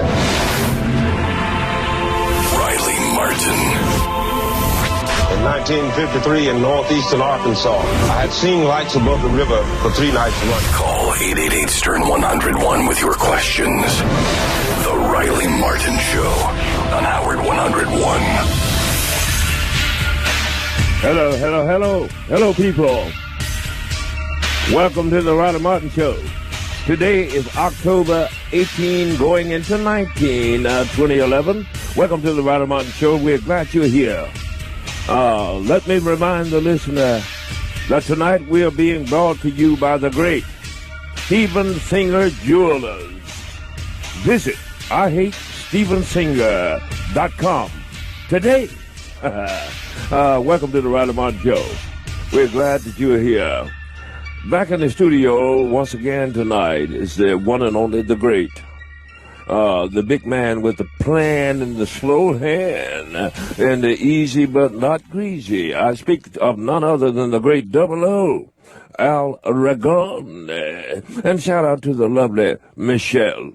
Now, here in the studio tonight, once again, the newly married guy, reaching for the sky. I speak of none other than the one and only little Nicky Scarfo, Nicosia. And shout out to the lovely Angela. Yes, indeed. And, of course, by my side, as usual, is the one and only, the great, the inimitable, the very brilliant, a man who always tries to reach the outer limits of my whittle intellect. I speak of none other than the great Eric Eron Macaulay. Good to go. Yes, indeed. Yes, indeed. Welcome to the Riley Martin Show. People, as you can see, these citizens taken to the streets all over the country and indeed all over the world and what have you. You see the syndrome of the factor of a handful of people owning everything, reducing everybody else to serfs. Now, for many, many years, and even unto this day, minorities have been treated in this manner. But now they are, treating the middle class and all the nice white people and everything else the same way by stealing all the money. And this is not going to work. Some's got to give. You understand? That's right. They wasn't too mad when they were doing it to me alone. But now they are doing it to American society at large.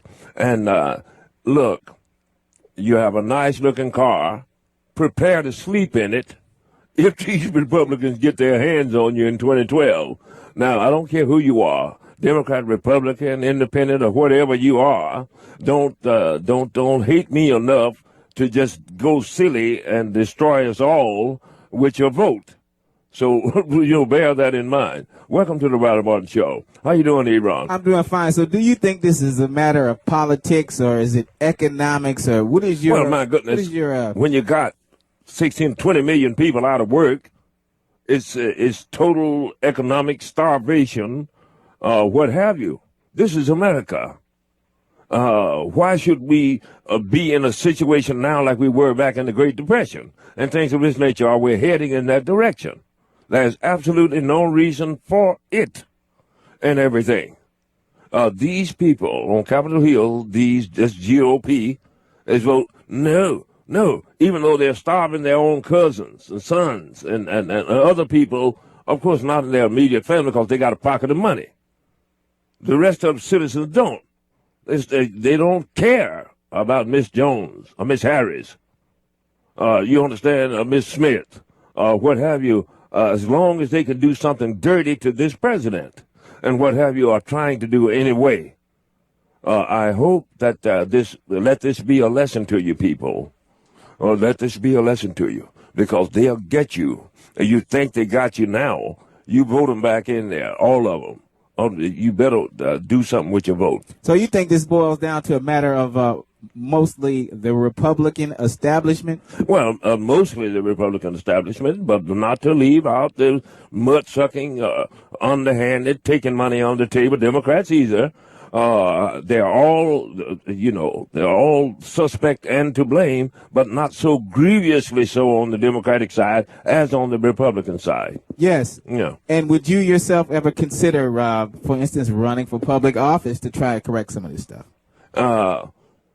Well, somebody should do it and what have you, nonetheless. I will leave it. I will support my president because I think it means well for all of us, everyone, black, white, red, and yellow. And we had better try and understand this and go ahead and make America great again instead of being going towards being a third class country. You understand? Yes. Mm-hmm. Yes. All right. What you got for me? People call the Space Cowboy, the one and only Riley Martin, with questions tonight, 888-STERN-101. Also, you can email us at eron@rileymartin.com. You can also send us emails to rileymartin@SiriusXM.com. Okay. Have callers, emails, and what have you. I have a quick question here. Okay. This gentleman by the name of Al Bielek. It's reported recently that he passed. He died. Oh, Al, I met Al. Yeah, I met Al. I met him. Where did I meet him at? I think I was out in Laughlin, Nevada. Yeah. At the World. Yeah. Sure. So can you tell people a little bit about who he is and Al Bielek, whatnot? Well, Al Bielek is one of the world-renowned UFOlogists and what have you. Now, I believe that Al, back through the years, had inside information as to Area 51 and various other things and what have you, and he was revealing this to the people of the world, and the man was quite brilliant. I did meet him, and so Al, say a word for me when you reach the kingdom. Yeah, he was an electrical engineer. And right. He purportedly worked on this Philadelphia experiment. Well, yes, and, definitely. Can you just give an overview of what actually took place, to your knowledge, with respect to the Philadelphia experiment? Well, based upon some of the equations of Einstein and Tesla, they, I believe, used any number of super generators, as it was in those days, with decals coils wrapped around the ships and things of this nature. And it was essentially supposed to make them disappear in place. But I am told, and I cannot prove it, but I am told that the ship actually, when the power was up so high, it dematerialized in one place along the coast and rematerialized in another. However, the experiment, I understand, went awry to the extent that if you moved while in transference, You could get stuck in the wall, in the floor. And also, it is been said that the mental factors of any number of the men was messed with until they went nuts, while others tended to fade in and out over time and things of this nature. So they did not try that experiment again. Nonetheless, I have seen it done by these extraterrestrials, so it must be possible. Yes. It's got to be possible, yeah. So the purpose of it was just to make the thing disappear? Just to make it, you can't see me when I shoot you. That's the purpose of it. Yes. Okay. Al Bielek, before we move on, he said some very interesting things, and I want you to comment on a couple of these things. Okay. You have said that these extraterrestrials do have technology where they can reverse the ages of humans. Yeah. Right? And they would take a person back to the age of 33 and hold them there with nutrients, and et cetera, et cetera. Okay. Al Bielek claims, according to these interviews he has done, he claims that we have the ability here to compress time to the extent that they actually can reduce a person from an adult status all the way back to being a fetus. And I wanted to know, I could probably see extraterrestrials being able to do that, but I wanted to know if the extraterrestrials themselves could do something like that, let alone humans being able to do it. Well, if they can reverse you from 65 back to 32, they don't have to stop there. They can go all the way back. So it is theoretically possible. But I am of the opinion that we have not reached that, because we wouldn't have any billionaires dying, would we? You see what I mean? Yes. Okay. He did say that they did it. Okay. Let's try a call here. Okay. This is John in Colorado. Hello, John in Colorado. Hey, Riley. I was wondering, do you think I had two questions for you? I was wondering if you think that the Wall Street protest, is that going to spark the revolution and the end of the world? Well, I don't think it's going to spark the end of the world. In fact, it may end up making a better world. I'm thinking that this GOP, should they get their hands on the whole SMO, that we are all rendered again to serfs and chatels and things of this nature. The people have no choice but to go to the streets, because the handful of people who runs everything and have bought all of the politicians have got us in this fix and holding us there and making more money now than they ever made anywhere in the universe. So I think they're doing the right thing. Good man. Okay.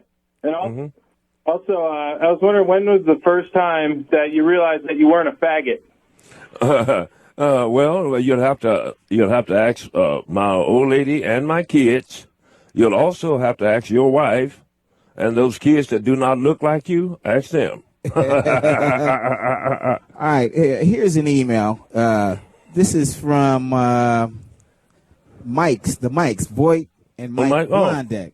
Yeah, okay, the two Mikes. Yeah, interesting. They say they're asking, once we are on Biave, will we be allowed to venture beyond the boundaries? And you have said that there's going to be a space set aside for human beings approximately the size of Texas. Right. And will the wayfarers or the humans be able to go beyond these boundaries and explore other parts of the planet, Biave? Yes, you will. However, in the outlands, I would suggest that you get permission and have robots accompanying you and things of this nature, if you're going into zones that you don't want that you shouldn't go into. As big as the size of Texas, your home. However, you will be able to explore other planets. I mean, ad infinitum, and things of this nature, and they will actually acquaint you with the M-class planets that they'll take you to before you get there, and tell you what is good and what is bad, what is dangerous and what is not, and all that. Yeah, you will be able to branch out. Okay, thanks for that email, Mike. Yeah, to Mike. Shout out, Mike. Okay, another thing with this Al Bielek thing, okay? He also made the claim that he was taken one night and he was transported to another time from the one that he was actually in. And he said that he did some work that lasted, according to his calculation, approximately 7 years worth of work. And then he was returned back to the same night that they took him from. And he said maybe only 10 minutes had elapsed. I want to know, is that possible? Well, the aliens took me back through time to a number of places and circumstances in the past. But now, did he say the aliens did it, or did he say our technology did it? He said that humans applied it with the help of these extraterrestrials. Oh, well, I mean, otherwise, I know that they have found dead and even live extraterrestrials, or it is quite possible that they may have been able to clone or rejuvenate aliens and things of this nature by impregnating women, Earth women and all of this, who may be super brains and all of this. I do not say it cannot happen, but yes, time travel is possible. Okay, speaking of, you have done you did a drawing of what you call a Biavian incubation laboratory. And I guess this is how they bring their offspring through. And I wanted you to give a general overview of how they gestate. How do they even decide to do it? How long does it take? Okay. What do they do? Okay. Biavian women no longer grow babies in their womb.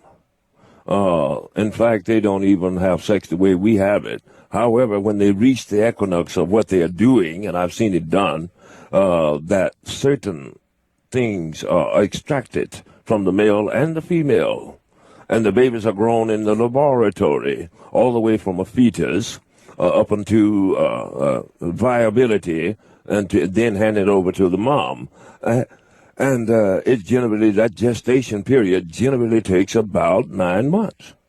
Okay, and then how do they get the material? How do they take the material? Well, I mean, my goodness, Iran, how do you take material to go and artificially inseminate women here?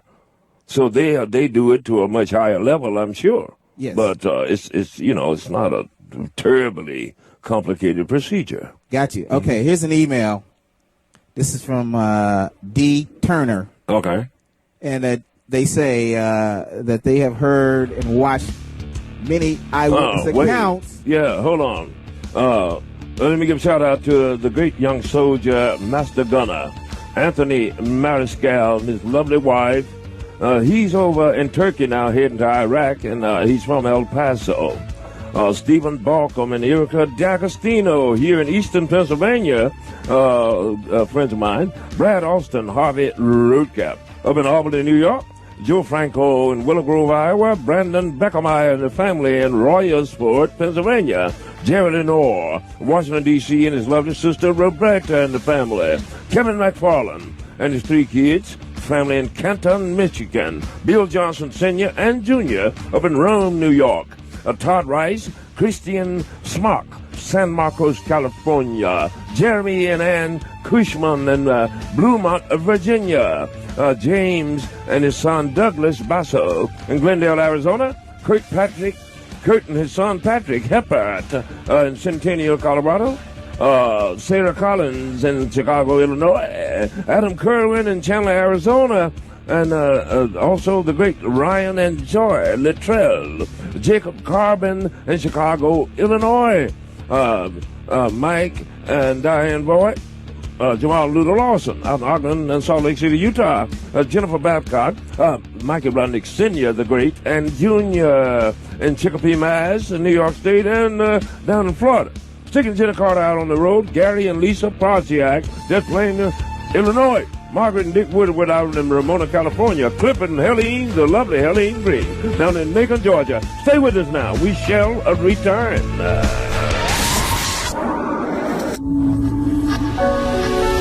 From the world above, from the world beyond, The Riley Martin Show. Call 101 with your questions, your experiences, your beliefs, your prophecies. The Riley Martin Show on Howard 101. You are on the verge of destroying the entire universe. Call 888-STERN-101 and make contact. The Riley Martin Show.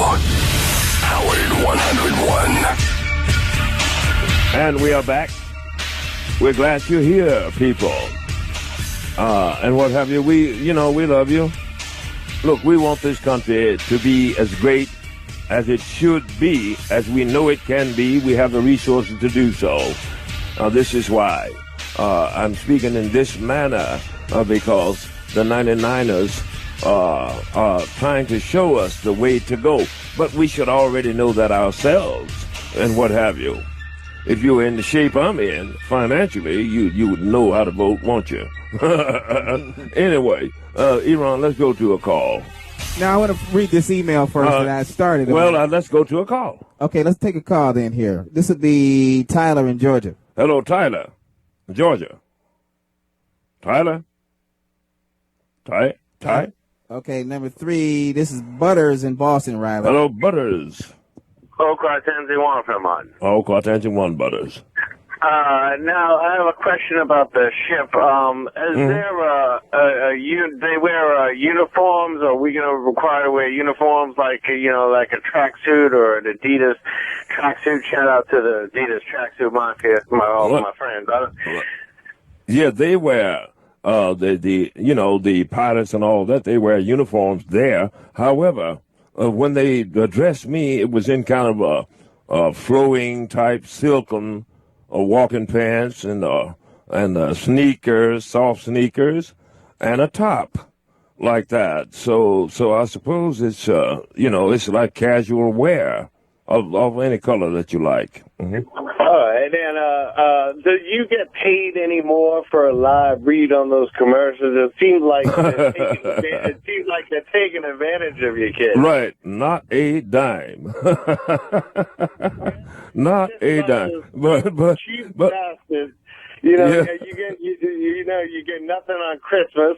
Yeah, they right. pay you a show. Yeah, that was real low blow on Christmas when they took me off the air for 2 weeks to put on garbage, and then did not pay me for the time I was off. You know what I mean? And I don't know. It's like you beat a dog. How many times you beat a dog before it just turned away on you? That's right. Well, they have beat me ridiculously. Ridiculously since I've been on, and they're still doing it as the day goes by. You see what I mean? They are really doing it, man. Yeah, thanks, man.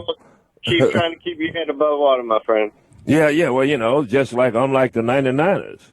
You understand? They know they got me in this situation, so they have ceased being what you call human. Let me tell you something, listeners.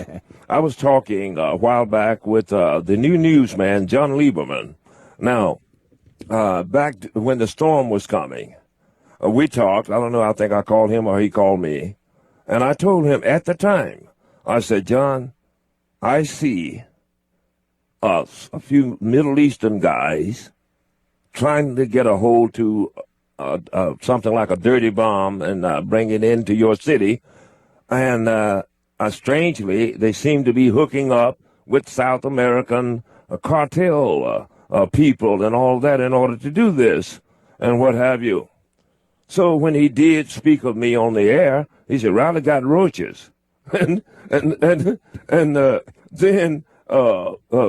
last Monday, the government came out with it. Yeah, we got people that was hooking up with the cartel to try to bring a dirty bomb in and kill us all. So I'm telling him something that ultimately might even save his life, but it meant absolutely nothing to him because, them jigaboos can't tell me nothing.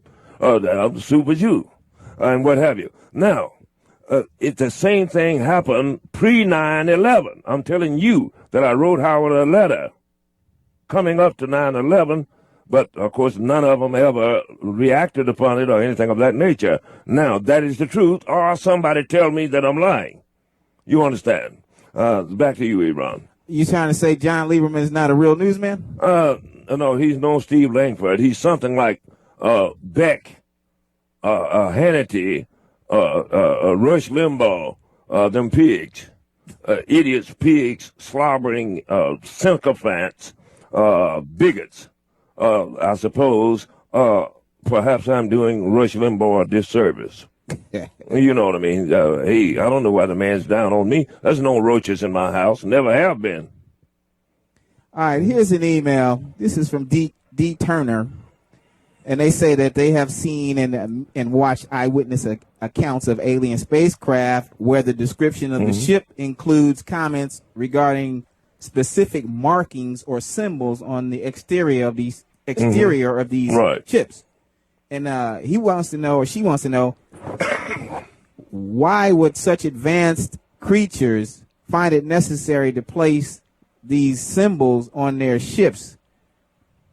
Well, my goodness, I don't know the reason why. Nonetheless, on the Biavian ship, you will see the fat H, and what have you. I suppose that is that. Well, don't tread on me.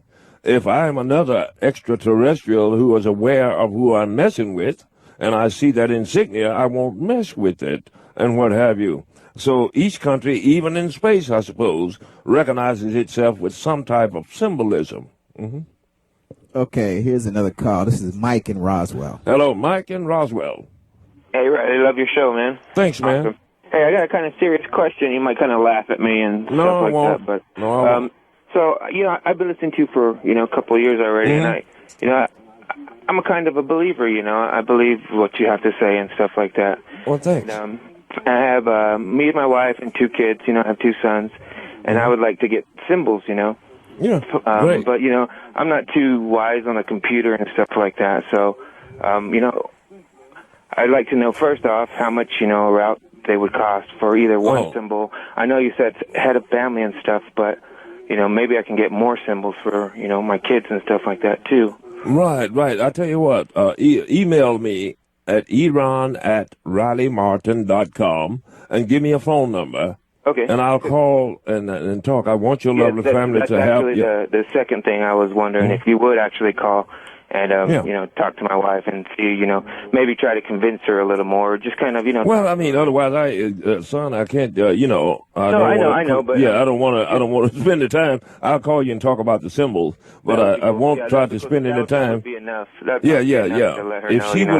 If she'll listen to me on the air, it will eventually dawn on her that I probably could not have known all of this without having made contact with something.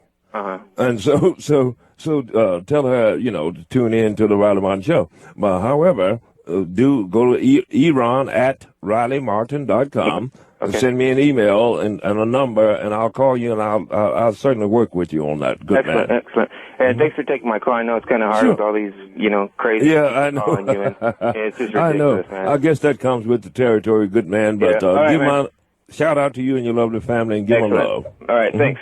Bye-bye. Bye-bye. All right, thanks, Mike. All right, this is Chris in Canada. Hello, Chris in Canada. Hi, Riley. Thanks for taking my call. Okay. I just wanted to let you know that for my Canadian Thanksgiving dinner, I made your mushrooms and beans, and it was excellent. I enjoyed it very much.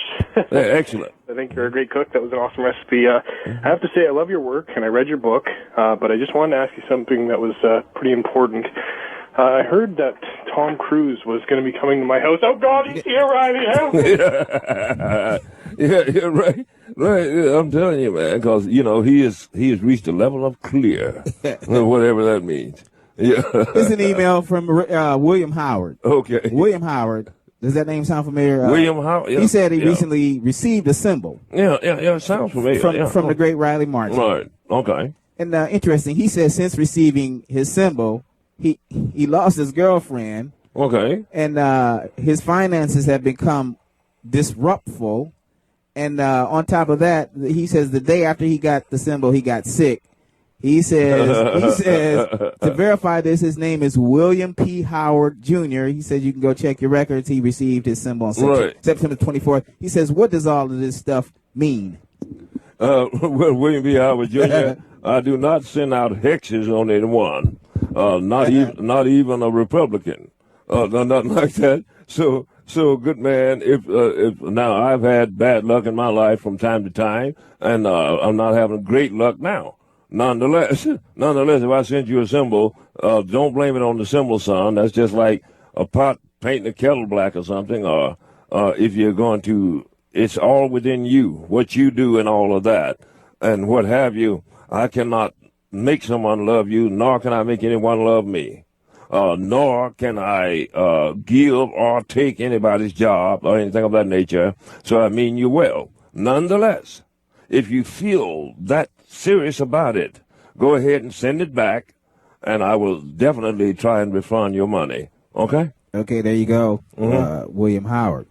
All right, with respect to these Wall Street occupiers, protesters, okay, in these Biavians, is there any type of a forum or to any degree where the Biavian individuals are allowed to weigh in and express themselves, vote, or exhibit leadership amongst themselves, or to have some kind of an idea that would express their true wishes to the society? Yeah, once again, I've said, when people are living peacefully and are well protected and do not have to want for any type of necessity, they can let their minds free on creativity and things of this nature. So, on Biave, at this time in history, nobody has a thought of overthrowing the government or anything of that nature simply because there's no reason to.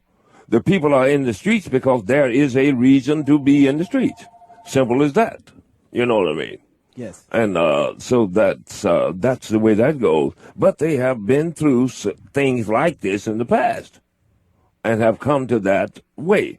There are even people whom we call primitive. They are not in certain out-of-the-way places on earth who have lived in peace for the last millennium and things of this nature because they share among themselves and nobody has to want for medical care or food or shelter and things of this nature.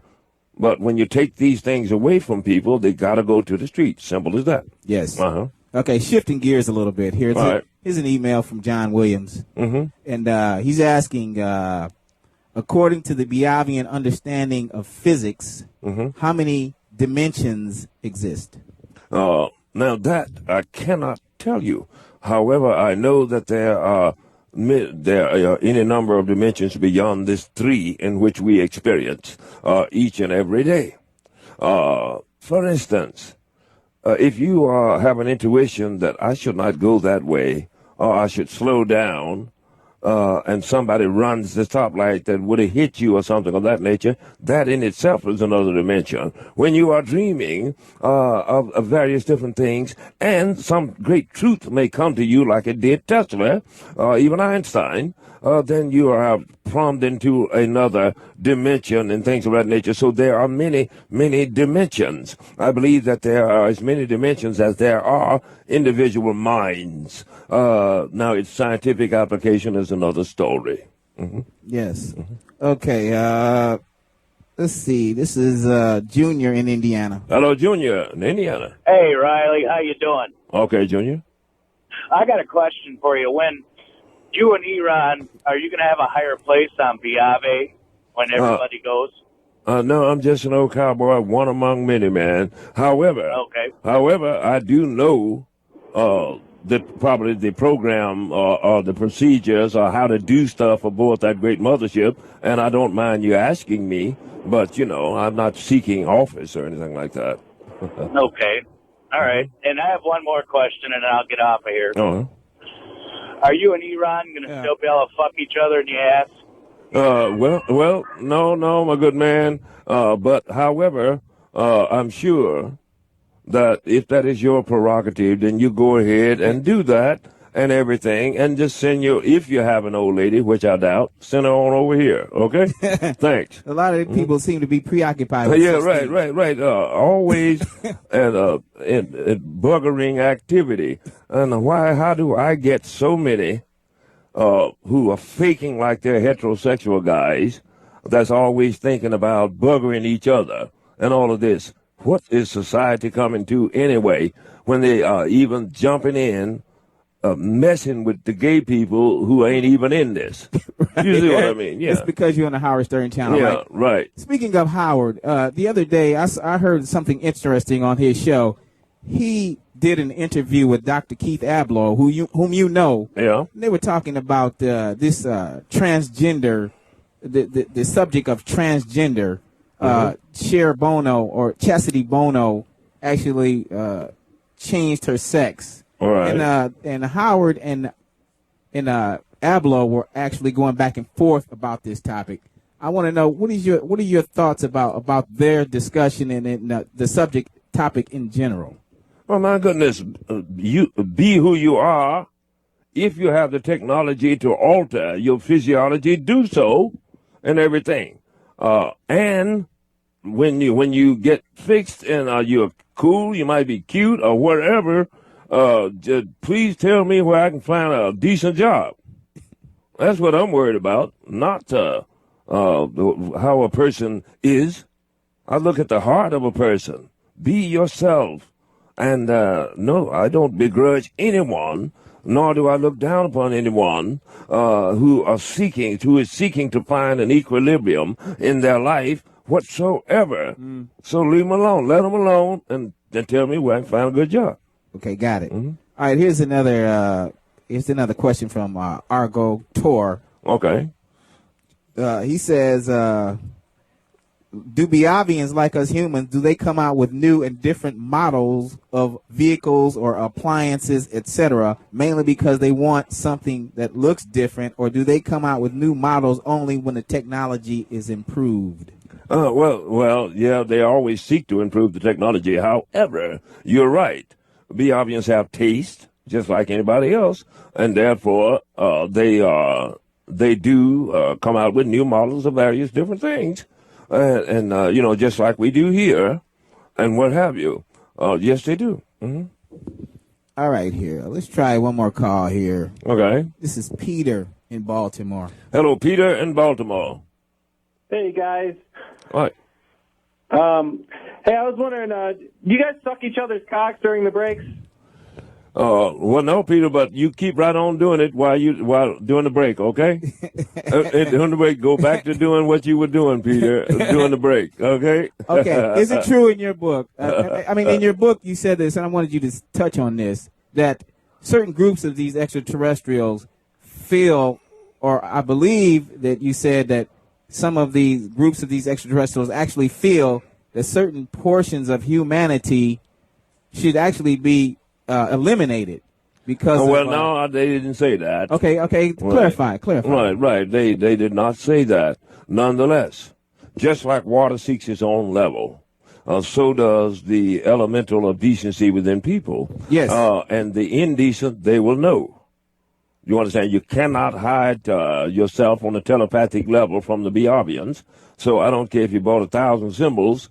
If you're somebody like these guys just called, you can't get on anyway, simply because you're not ready to live among humans, let alone the cosmos. Got it. All right, here's Argo Tor. He's also asking, did you ever find out what the Targs really did with that little part of your finger that they took? Right. I did reveal that one time, that the Targs took it back and attempted to clone another Riley so they could find out what made me tick, simply because I overcame one of them telepathically. And I took it that was one of the first that's ever done it. And so, but around the age of 16, I believe the Biavians took my clone back from them, and therefore he dwells among the Biavians now. Okay. All right. This is an email from Marcus Mendez. Marcus says, is December 21, 2012, the day the Biavians will finally come back? On that specific date.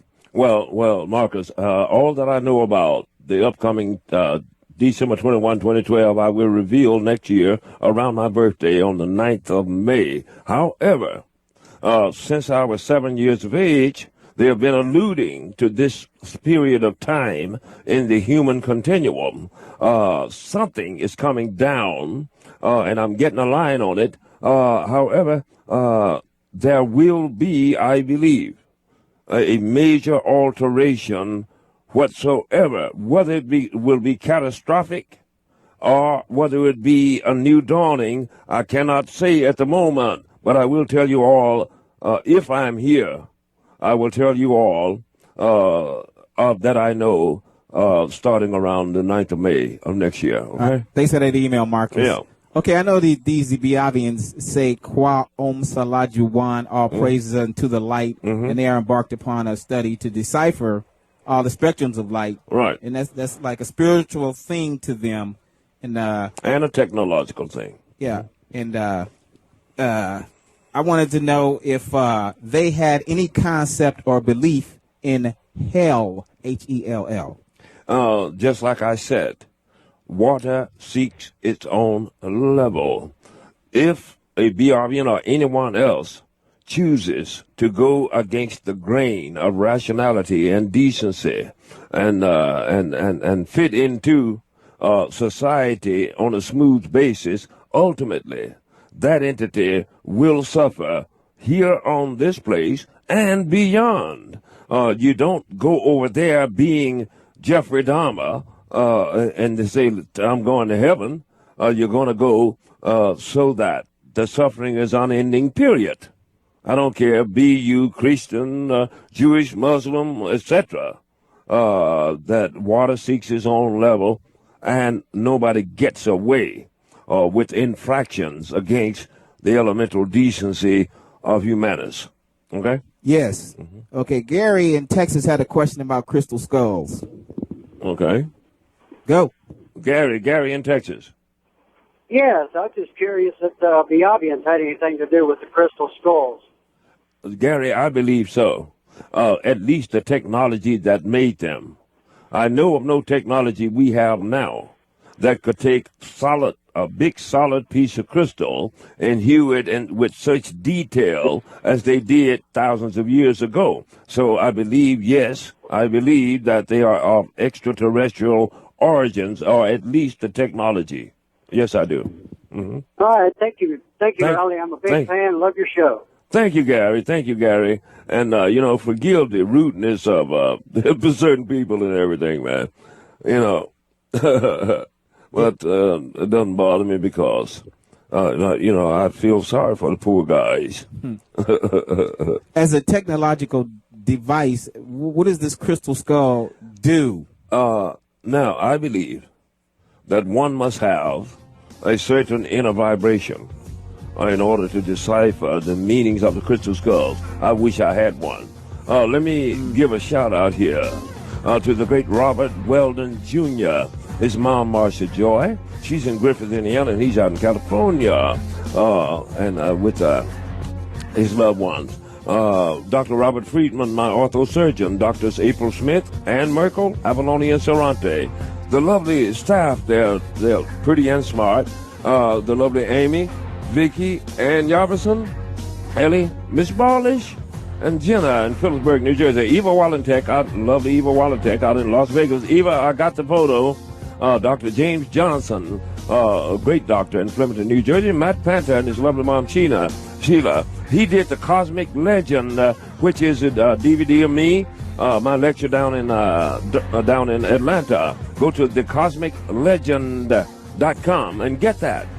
Floyd Kachowski, Devonay, the lovely Devonay, and Zach, the great Zach, Kingswood, Michigan. Rich and Karen Horowitz in Matawan, New Jersey. The great James Bugalier,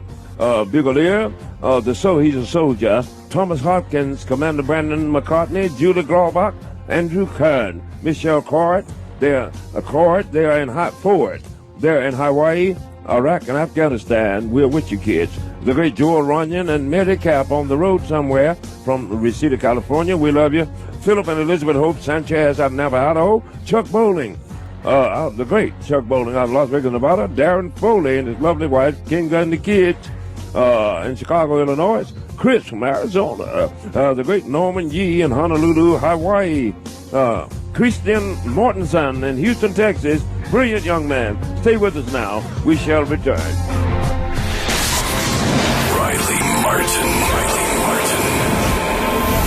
In 1953 in northeastern Arkansas, I had seen lights above the river for 3 nights running. Call 888-STERN-101 with your questions. The Riley Martin Show on Howard 101. People of Earth, attention. Howard 101. The Riley Martin Show. On Howard 101.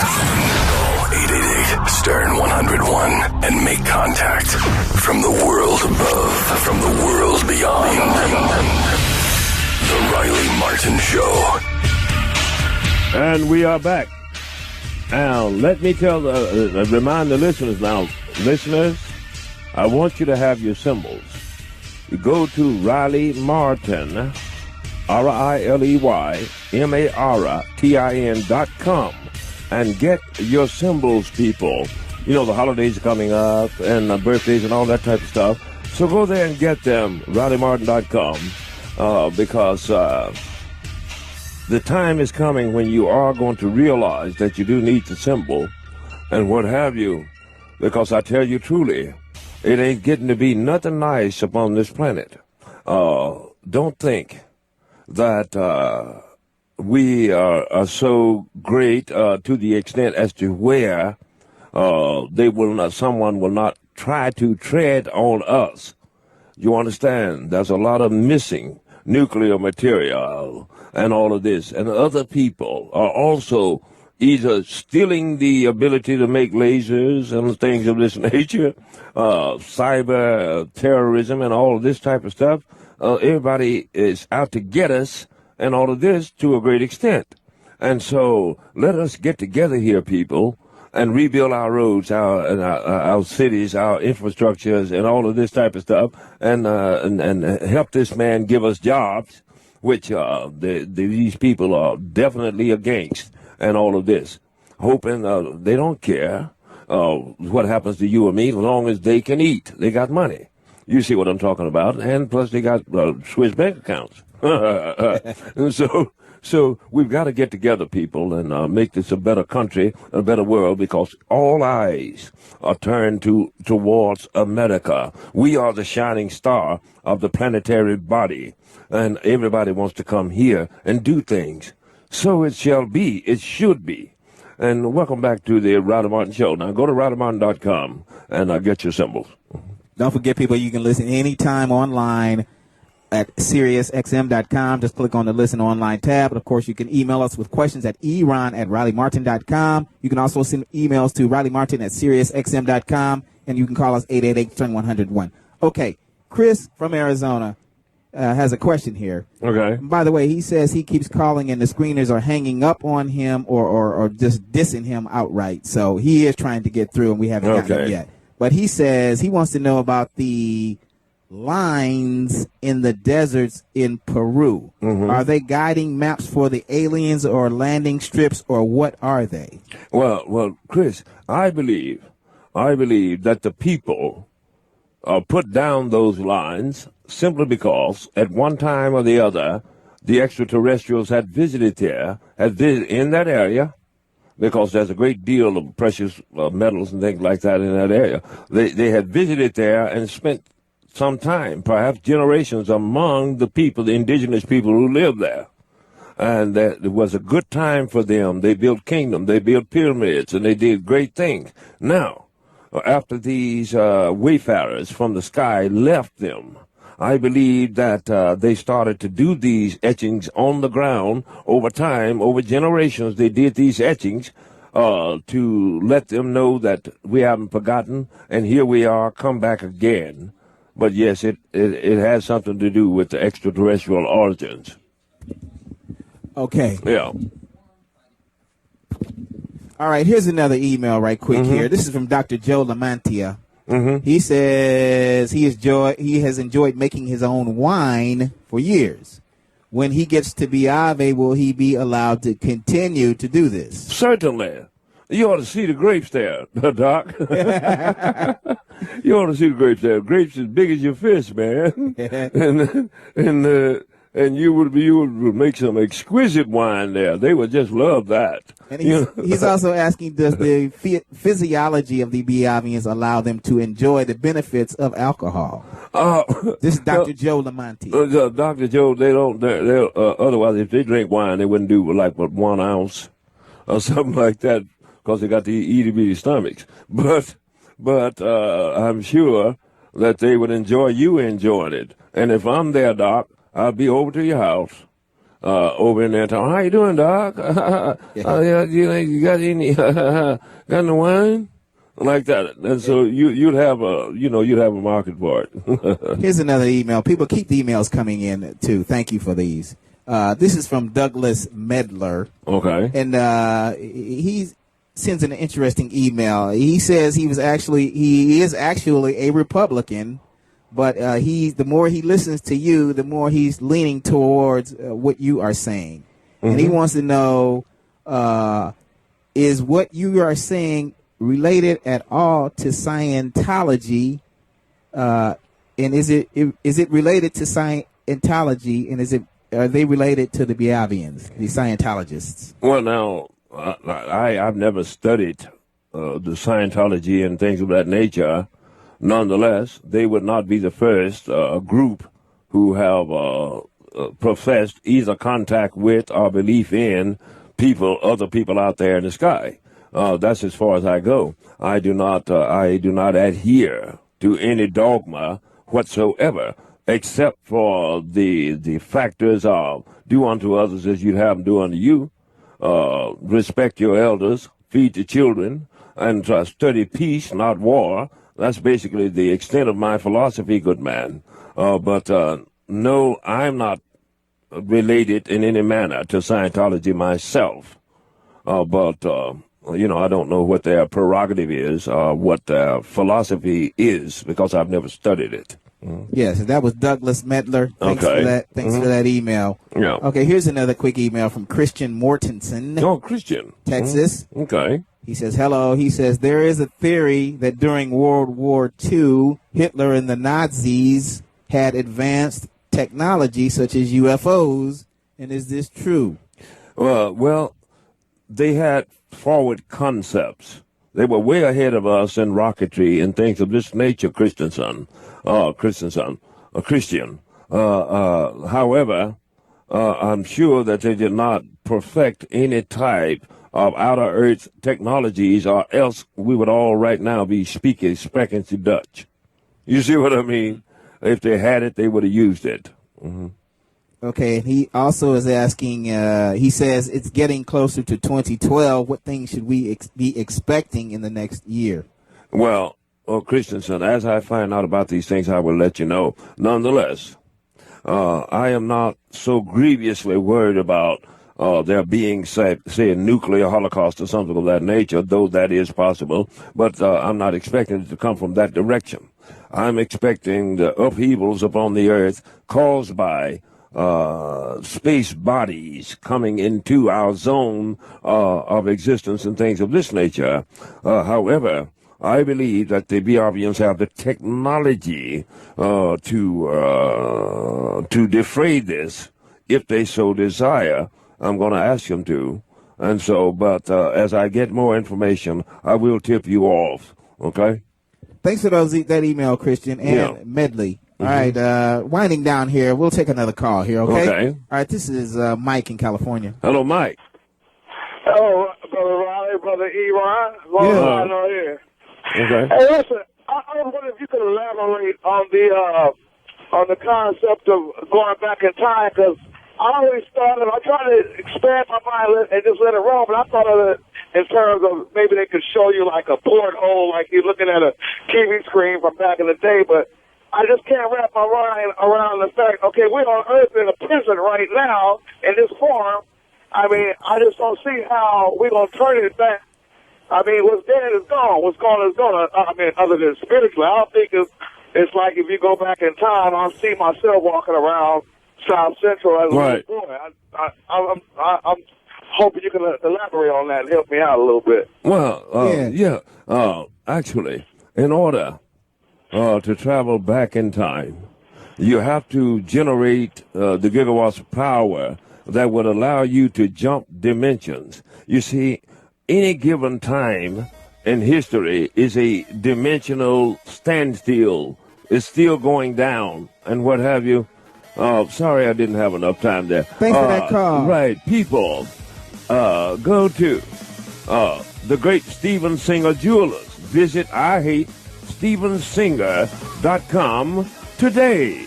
Yes, indeed. Let me give a shout-out here to Garrett and Fallon Cooper, the great Mike Bilski, and his son, their son, Connor, out of Scottsdale, Arizona, Ray Cozell, and Brent Hinterlong, as well as Shannon Singer. Lovely Shannon Singer's out in San Francisco, California. Robert and Lindsay Luzon in Waverly, Minnesota.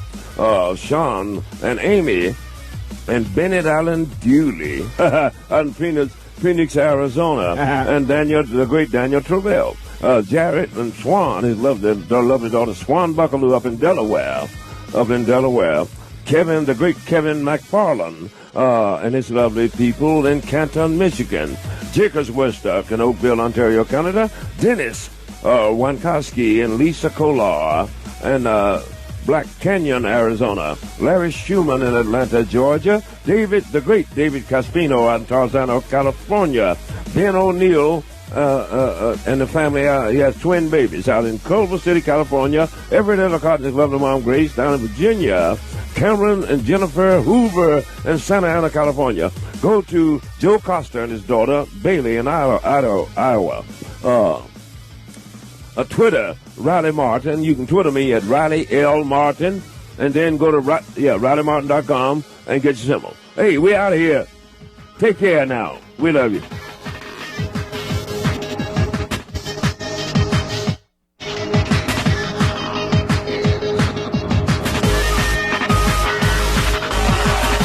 From the world above, from the world beyond, Riley Martin. The Riley Martin Show on Howard 101.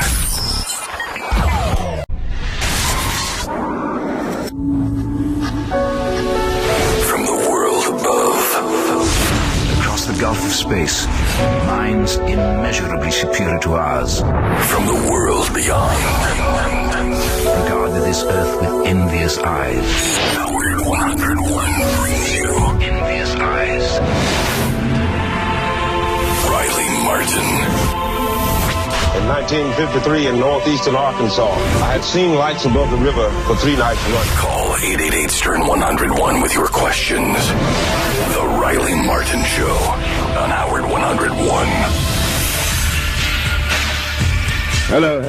Hello, good listeners. Welcome back to the Riley Martin Show. Today is October 25 going into 26. Welcome to the Riley Martin Show. Let me remind the listeners that we are being sponsored by the great Steven Singer Jewelers. Visit IHateStevenSinger.com today. Welcome to the Riley Martin Show. Back in the studio tonight, of course, is the one and only, the great, the inimitable, the man with the plan. I speak of none other than the great technician Matt Little Nicky Scarfo, Nicosia, and a shout out to the lovely Angela, and everything. She's lovely, beautiful, really. And here in the home studio with us, once again tonight, we have the pleasure of welcoming back after a 2-week hiatus, the great Double O. Al Ragon. And shout out to the lovely Michelle. She's beautiful, too. I'll tell you that. And, of course, by my side, as usual, is the one and only, the great, the inimitable, and the very inscrutable, and quite brilliant, really, Eric Macaulay. Wake 'em up, spaceman. Yes, indeed. Welcome to the Riley Martin Show. We're glad you're here. I want to tell you, now, you can Twitter me at Riley L. Martin. And, of course, now go to RileyMartin.com and get your symbols and stuff. All the holidays and stuff are coming up. surely there's a great deal of loved ones you need to get these symbols for, because the world is not getting in any better shape. People, all the time we are seeing various elemental things happening around the world that are very detrimental in one way or the other. It is as if the Mother Earth herself is rebelling all over the planet and all of this, not to mention the crackpot situation we've got with the upcoming campaign and all of this and what have you. So let us pray for the 99ers and go forth and make your vote count. Heavens forbid you should fall into the hands of these scalawags and graft takers that are out to get us here. Welcome to the Riley Martin Show. We're glad you're here. So how you doing, Iran? I'm doing fine. People, go ahead and call us with questions tonight, 888-STERN-101. Email us with questions at RileyMartin@SiriusXM.com, and you can set... Rob Weldon sent a question in. Oh, okay. From California. The great Rob Weldon. He says, if nothing catastrophic or crazy occurs in December 2012, would the airlift still occur? He said he's sick of this planet. He wants to leave it. And he said, what is your take on all of this if nothing bad happens on our planet? Well, Rob, I was sent here to try and see that nothing really bad happens or that the airlift has to take place. Does not mean that the BRBs may not indeed take in a number of people anyhow if the catastrophe does not come down. I was sent here to try and solicit the help of them in the sense of cosmic catastrophes and things of that nature are natural occurrences. They cannot keep us from killing ourselves. Nonetheless, once again, let me reiterate that I will know more about this around the 9th of May next year and lay it all on you at that time, Rob. But take care and enjoy your span here on this lovely planet, okay? All right, thanks for that email, Rob. Yeah. Okay, here recently I was digging through some stuff, and I came across one of your photo albums. This is very interesting, and I would like for you to get into this just a little bit if you could. Okay. This is a photograph album, people, of Riley Martin during the time when you went through the regressive hypnosis sessions with Barbara Bartholic, correct? Yeah. Okay, and strangely, many of these photos have some type of foreign, for lack of a better term, foreign type of substance in the actual photograph. And I wanted you to describe this for people and maybe say perhaps what it is. Oh, well, maybe we'll post some of those. Yeah. But anyway, during the time during that last meeting when they told me, friend Martin, it's now time for you to remember, I did not remember until I ran into the famed hypnotherapist Barbara Bartholic, and she regressed me. And during the time of those regressions, a great deal of things happened. For one time, during a regression, all the lights in the neighborhood blew out. Another time, things were moving around in her house and things of this nature. Also, there were a number, on 2 different occasions, of ectoplasmic pictures looking like, say, the Ark of the ancient Egyptians or something coming into the photo. Now, she did not develop these photos herself, but took them like to a drugstore or something like that to develop them. And so many things were happening until it spooked her out and what have you, and made her frightened. But my memory was coming back, and after several of these sessions, then it all came back to me. That is when I began writing a book. That's when I began doing the symbols. That is when I began to understand all of the data that they had been teaching me all of my life down through the years, and what have you. But you would have had to be there to understand it. Now, this woman, highly intelligent, world-renowned, Bless her heart, she's going on now. But world-renowned hypnotherapist, author, and all of this, and she was so grievously impressed, inasmuch as she had regressed any number of people who have had experiences before. She hadn't seen anything like this.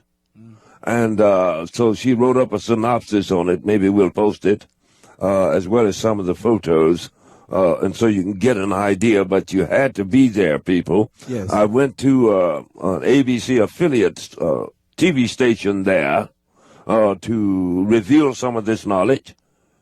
The whole station blacked out and did not come back online until much later, and with no apparent reason for it and all that. I called them up and said, "You guys want me to come back?" They said, "Well, Mr. Martin, that's fine. We took some footage of you. However, don't come back over here." Yes. So it was a great deal of things happening then. Yes. These happenstances have chilled down somewhat over the years. Last week when Little Nicky was out here, some electronic things happening, such as TV turning itself on, things of this nature. Yeah. So, I mean, I didn't do it, but things do happen around here. Yeah, that is true, people. Right. Okay, do you have any idea what exactly caused, for instance, the blackout of the television station Well, in the neighborhood? Because she was asking Tan to speak to her through me, and he ventured to do so. By doing so, perhaps he was downloading a group of negative ions or something of that nature that offset the electrical grid, at least in that particular area, and what have you. I haven't figured it out. All I know is that it did happen. Yes. Okay, and then one last question about these pictures, because the interference image in the picture is very explicit. Like you said, it does look like an ankh. It looks something like a cloud or even a ghost. And I wanted to know, what do you think that is? Well, I'm thinking that when Tan and I interface more or less on a psychological or telepathic level, that a person may not be able to pick it up, but maybe the camera is able to pick it up, as has happened before in ectoplasmic type pictures, that he was actually coming in to that dimensional strata and actually would appear on the cameras, film. But we, of course, did not visually see it ourselves, Yes. Mm-hmm. Okay, can we take a call? Yeah. All right, this is Tom. Tom in Ohio. Tom? Hello, Riley. Hi, Tom. Hi, sorry about that. I'm having some issues with my phone here. It's a pleasure to talk to you, Riley. I just wanted to ask a couple of questions about your symbols. Okay. I have one, but I've been noticing that there's some issues with it as far as there's been people that have been coming around and like, Tom Cruise, he's here, Riley.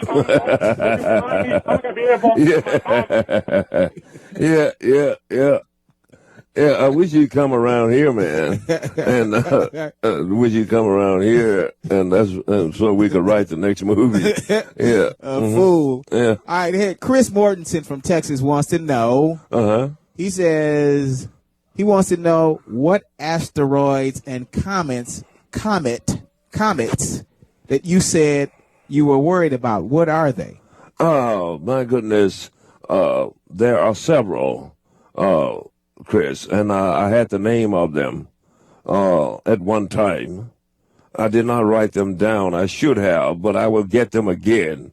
At the moment, they don't come to mind. Nonetheless, there are three, and that I could be worried about. One in particular, and I will, re-up on that information to bring it back to you in the very near future. Right at the moment, it's not on the tip of my tongue. But yes, there are three asteroids that could do another, another wipeout. Mm-hmm. All right, here's Gus in New Mexico. Hello, Gus in New Mexico. Hello, Riley. Hey, how are you? Okay, Gus. My question to you is, I heard you have to move into a new apartment and stuff. Right. Are you going to be able to suck Iran's dick there? Get all right, here's a... Gus, going back to doing what you're doing, son, and shame on you and everything. I hope your old lady ain't there to hear that about what you've been doing. Okay, Joseph Stanton sent you an email question. Okay. He says, can you call or summon Tan to take a ride on his spaceship whenever you want? No, I wish I could. I do communicate with him on occasion, telepathically and what have you. And then if it's significant information, then sometimes I pass it along to those I think should know about it. As with the information I gave the newsman at Sirius, and long before Stern himself. But they're kind of wearing me out on that to the extent as to where they don't seem to ever take anything seriously until after the fact. You know what I mean? But no, I cannot call him anytime I get ready. However, there have been several occasions when I told people where he might appear at a given time, and it did transpire. Yes. Okay. Earlier in the past, you have said that these extraterrestrials are able to go into an area, perhaps a room, and that they would be able to tell if a person was in that room, even if the person had gone. Correct? Yeah. Okay. And I wanted to know not only how they do that, but will they be able to take a person's DNA from that impression that they get to determine that a person was there? Well, of course, their forensic gathering tools is probably far more advanced than ours. It is literally impossible for a person to go into somewhere and perform some highly charged activity without leaving something of themselves and taking something with them. And their technologies is higher than that. However, anytime a person goes in and commits, say, a crime or something of that nature, it is a moment of high intensity psychologically, and it is imprinted upon that room through the pheromones and its vibrations. And the Biavians are able to bring that back three-dimensionally for anywhere from 7 days to up to a month after that being has been gone from that location. And you can literally stand there and watch him go back through the motions of what they were doing. They can do that. Wow. Yeah, they can do that. Wow. Okay, here's another question. This is from John O'Brien. Okay. Chaco, that's his nickname. Okay. Chaco. He says he needs an answer for this question because he's doing a paper. So he must be a student. Nonetheless, he says, what does Biavian music sound like? Do they record it? Are some Biavians more talented than others? Right. I have did examples of their music more or less verbatim and what have you. But there are Biavians have musicians as well as actors. They have scientists and various other people. People in mechanical engineering, inventors and things of this nature. But yes, and they do like music, and they like a lot of earth music. Because I did some of it when I was there, and they seem to have been getting down, liking it. Yeah. Okay, thanks for that email, Chaco. And do the Biavians themselves, do they all have a vocation or, do they all have a job or something that they do specifically? Well, I would not say that each and every Biavian is a Nikola Tesla or a super genius. Perhaps, like most humans, they do have that capability if given the right data. However, there are some Biavians who simply prefer to just grow their gardens, go fishing, and otherwise do sports and things of that nature, as there are many human beings. So each and every Biavian, I cannot say is a super brain or at least doesn't necessarily exhibit that. You see what I mean? Yes. Okay. We're going to take a quick call, but real quick on follow up on what you just said about them about sports and whatnot. If you watch humans do sports, the hand-eye coordination is fabulous. And I wanted to know, do the Biavians or any of those extraterrestrials compare physically with humans on that level? Well, none of their sports is so physically inclined. Speed and all Yeah, they do have speed, and they do have their sports mostly deals with psychology and what have you. For instance, when they move the ball around and all that, they do it with their minds. Telekinesis and all of this. They don't actually go and tackle nobody or anything like that. So they are kind of fragile physically. Yeah. And they wouldn't last a minute on a football field here on Earth. Right. Yeah. All right, this is Joe in Chicago. Hello, Joe in Chicago. Yeah, Riley, I'm just looking for a chocolate queer to have. All right, this will be Billy in California, Riley. Hello, Billy in California. Hey, Riley, what's happening? First of all, let me say I got my symbol a couple of months ago, maybe 3. Okay. It's green, it's beautiful, it's framed, and I love it. Thanks, man. Okay, thanks, man. I'm glad you like your symbol. My question is about religion. I personally don't practice a particular religion, though I do believe something, out there. But do you practice any particular type or style of religion? Well, my family was Southern Baptist, and I had I had lots of fun in church. Though I at this point in my life, I do not attend church religiously or anything of that nature. Nonetheless, I consider that I am a spiritual person, and yes, I believe God is real, and what have you. I just don't put a denomination or name to it anymore like you. You see what I mean? Well, it sounds like we're both on the same page. Well, it's good talking to you, man. Good talking to you, too. Thanks for calling. Thanks for that call. Okay, so do these Biavians have any type of rituals that you would know of? I saw a female Biavian, for all intents and purposes, in prayer or at least deep contemplation. So, though I've never been to one of their services or anything, if they had them, but I do think that they do believe in a greater power. Okay, here's an email from Peter, and he just simply says, that he and his girlfriend have a small bump on the back of their necks, and they think that it has something to do with extraterrestrials, hybrids, or something. And can you tell them anything about that? Well, there are different levels of technology that various different aliens have. For instance, I know for sure that there are some 39 different species of alien visiting or have visited this planet. I have witnessed 7 with my own eyes and been close enough to touch them and things of this nature.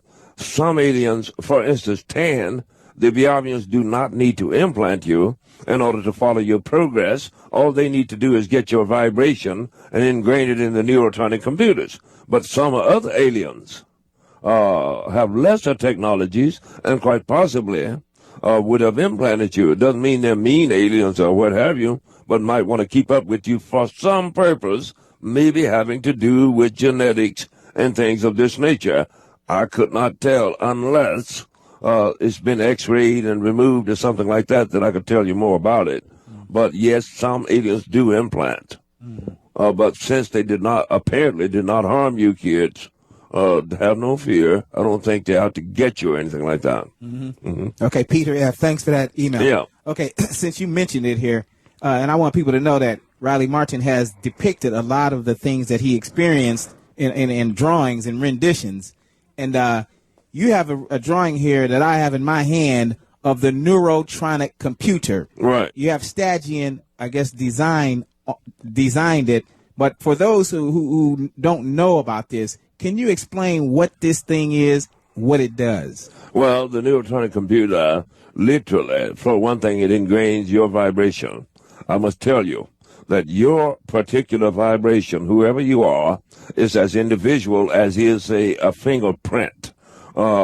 there's nobody on earth who has your particular vibration. Oh, it will fluctuate up and down during certain moments of excitement and things of this nature, but it eventually and quickly settles back to a certain vibration, and that's what it does. It puts them in there.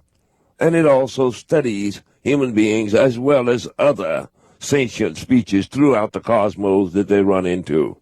But it's done electronically, you know. Yes. Mm-hmm. Okay, here's another call. This is Ryan in Idaho. Hello, Ryan in Idaho. Yes, Riley, my question is more or less two parts. If the Biabians made this possible to get into a fourth dimension, would it be possible for you to suck Iraq's dick then?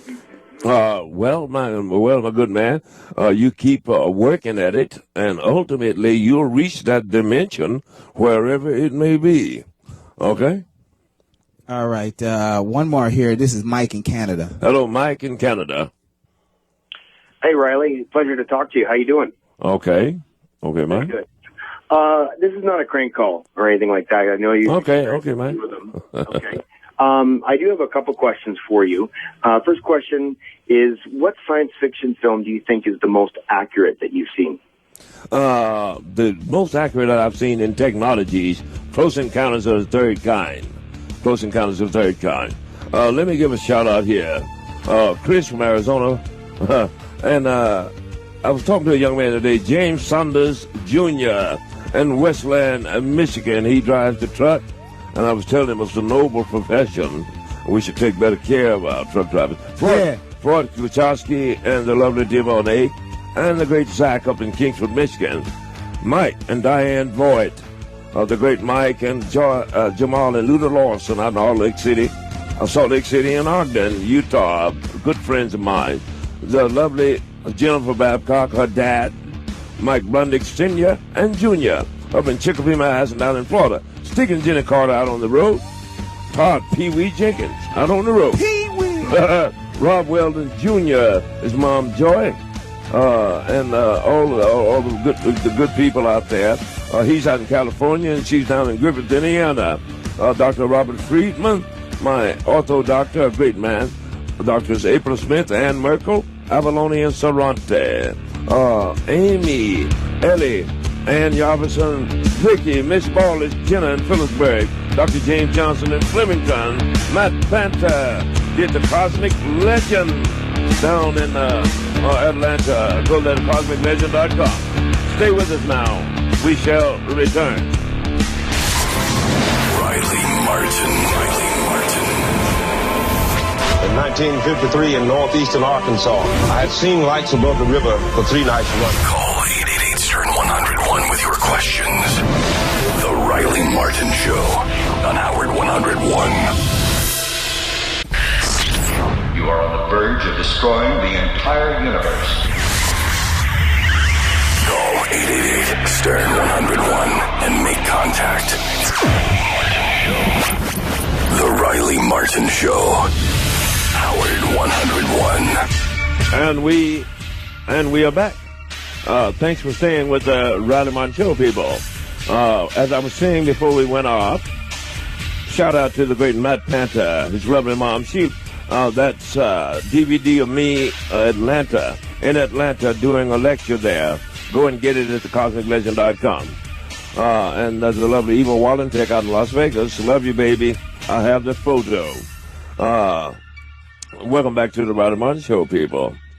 As you can see, we are embroiled in a time and space wherein everything is going ape-tuckers in this country. We don't know what's coming down. There are so many, they're coming at us from so many different nefarious, clandestine, and perverted angles until we're up against the wall. Now, the president is going to bring our soldiers back out of Iraq. Now, okay, what does that mean? That means that we're going to be saving tens of billions of dollars without having to go into that, keep that engagement going. This will give the president an opportunity, using his own power even without the Congress, to institute some programs that is to take care of our soldiers. Believe me, you do not want a lot of young men and women loose on the streets of America without no jobs that knows how to shoot guns. So he'll be able to do that and start rebuilding our infrastructure, start giving jobs to tens of thousands of other people who are deserving of them, some of the 99ers and all of this. And when people have jobs and make money, they buy stuff, people. They go to your stores and they buy stuff. The conglomerates, you're not going to lose money, conglomerates, because then, hey, if I was making money, which I'm not, I would actually go and buy gas at your stations and stuff. So you're going to make money. And so let us try and help this president here carry through on some of these programs. Because I tell you truly that the GOP would rather sink you all, black, white, red, and yellow, other than allow this man to do something decent upon the earth when they just want to steal it all.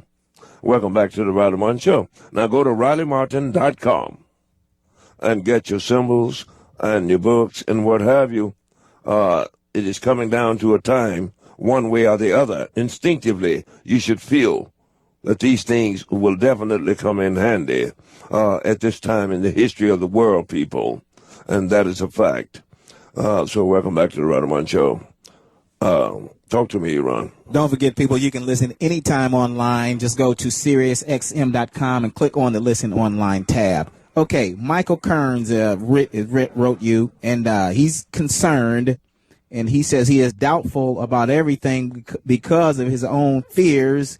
He wants to know if you could reassure him so he can feel safe about buying one of your symbols. Oh, well, my goodness, I do not do negative, Mr. Kern. If I send you a symbol, it is to the best of my ability to wish you well, to wish you long life, health, and prosperity. I do not do any other type of symbols and what have you. So buy the symbol if you so desire. Or, go upon your own designs and what have you. That's all I'm saying, because there'll come a time when there will be no more symbols.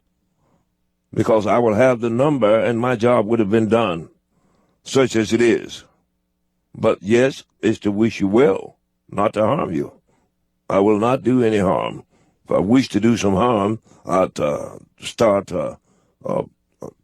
faith healing or something, or psychic training or something to rob you. No, I mean you no harm. All right, thanks for that email, Michael Kearns. Okay, here's another call. This is Chris in Arkansas. Okay. Hello, Chris. Riley. Hi, hey, Chris. Hey, how's it going, Ron? Good. All right. Hey, Riley, I'm out here in Arkansas. I'm out here by Lake Village. Actually, close to where you had been, would you still call it abducted or Yeah. Yep. Can Visited. you explain a little bit about that? I mean, I've listened to the show on and off, and I'm Right. really curious about it. I've seen sightings of my own. At one time, I've seen lights. Yeah. They always claim that there's a weather balloon or whatever. I'm just interested in Right. a bit about it. Okay, I was. If you're coming from the way of, say, Forest City to Little Rock, and once you get to Little Rock, and then you're heading out on I-40 towards Oklahoma, somewhere up in the Ozark Mountains, near the Petit Jean. Near the Petit Jean nuclear facility up that way. In that area, I actually took several Polaroid photographs of the ships as they came over my car and what have you. I think they are posted and what have you. So that's where they picked me up on December 28, 1987 for the fourth and last pickup time. And so you are more or less in the right area and what have you. They were there, and there were others who saw them because I stopped at a truck stop, and there was a truck driver who said, I saw him, man. I saw him. Yes, I saw him. And I said, well, can I get your name and all that? He said, no, I'd rather not get involved. But, yeah, I saw them, and I showed the pictures to other people. And it even ran on TV there in Tulsa, Oklahoma, when I got back. But, yeah, that's where they picked me up. So you probably have seen the ships. Seems to be something of a hot area up that way. Mm-hmm. Thanks for that email, Chris. Okay, is there anywhere on Earth that's more of a hotbed for this type of activity than anywhere else? Well, I mean, otherwise they have a tendency to appear, say, in Northern California, Mexico, over Mexico, the Phoenix area, and various other places, northern China, northern Russia, and various other places, but they appear all over the earth in various different places. And people got cameras now, you know, so they've been taking footage of them all over the planet. And I can tell you truly that they are here now in greater numbers than they have been in my lifetime, because this is a crucial time for the planet Earth. And they are here observing, yeah. 888-STERN-101, call the Space Cowboy with questions tonight. Next call, this is Mike in Brooklyn. Hello, Mike in Brooklyn. Hi, Larry. Ocquat 1. How are you? Okay, Ocquat 1, Mike. I had a quick question. Yeah, I know that Steven Singer Jewelers are a sponsor of yours. Right. I was wondering if you go to Steven Singer's to get fancy necklaces to give to Iran to suck your penis. No, hey kid, Steven Singer's not sent me anything of that nature and what have you. And so, but you go there and he'll give you a good deal for you, you know, to get your boyfriend to do that to you. I'm sure he will. I am sure. Any idiot could come up with that. Okay, Yeah. Here's Chris Mortensen from Texas. He has a question. Okay, Chris. He wants to know that if we go to Biave, what technology will be available to us that we don't have here on Earth? Well, they have these food fabricators, for one thing. Literally to fabricate anything you want. The conveyances are levitated. It doesn't run on fossil fuel, but on a collective type grid or something of that nature. And there are numerous other things that you would have access to. Realize that the gravitational pull is a little less than it is here on Earth, so things tend to grow bigger. You know, bigger grapes, bigger melons, bigger oranges, and what have you, and all that. And no doubt a host of other technologies that, you know, if I tried to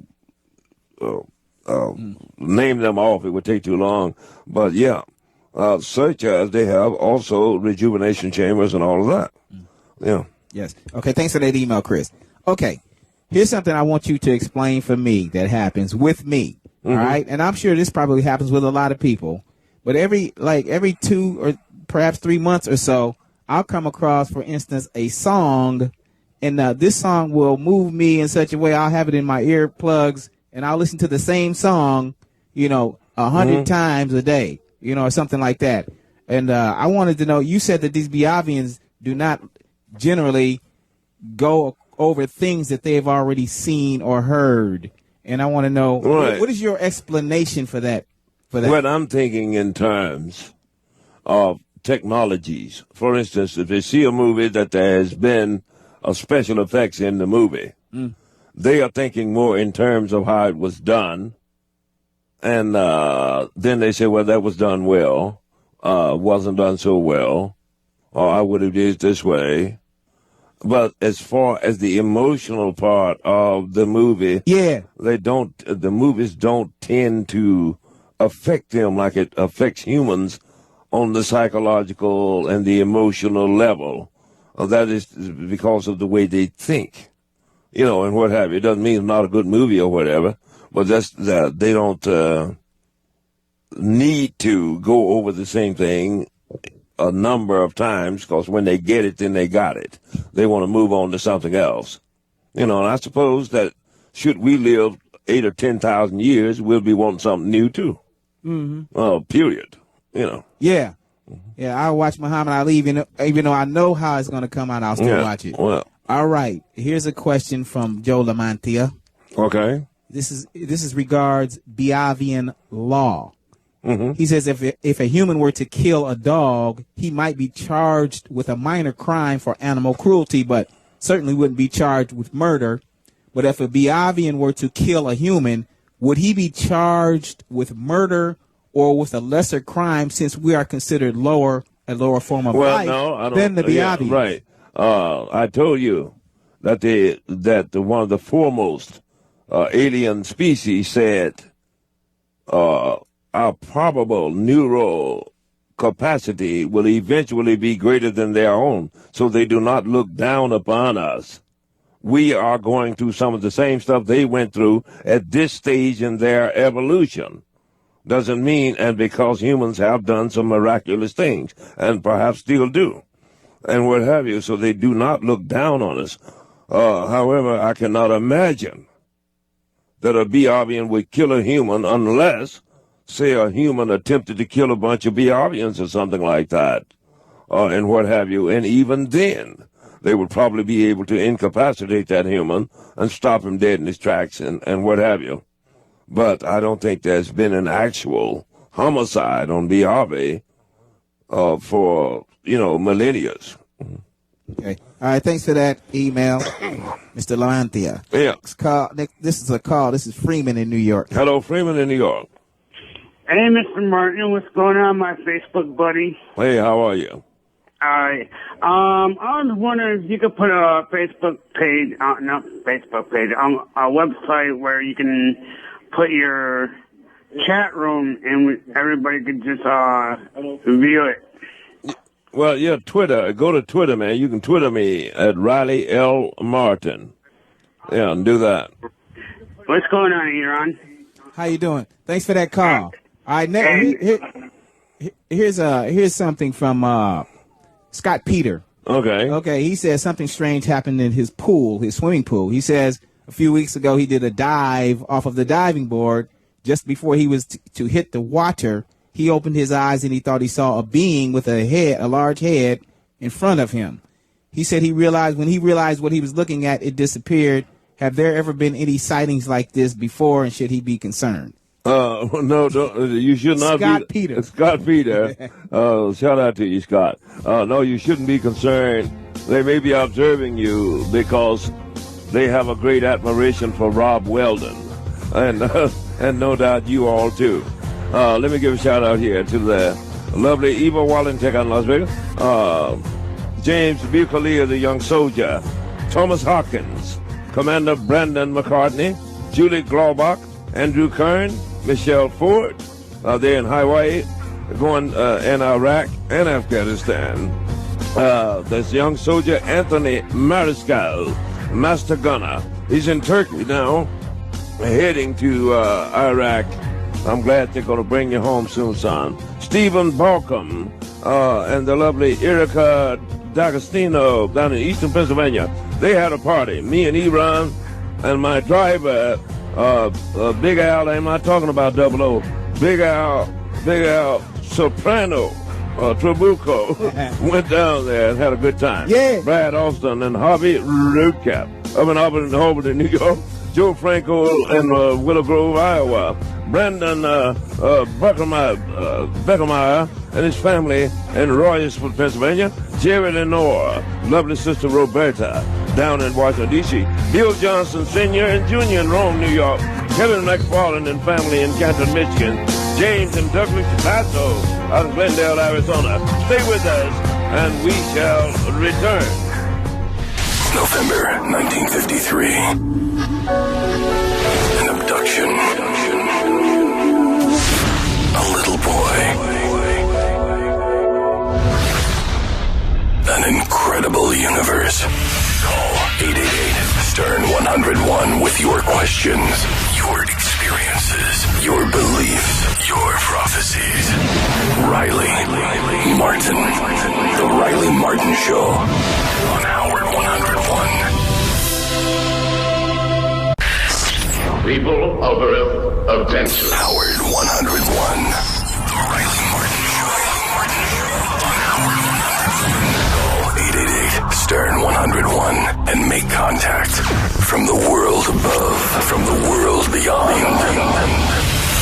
The Riley Martin Show. And we are back, people. We're glad that you're staying with us and hope that somewhere in the midst of all of this, we are able to disseminate some information to those who actually want some information. Right. and what have you. Well, as you can see, it's a smorgasbord of totally asinine idiocy coming from various different directions and what have you. These are the type of people that's got the world in the shape that it's in. It did. Because somehow they have managed to eat and sleep and pay their rent, while the 99ers and many other people are not in that type of a shape. And so they would suck Karl Rove's toes if he would let them. All of those guys calling in because, for the most part, I have a sneaking suspicion that there's an undercurrent of that type of perverted activity that pervades among they and those who own them. You see what I mean? Yes. Uh-huh. All right. So welcome back to the Riley Martin Show. Now go to RileyMartin.com, RiLeyMartin.com, and get your symbols, people, and what have you. It's a good time to do so while they're still being dispensed. I'm not getting any younger. So go there and get them. And you can Twitter me at Riley L. Martin. Great. All right. Okay, here's an email. This is pretty thoughtful. Mm-hmm. So I'm going to just read it, okay? Okay. This is Todd Cooney. Todd Cooney. He also sent a picture of himself with the beer mug. Oh, okay. And the audiobook. Oh, okay. He's a fan. Okay. He says, what is the Biavian policy regarding engagement with the human race in times of protest and revolution, as we saw in the Middle East this spring and summer, and are beginning to see in Western countries? Are they neutral to atrocities? There's a great saying often attributed to Edmund Burke that says, all that is necessary for evil to triumph is for good men to do nothing. So he would like to know if these Biavians, who have proven that they want to help humans, they're willing to save all of us who purchase symbols, would they actively help humans as well as other races on the planet during times of revolt? Okay. Todd Cooney. Todd Cooney. I'm of a sneaking suspicion that they were implementary and given Einstein the theory. Otherwise, it would be a different world, wouldn't it? Of E equals MC square and what have you. Nonetheless, they are not permitted to step in even for your own good. Because if you allow this, then who is to say that if I'm an alien, that I wouldn't say, hey, these people over here are doing wrong, so let me wipe them out. These over here have the best idea, so let me wipe the others out, and things of that nature. Then they would literally have to step in and take over the sociological warring factions and take over the human race in general. This cannot be allowed. For if this were allowed, it would be open season on all other weaker planets throughout the galaxy. Because if the Biavians could do it, then the Targs could do it, and others could do it. And so this is not allowed because we are a cognizant species, and we are, to a great extent, masters of our own destinies. So they can only observe. However, they have promised me that they will not allow this noble species to pass away from the galaxy as foolish as they are acting. You see what I mean?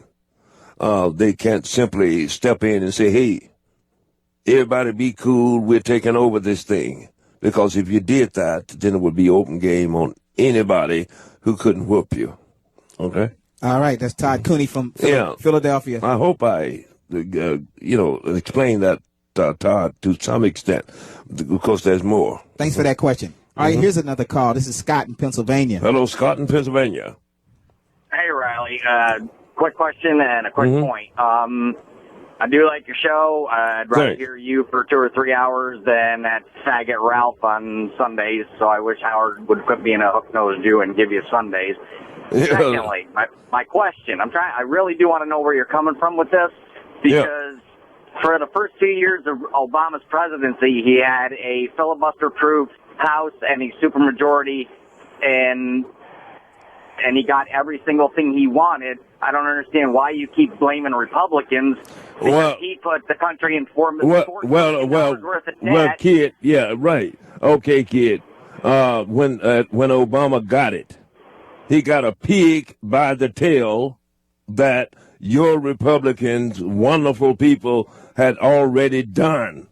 He is the one that they are the ones that foreclosed on your mama's house, closed down the banks, junk bond you, and gave the conglomerates all the power in the world while giving you nothing, and left it with him to clean up. And these Republicans are carrying on in the same vein. Don't give a damn unless you are one of the 1%. You shouldn't be talking, son. You should be worried about are you going to have a job come 6 months from now. Riley, my question to you is, Obama spent $4 trillion, put America in $4 trillion more debt in 2 years. He did not send the soldiers. He did not send, son, he didn't send the soldiers into Iraq. He did not send the soldiers into Afghanistan. No, he didn't, but he kept them there according to George Bush's plan. So who's to blame? That's Obama. Plus, he spent $4 trillion in 2 years. It took Bush 8 years to spend $4 trillion. Son, with the depreciation of the dollar, son, it doesn't take much to spend that much. But he did not start it. He's trying to get you out of it now, and you're still not trying to give him any breaks whatsoever. Why are you so stiff-necked? And they got all these white people in the streets, and you were hoping it was nothing but Negroes, don't you? And this is what you Republicans are. This is what you are. And there's nothing, no way, under any circumstances, can anybody in his rational right mind think that these people who say God made the world 7,000 years ago, and that they should not tax billionaires, multi-billionaires, or anything of that nature to no extent whatsoever, don't want to hear about it, and don't want to vote about giving you and your son and your wife his job or your mama her pills, and you're going to tell me, oh, it's all Obama's fault? Jesus Christ, man. Come on. Okay. Thanks for that call anyway. Okay. We all here as one on Earth, we understand what problems we're dealing with as a planet. Yeah. But what are the main problems that the Biavians have on a planetary level that they have to deal with? Well, I know it's not hunger and poverty or anything like that. So what do they have to deal with? The unknown. That is some upstart alien group that may come into their sphere of space and start something. So it is, like Reagan said, peace but verify or something like that. You know what I mean? They still, as long as they are cognizant beings seeking to gain something that don't belong to them or something of that nature, there will be trouble somewhere in this galaxy. But they don't have that problem at home right now. Okay, got it. All right, another call here, Paul in Oklahoma. Hello, Paul in Oklahoma. How you doing? Okay. Well, I really need some help. I'm gonna make this long story short here. I got about 7,000 acres out south of town, and this summer is real dry. And I even called in the game warden to come check it out for us. There's a creek that runs on our land, and in these creeks, there's always been. I grew up around this land. There's kind of about an 8-foot rise bank that runs about 200 yards.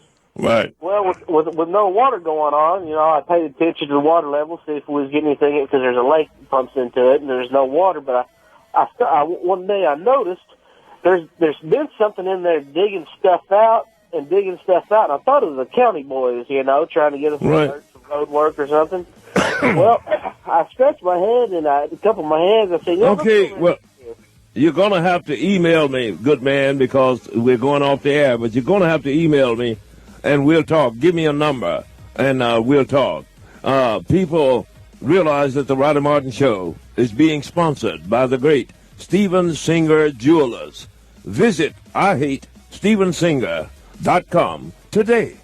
And let me give a shout-out here to James UF Otis and Tammy Best out in Nevada, Jacobs Woodstock and the crew up in Oakville, Ontario, Canada. David Caspino, the great, out in Tarzana, California. Hang in there, Dave. Everett Ellicott and his lovely mom, Grace, down in Falls Church, Virginia, and his brother, who I'm doing his symbol, Jim Boyd in North Wales, Pennsylvania, the great Joe Runyon and Mary Cap somewhere on the road. They're out of Reseda, California. Cliff and Helene Green down in Macon, Georgia. I love you. Jared and his daughter, lovely daughter Swan Buckaloo in Delaware. Todd Rice and Christian Smock, San Marcos, California. Jacob Carbon in Chicago, Illinois.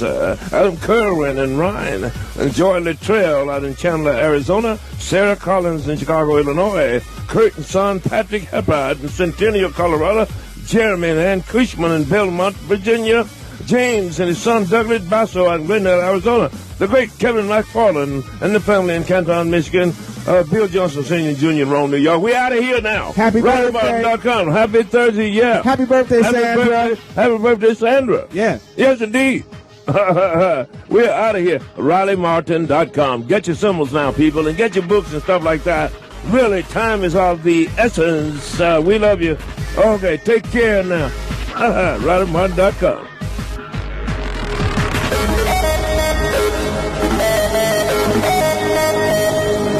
From the world above, from the world beyond. Riley Martin. The Riley Martin Show on Howard 101.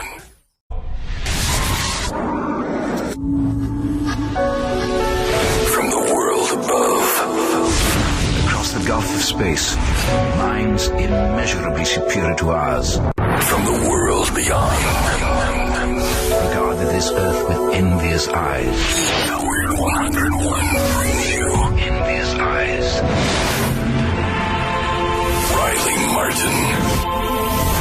In 1953 in northeastern Arkansas, I had seen lights above the river for 3 nights running. Call 888-STERN-101 with your questions. The Riley Martin Show on Howard 101. Hello. Tonight, we're doing a special rendition of the Riley Martin Show. Welcome to the Riley Martin Show.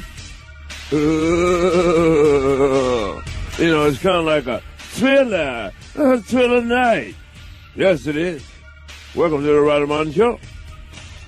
We are honored to have in the home studio tonight, once again, one of the greatest technicians who has ever walked the line, a man who spirits from his hand the zigzag lightning that uplinks to the satellites and feeds down, knocking a witch off her broom. I speak of none other than the great Matt Little Nicky Scarfo, Nicosia. And a shout out to the lovely Angela. Yes, indeed. And back in the studio tonight, laying easy. Okay. He did disrobe his cape and lay it on the back of his recliner.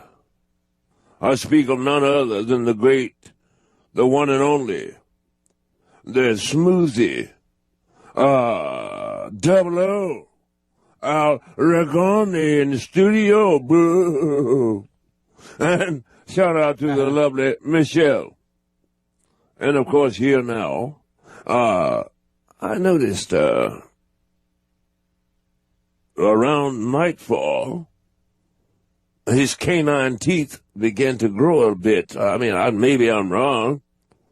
And what have you? My sidekick. I speak of maybe the greatest sidekick that ever walked the land, the one and only Eric Eron McCartney. This is a treat. Welcome to the Riley Martin Show. Now, let me remind listeners now. Go to RileyMartin.com, RileyMartin, RileyMartin.com. Get your symbols and get your books and stuff, because time is winding down on us. As you can see, this political situation has moved into the realm of madness and things of this nature. And they're saying, oh, I don't care what we got to do. If we got to starve all of yous, white, blacks, red, yellow, everything, in order to get this man out of office, and we're going to vote no on everything. We are going to try and convince you that billionaires making 300% more profits than they've ever made in the last 10 years should have more money, and what have you. And I hope you don't be going for that in everything. We are also blessed to have in our home tonight a young man from the great Verizon constabulary. His name is Darryl. I said, first of all, he's too big to be just Darryl. It's got to be Darryl. And he moves like a ghost. And Iran say, well, ask him his last name. I said, what's your last name? He said, Casper. You get it? Casper. Darryl, Casper, the ghost. You don't know? I said, oh, man, please. Just please. Not on Halloween, man. Please. And and back in his home studio is the great Tom. And being as our unpowered engine, he must be the great Tom. Right, from Verizon, and he's hooking my stuff up and everything when we move to the new apartment and all that. And these are great people, brilliant young man. Shout out to him and his lovely family, and to you, Tom. The greatest cable boss in the world. So welcome to the Riley Martin Show. We're glad that you're here. People, I wrote the book 25 years ago. All of these things I've said are coming to pass even as we speak. It does not bode my heart well to Lady Sapanya and all that, but we are simply not progressing as a human species. I told you that there would come a time when the haves would dump upon the have-nots to such a great degree until they would have bought up all of the political essence that tends to attempt to govern you in this land. My heart goes out to the 99ers, for they are honest, hardworking, God-fearing people who would like to make a living. Well, they can get a job. It's their fault. All they got to do is move to Taiwan and start eating fish head stew and then get a job over there. Can't get it here anymore, and this has got to end. Welcome to the Riley Martin Show. Talk to me, Iran. People call us with questions tonight. Call the Space Cowboy, the one and only Riley Martin, 888-STERN-101. You can also email us at RileyMartin@SiriusXM.com. You can also send the email to Iran@RileyMartin.com. Okay. I'm noticing here, before we get to these calls, that you have been talking more about politics lately than I have ever heard. Yeah. Well, I'm sorry about that. Okay. Hey, people also, Iran, if you want to get a question in, email us at Iran, E-R-O-N, at RileyMartin.com right now. Yes, you can do that now. Yeah. Okay, and I wanted to know, in terms of the politics, I know that on Biave is probably completely different hierarchy than it is here, but I want to know, there has to be some degree of politics in what they do, and I want to know, do they vote on anything at all, and to what degree does politics enter into their affairs? Well, on Biave, as I've told you, water seeks its own level. If you know what you're doing and the concept works, then you are in to handle that concept until such time as another improves upon it. be they from a poor or a high-standing family or anything of that nature. However, it took them tens of thousands of years to come to that rationale. We are still a young species. In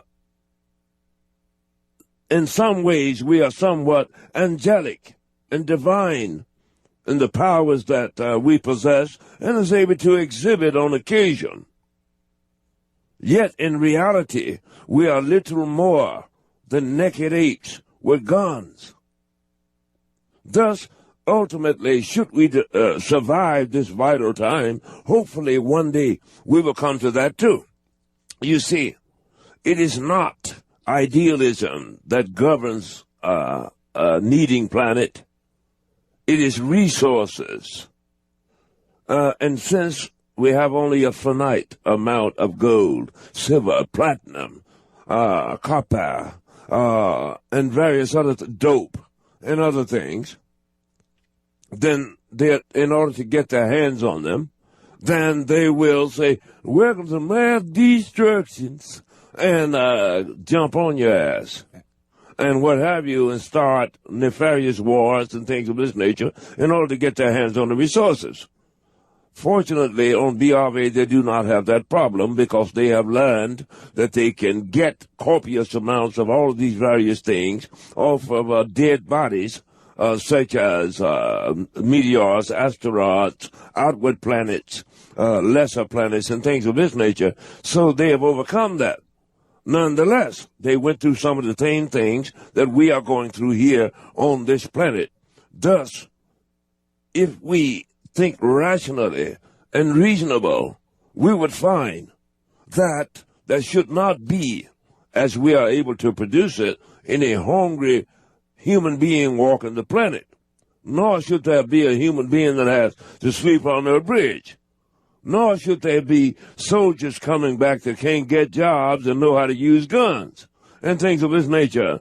So if we come to this and decide to take a little less profit other than 300% like they're taking now, then let some of it trickle down and bring some of the factories back, and we can still have a utopia here in America.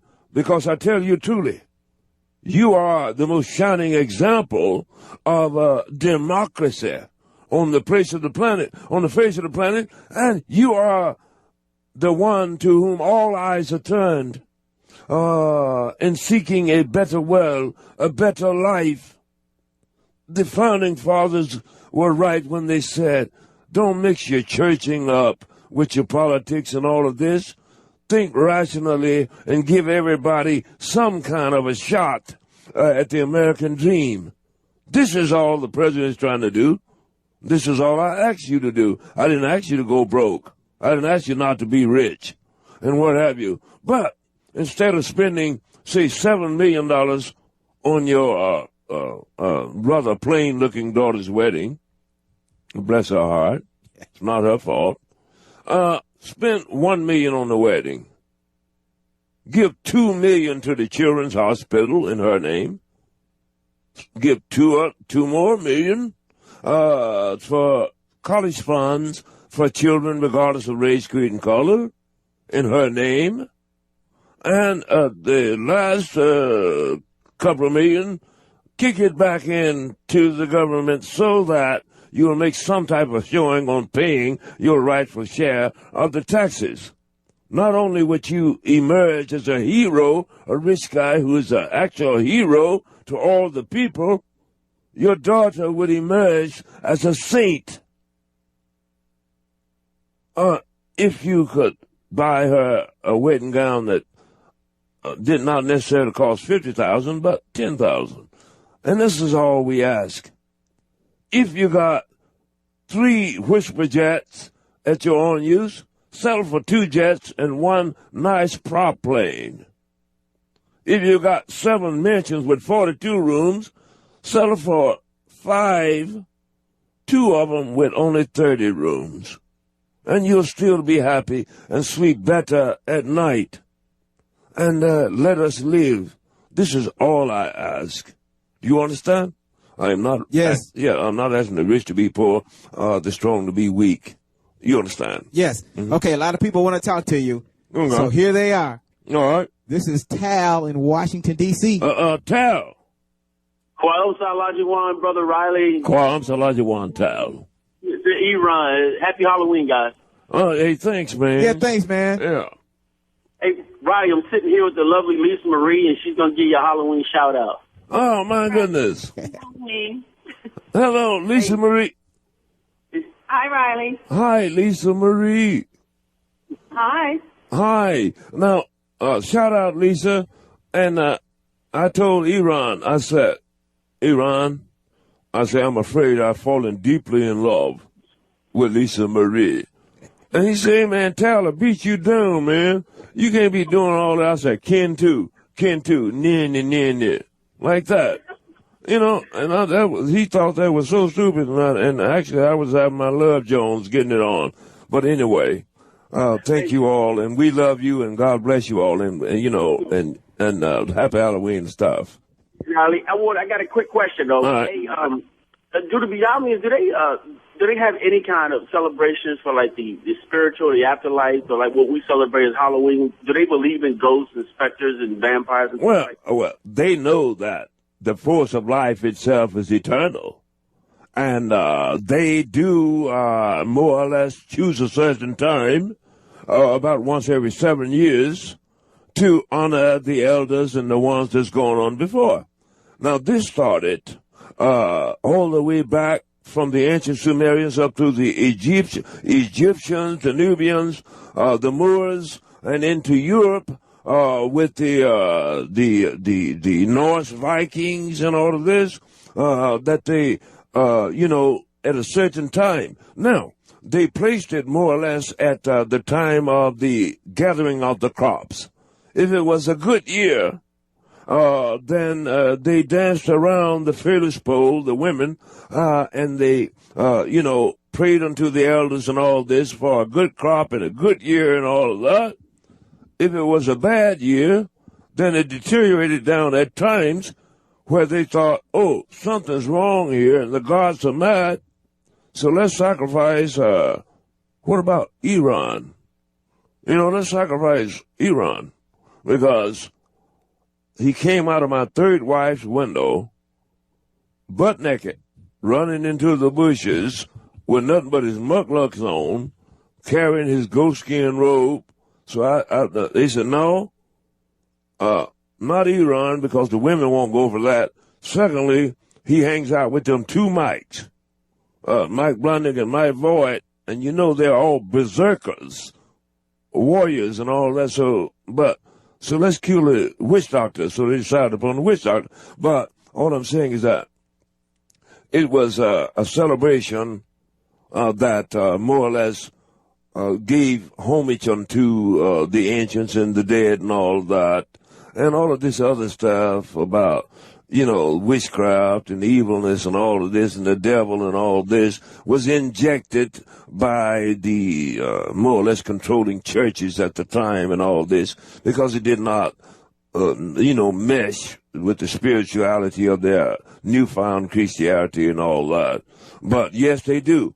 Every 7 years, when the two moons align, the two moons of the planet, and the gravitational pull is much less, and they open the doors of the hemp cannabis great plants and let it waft down through the valleys, everybody be getting off, having fun and stuff. So, yes, they do celebrate, Tal. All right. Thanks, Tal. Yeah. Thanks, Lisa. Tal. Yeah. Thanks, Lisa. All right. This is Butters in Boston. Hello, Butters. Oh, Quartans and one from Hello, Quartans and one, Butters.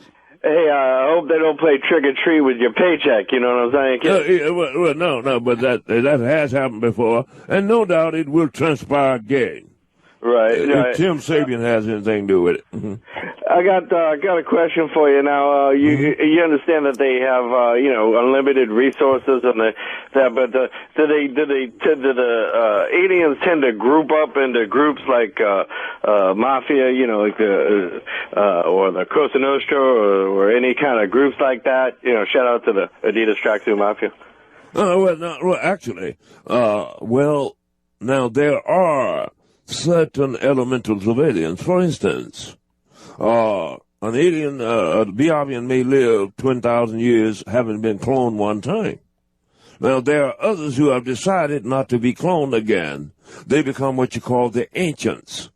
And the ancients have different certain signs and rituals and things like that, and are able to accomplish so many sight things that is not known by the general population, all of that.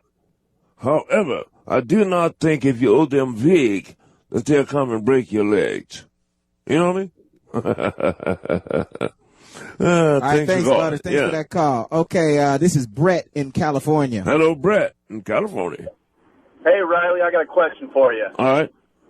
All right, well, you know, when did the Biavians say the world's ending? It's pretty soon, right? Well, they were saying that all indications lead to terminal saturation starting in around the year 2000 and culminating in something like 2012. Mm-hmm. Well, then you shouldn't be worried so much about money in your contract. Well, I mean, look, son, I did not come to make sure you died. I may come to try and see that you do not die. And one way or the other, I got to eat until I die, and so do you. Well, wouldn't the Biavians, can't they take care of you at all? Oh, well, my goodness, I am not a Biavian. I am not on their planet. I do not live under their rules. I have to live as a human being while I dwell here among other human beings, and therefore it is by my ingenuity, yes, by my ingenuity or stupidity that I live or die here among the people. Okay, I was just curious, and I also hear a lighter flicking. Is that cigarettes or weed? No. Well, actually, this time it is not hemp cannabis. However, thank you for paying notice to that, good man. I have to be, I have to be more careful in the future. But if you did do hemp cannabis, it'd be a lot better than the so-called pills and the pharmaceuticals that we're fighting these wars about in Afghanistan and Pakistan. Shoot me? Okay? Indeed. Thanks a lot, Ryan. Take care. Let me give a shout-out here. Once again, to the great Darryl Kasper and his boss, Tom from Verizon. Great men. They were sent by Bruce. Okay, Ron and Corey Tardy in the family out in Las Vegas, Nevada. Jeremy Green, Dustin Yuko in Yukon, Yuko in Seattle, Washington. Chris from Arizona. James Saunders, the truck driver in Westland, Michigan. Floyd Kachowski in the lovely Divonay.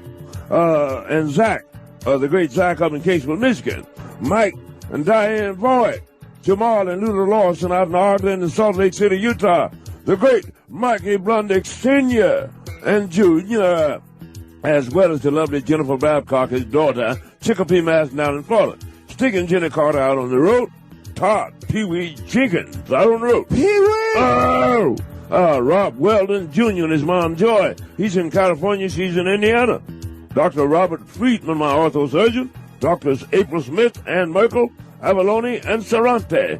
The staff, lovely Ellie Jenna and Yavison, Amy, Vicky, Miss Barlish, and Jenna. Down in Philipsburg, New Jersey. Dr. James Johnson in Flemington, New Jersey. The great Matt Panther did The Cosmic Legend down in Atlanta. You can buy that at thecosmiclegend.com. His lovely mom, Sheila, in Dawsonville, Georgia. The lovely Eva Wallentek out in Las Vegas, Nevada. The Soldiers, James Bucalier, Thomas Hawkins, Commander Brand McCartney, Julie Korbach, Andrew Kern, Michelle Ford there in Hawaii and Iraq. The great Anthony Mariscal, Master Gunner in Turkey, heading for Iraq. Stay with us now, and we shall return. November 1953. An abduction. A little boy. An incredible universe. Call 888-STERN-101 with your questions, your experiences, your beliefs, your prophecies. Riley Martin. Riley Martin Show on Howard 101. You are on the verge of destroying the entire universe.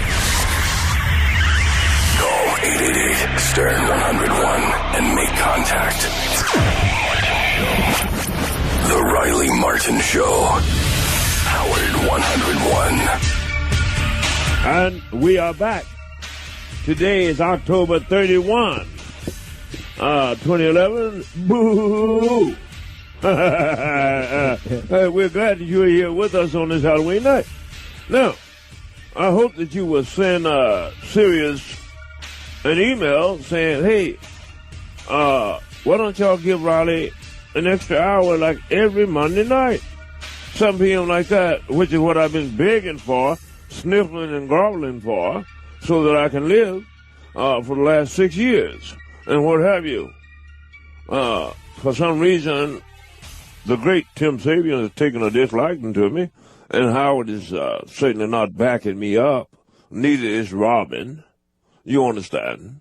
And me and Eron, we're going to try to get her another brand new, barely used whiteboard to ride on her boat. Maybe that'll help us. You know what I mean? Welcome back to the Riley Martin Show.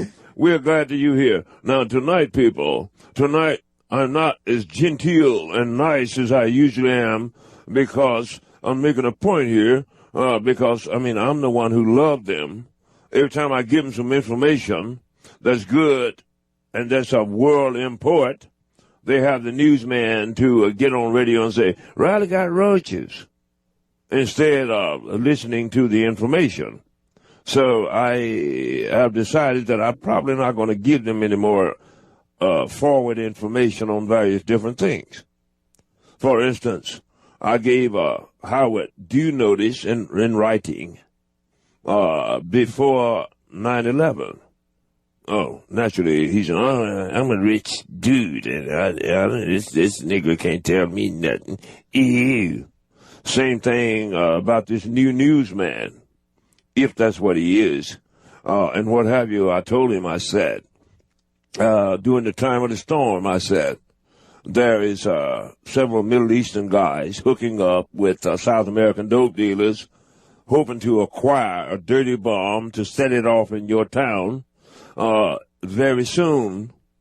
And 2 weeks later, the government came out and said, we caught 2 Middle Eastern guys hooking up with dope dealers intending to set off a bomb, and things like that. But they don't believe. So if what I'm saying to you is of no significance, if I have to resort to being a simple stuttering buffoon or something of that nature in order to be popular with you when the world is in the shape it's in, then let me know, and then I'll pull the plug. But I'm telling you this, regardless of who you are, where you're from, race, creed, color, religion, or sexual persuasion, I'm telling you truly that I do absolutely love you because I decided to do that instead of hunting men and animals. And so listen a little bit, if you don't mind, because these things are very important. We don't have a lot of time to keep on with this crapola. Welcome back to the Riley Martin Show. Talk to me, Ron. So it's safe to say you love every person on earth? Yes, and every little animal, and the birds and the trees, and all that, except when I have to eat them. Mm-hmm. Yeah. Okay, before we get to the calls, here's a quick email. This is from Jimmy McDaniel. This is a Halloween-related question. Okay. He says, since Satan is described as a deceiver, and he's able to transform himself into an angel of light, aren't you worried that you may have been deceived? He says, thanks, he's a regular listener, and he really loves the show. Well, it's like... Jimmy McDaniel. Jimmy. Shout out, Jimmy. It's like this. Now, I have seen the nature of the techno power that these extraterrestrials possess. It is highly unlikely that they would choose a black kid who didn't finish high school to go out and totally deceive the world when all they've got to do is touch a button and glitch all your satellites, wipe all of your data, shut down your cities, and let you 2 weeks from now be skulking through the alleys with a knife in your teeth trying to find a tender human to eat. They don't need me for that. And I am not so ignorant as to not know the nuances of street jargon and what is detrimental to me and what is not.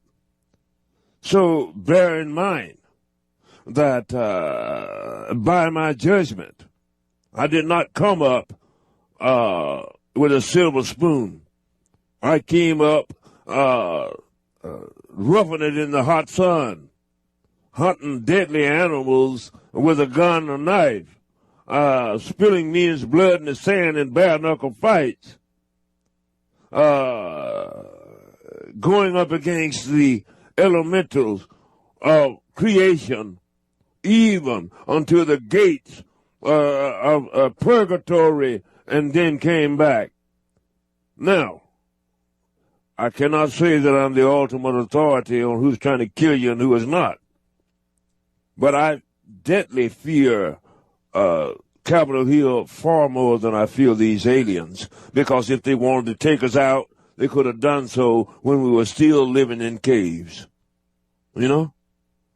So forgive me and what have you. If I were deceiving, what I would do right now is get up, put my three-piece suit on, and go out and start born-againing, faith-healing, psychic friending, and rob all of you because of your gullibility.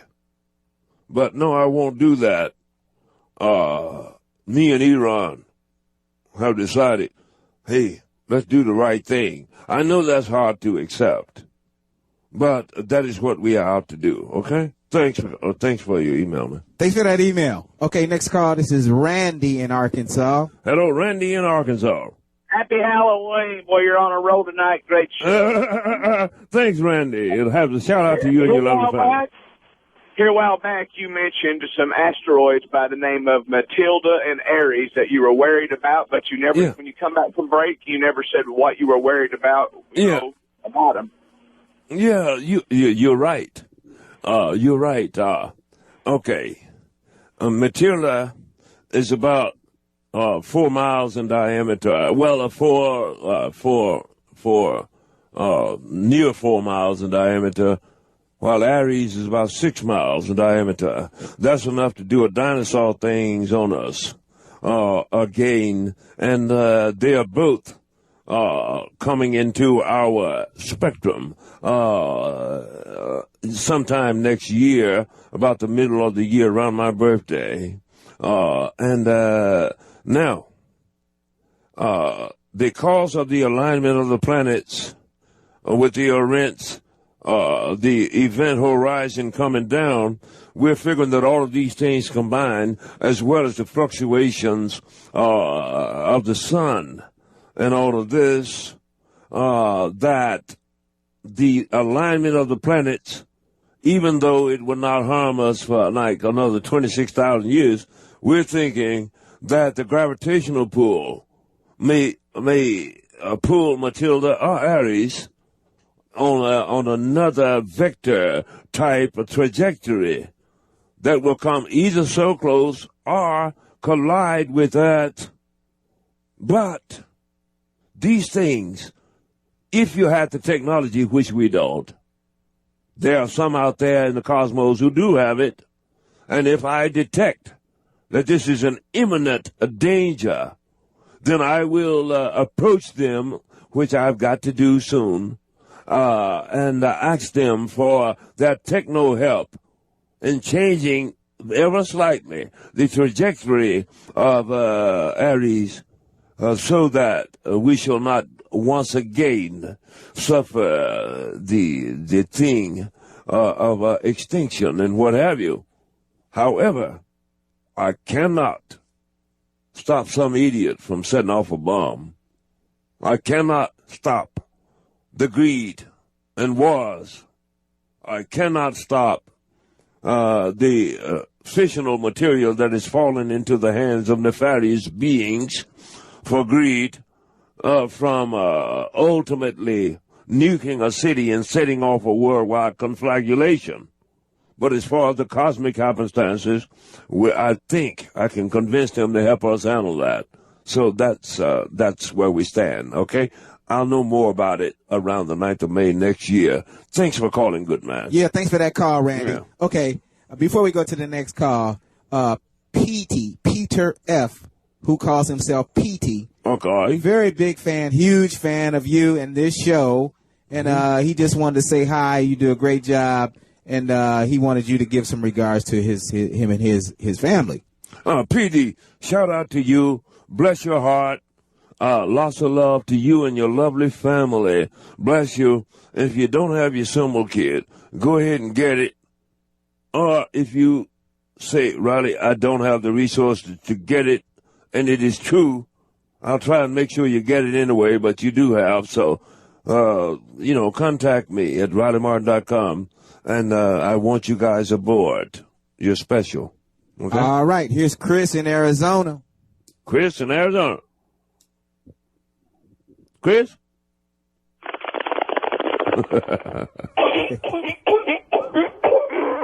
That's for you, Mr. Martin, and you're wrong. How you folks doing tonight? Pretty good, Chris. Good, Chris. Good to hear from you, kid. It is good to be on with you again, Mr. Martin. Yes, indeed. And I have two questions tonight. Okay. And the first one is about that the Roswell Mexican type Roswell event that happened in Mexico. I was watching the program on that today, and I was wondering if you would give us your spin on that. Yeah. Some years back, a ship, once again, as it was in Roswell, got caught in a lightning storm coming out of a quantum window. The fusion reactor was shaken, and the shields were offline for a short span of time. Lightning bolt hit it. It went down in Mexico. Since we were tracking it on our radar, American military officials, in accordance with the Spanish military officials, in that several Spanish guys from radiation died as a result of finding it, did manage to get there and take that particular ship, pieces of it was a small one, and the bodies that were in it back to America and hoist it up and things like that. So they are still attempting to back engineer the technologies as usual, Chris. Mm-hmm. All right, he's gone. Okay, next call. This will be, let's see. This will be Kevin in Georgia. Kevin in Georgia. Kevin? Yeah, can you hear me? Yes, I can hear you, Kevin. Hi, how are you? Okay, Kevin. Hey, I was wondering, since Black on Black is their contract run up, do you think you may have a shot at the 7 o'clock time slot? Well, I should hope so. I really hope so, because a lot of people are missing your show because it's so late at night. I know. And I hope that they will reach out to Tim Sabian and tell him, said Tim, give Riley a shot at that 7 o'clock thingy-ma-bob, and everything, Tim, and everything. And, and say, Riley promises he'll come up here, wash your car, really, and all that, and he'll bring you bonbons to eat up in the studio, and he'll hang out, like that. And well, best of luck to you, man. Hey, thanks, man, because I've been here a long time, and time is of the essence. Thanks, good man. Shout out to you and your lovely family. Let me give a shout out here to the great Anthony Mariscal, the master gunner. He's in Turkey, and going on to Iraq. Stephen Balcom and the lovely Erica D'Agostino in Eastern Pennsylvania. Brad Austin and Harvey Rootcap up in Albany, New York. Joe Franco in Willow Grove, Iowa. Brandon Buckmeyer and the family in Roysport, Pennsylvania. Bill Johnson, Sr. and Jr. in Rome, New York. Jerry Lenore, his lovely sister Roberta down in Washington, D.C. Kevin McFarland, the Great, and family in Canton, Michigan. James and Douglas Basso in Glendale, Arizona. Jeremy and Ann Cushman in Beaumont, Virginia. Kurt and his son Patrick Hepard in Centennial, Colorado. Sarah Collins in Chicago, the lovely Sarah, Chicago, Illinois. Adam Curran and Ryan and Jay Littrell in Chandler, Arizona. Jacob Carbon in Chicago, Illinois. Todd Rice and Christian Smart, San Marcos, California. Clifford and Helene Green, my loved ones, down in Macon, Georgia. Love you. Jared and his lovely daughter Swan Buckaloo in Delaware. RileyMartin.com. Get your symbols now while you can. We love you. Stay with us. We shall retire and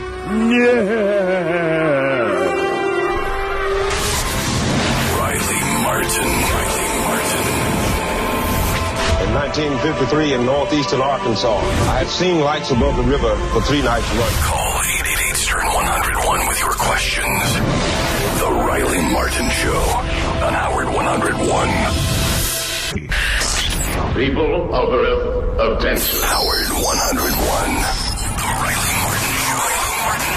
On Howard 101. Call 888-STERN-101 and make contact from the world above, from the world beyond. The Riley Martin Show. And we are back on this Halloween night.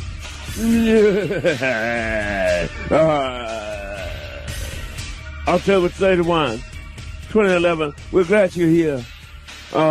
This is fun. I've got these great men that bother to venture it to come in and sit with me, making this a blessed day. You know, I've got the great Darrell Casper and his the one and only Darrell Casper. Let's say he's ghostly in his movements, but then when you're on, you're on. He said, "Zoom, bam, you on, fool," like that. I said, "Okay, Darrell," and his boss Tom. He's chiming in. He sent an email and all that, like the thingamabob mail type thingy and everything. So he's listening. Tom, a shout out to you and your lovely family and all the crew there at Verizon. We welcome you. And welcome back to the Riley Martin Show. I want you to go to Riley Martin, RileyMartin.com and get your symbols and books. Also go to the CosmicLegend.com and you can get my Atlanta lecture and what have you. Mayhaps I shall give you some information that's implementary to your advancement here among even the nefarious mankind. So thank you for being here. Eric, talk to me. People, don't forget you can listen anytime online. Go to SiriusXM.com. Just click on the Listen Online tab. Okay. All of these people want to talk to you. People, you also can follow Riley Martin on Twitter at Riley L. Martin. Yeah. But here's an interesting email. Then we'll go back to these calls. This is from Kelly Duffy in Madison, Alabama. Hello, Kelly Duffy. Wants to know, do you believe, Riley, that humans actually landed on the earth? Because there are rumors that it didn't really happen. And if so, did they encounter ETs while they were there? Humans landed on the earth? Excuse me, on the moon. On the moon. Oh, yeah. Sorry about that. Yeah, they did. Do you believe humans landed on the moon? Yes, of course they did. Since that time, certain astronauts, after they got too old and were not afraid to be killed for divulging these things anymore, has told us that alien spaceships paced them on the way to the moon, were there when they sat down and stood off and observed them while they were there and what have you. So, yes, they did land on the moon, darling, but all it takes is a certain amount of fossil fuels and a trajectory to get there. But this is a short distance. BRV, the planet where tan comes from, is 450 light years from Earth. In order to traverse that distance in 1 year, takes them about 4.5 years our time, which means they have overcome the speed of light and runs at roughly 100 times the speed of light. Now, you say, Einstein's theory, E equals mc squared, energy equals mass squared to critical, says that matter cannot move any faster than light. That is essentially true when you're speaking of matter. But now we know that there are various particles, subatomic particles, that move faster than light. If you can break down your biomolecular structure and become those particles, you can jump the light factor. Now, there are 7 levels of scientific application that will get you there. These are LNS, light natural speed, 182,262 miles a second. And when you get there, if you can vibrate up, you can jump to ion, to the second level, then to MUFON, then to quark, then to top quark, 6th level, ion, tachyon, MUFON, quark, then top quark. From there, you vibrate up and uplink and do something like an etheric plasmic osmosis with what we call dark matter. Essentially, what you're doing now is burning a miniature black hole in space and time. Contrary to popular belief, light does not move on a linear path that is straight ahead.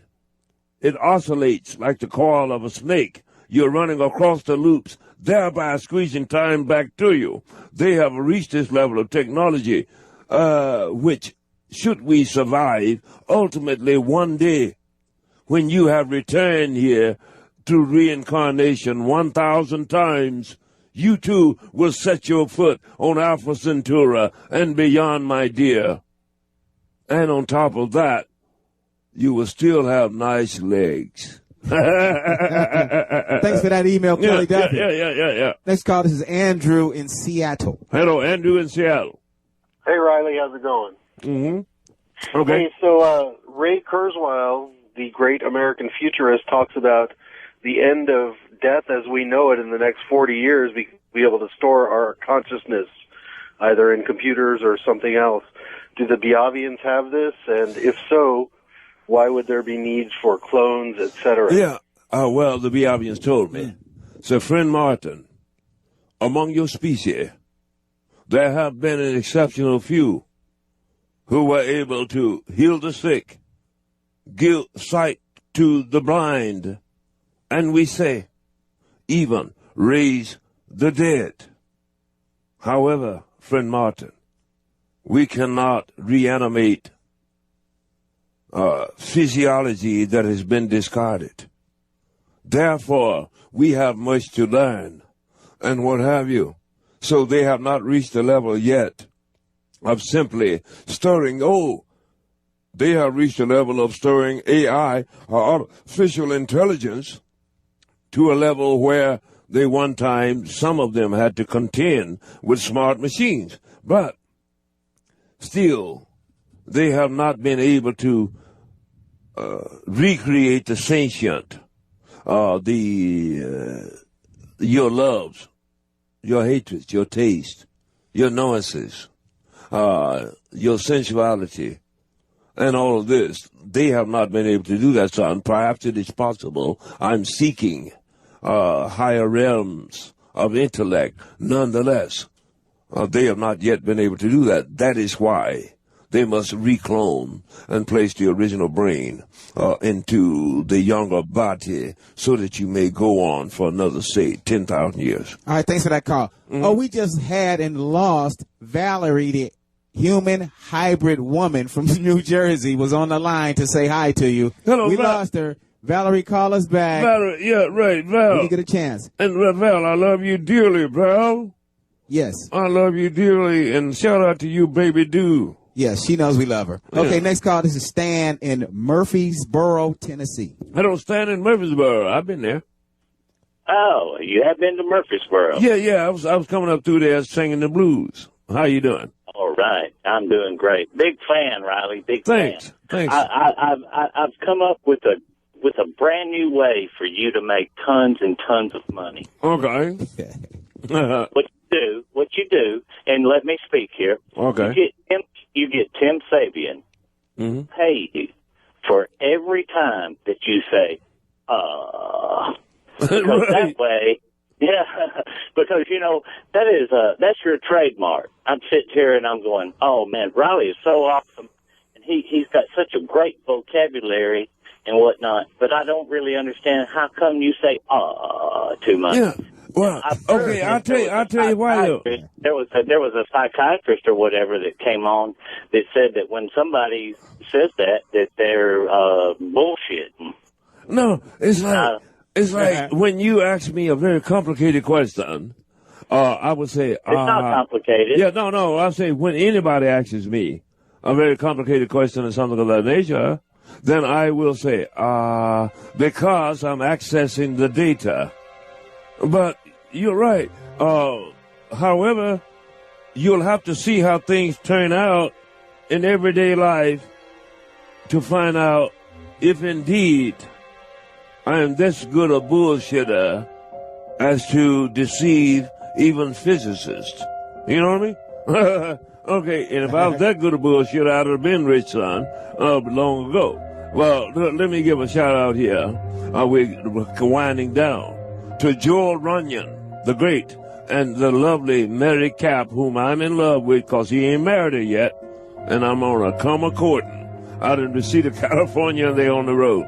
The great Jim Borrett, and North Wales, a brilliant man, North Wales, Pennsylvania. The great Ellicott and his lovely mom, Grace, and his dear brother, who's having some problems out in Falls Church, Virginia. The great David Caspino, out in Tarzana, California, a brilliant man. Jacobs Werstock and the crew up in Oakville, Ontario, Canada. UF Otis and Tammy Best. Love you, baby.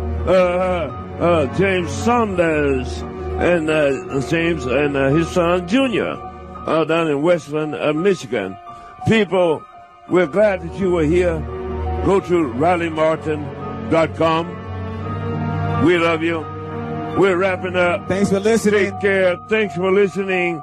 And contact Tim Sabian and ask him to give Riley the Monday slot. Howard too. Howard too.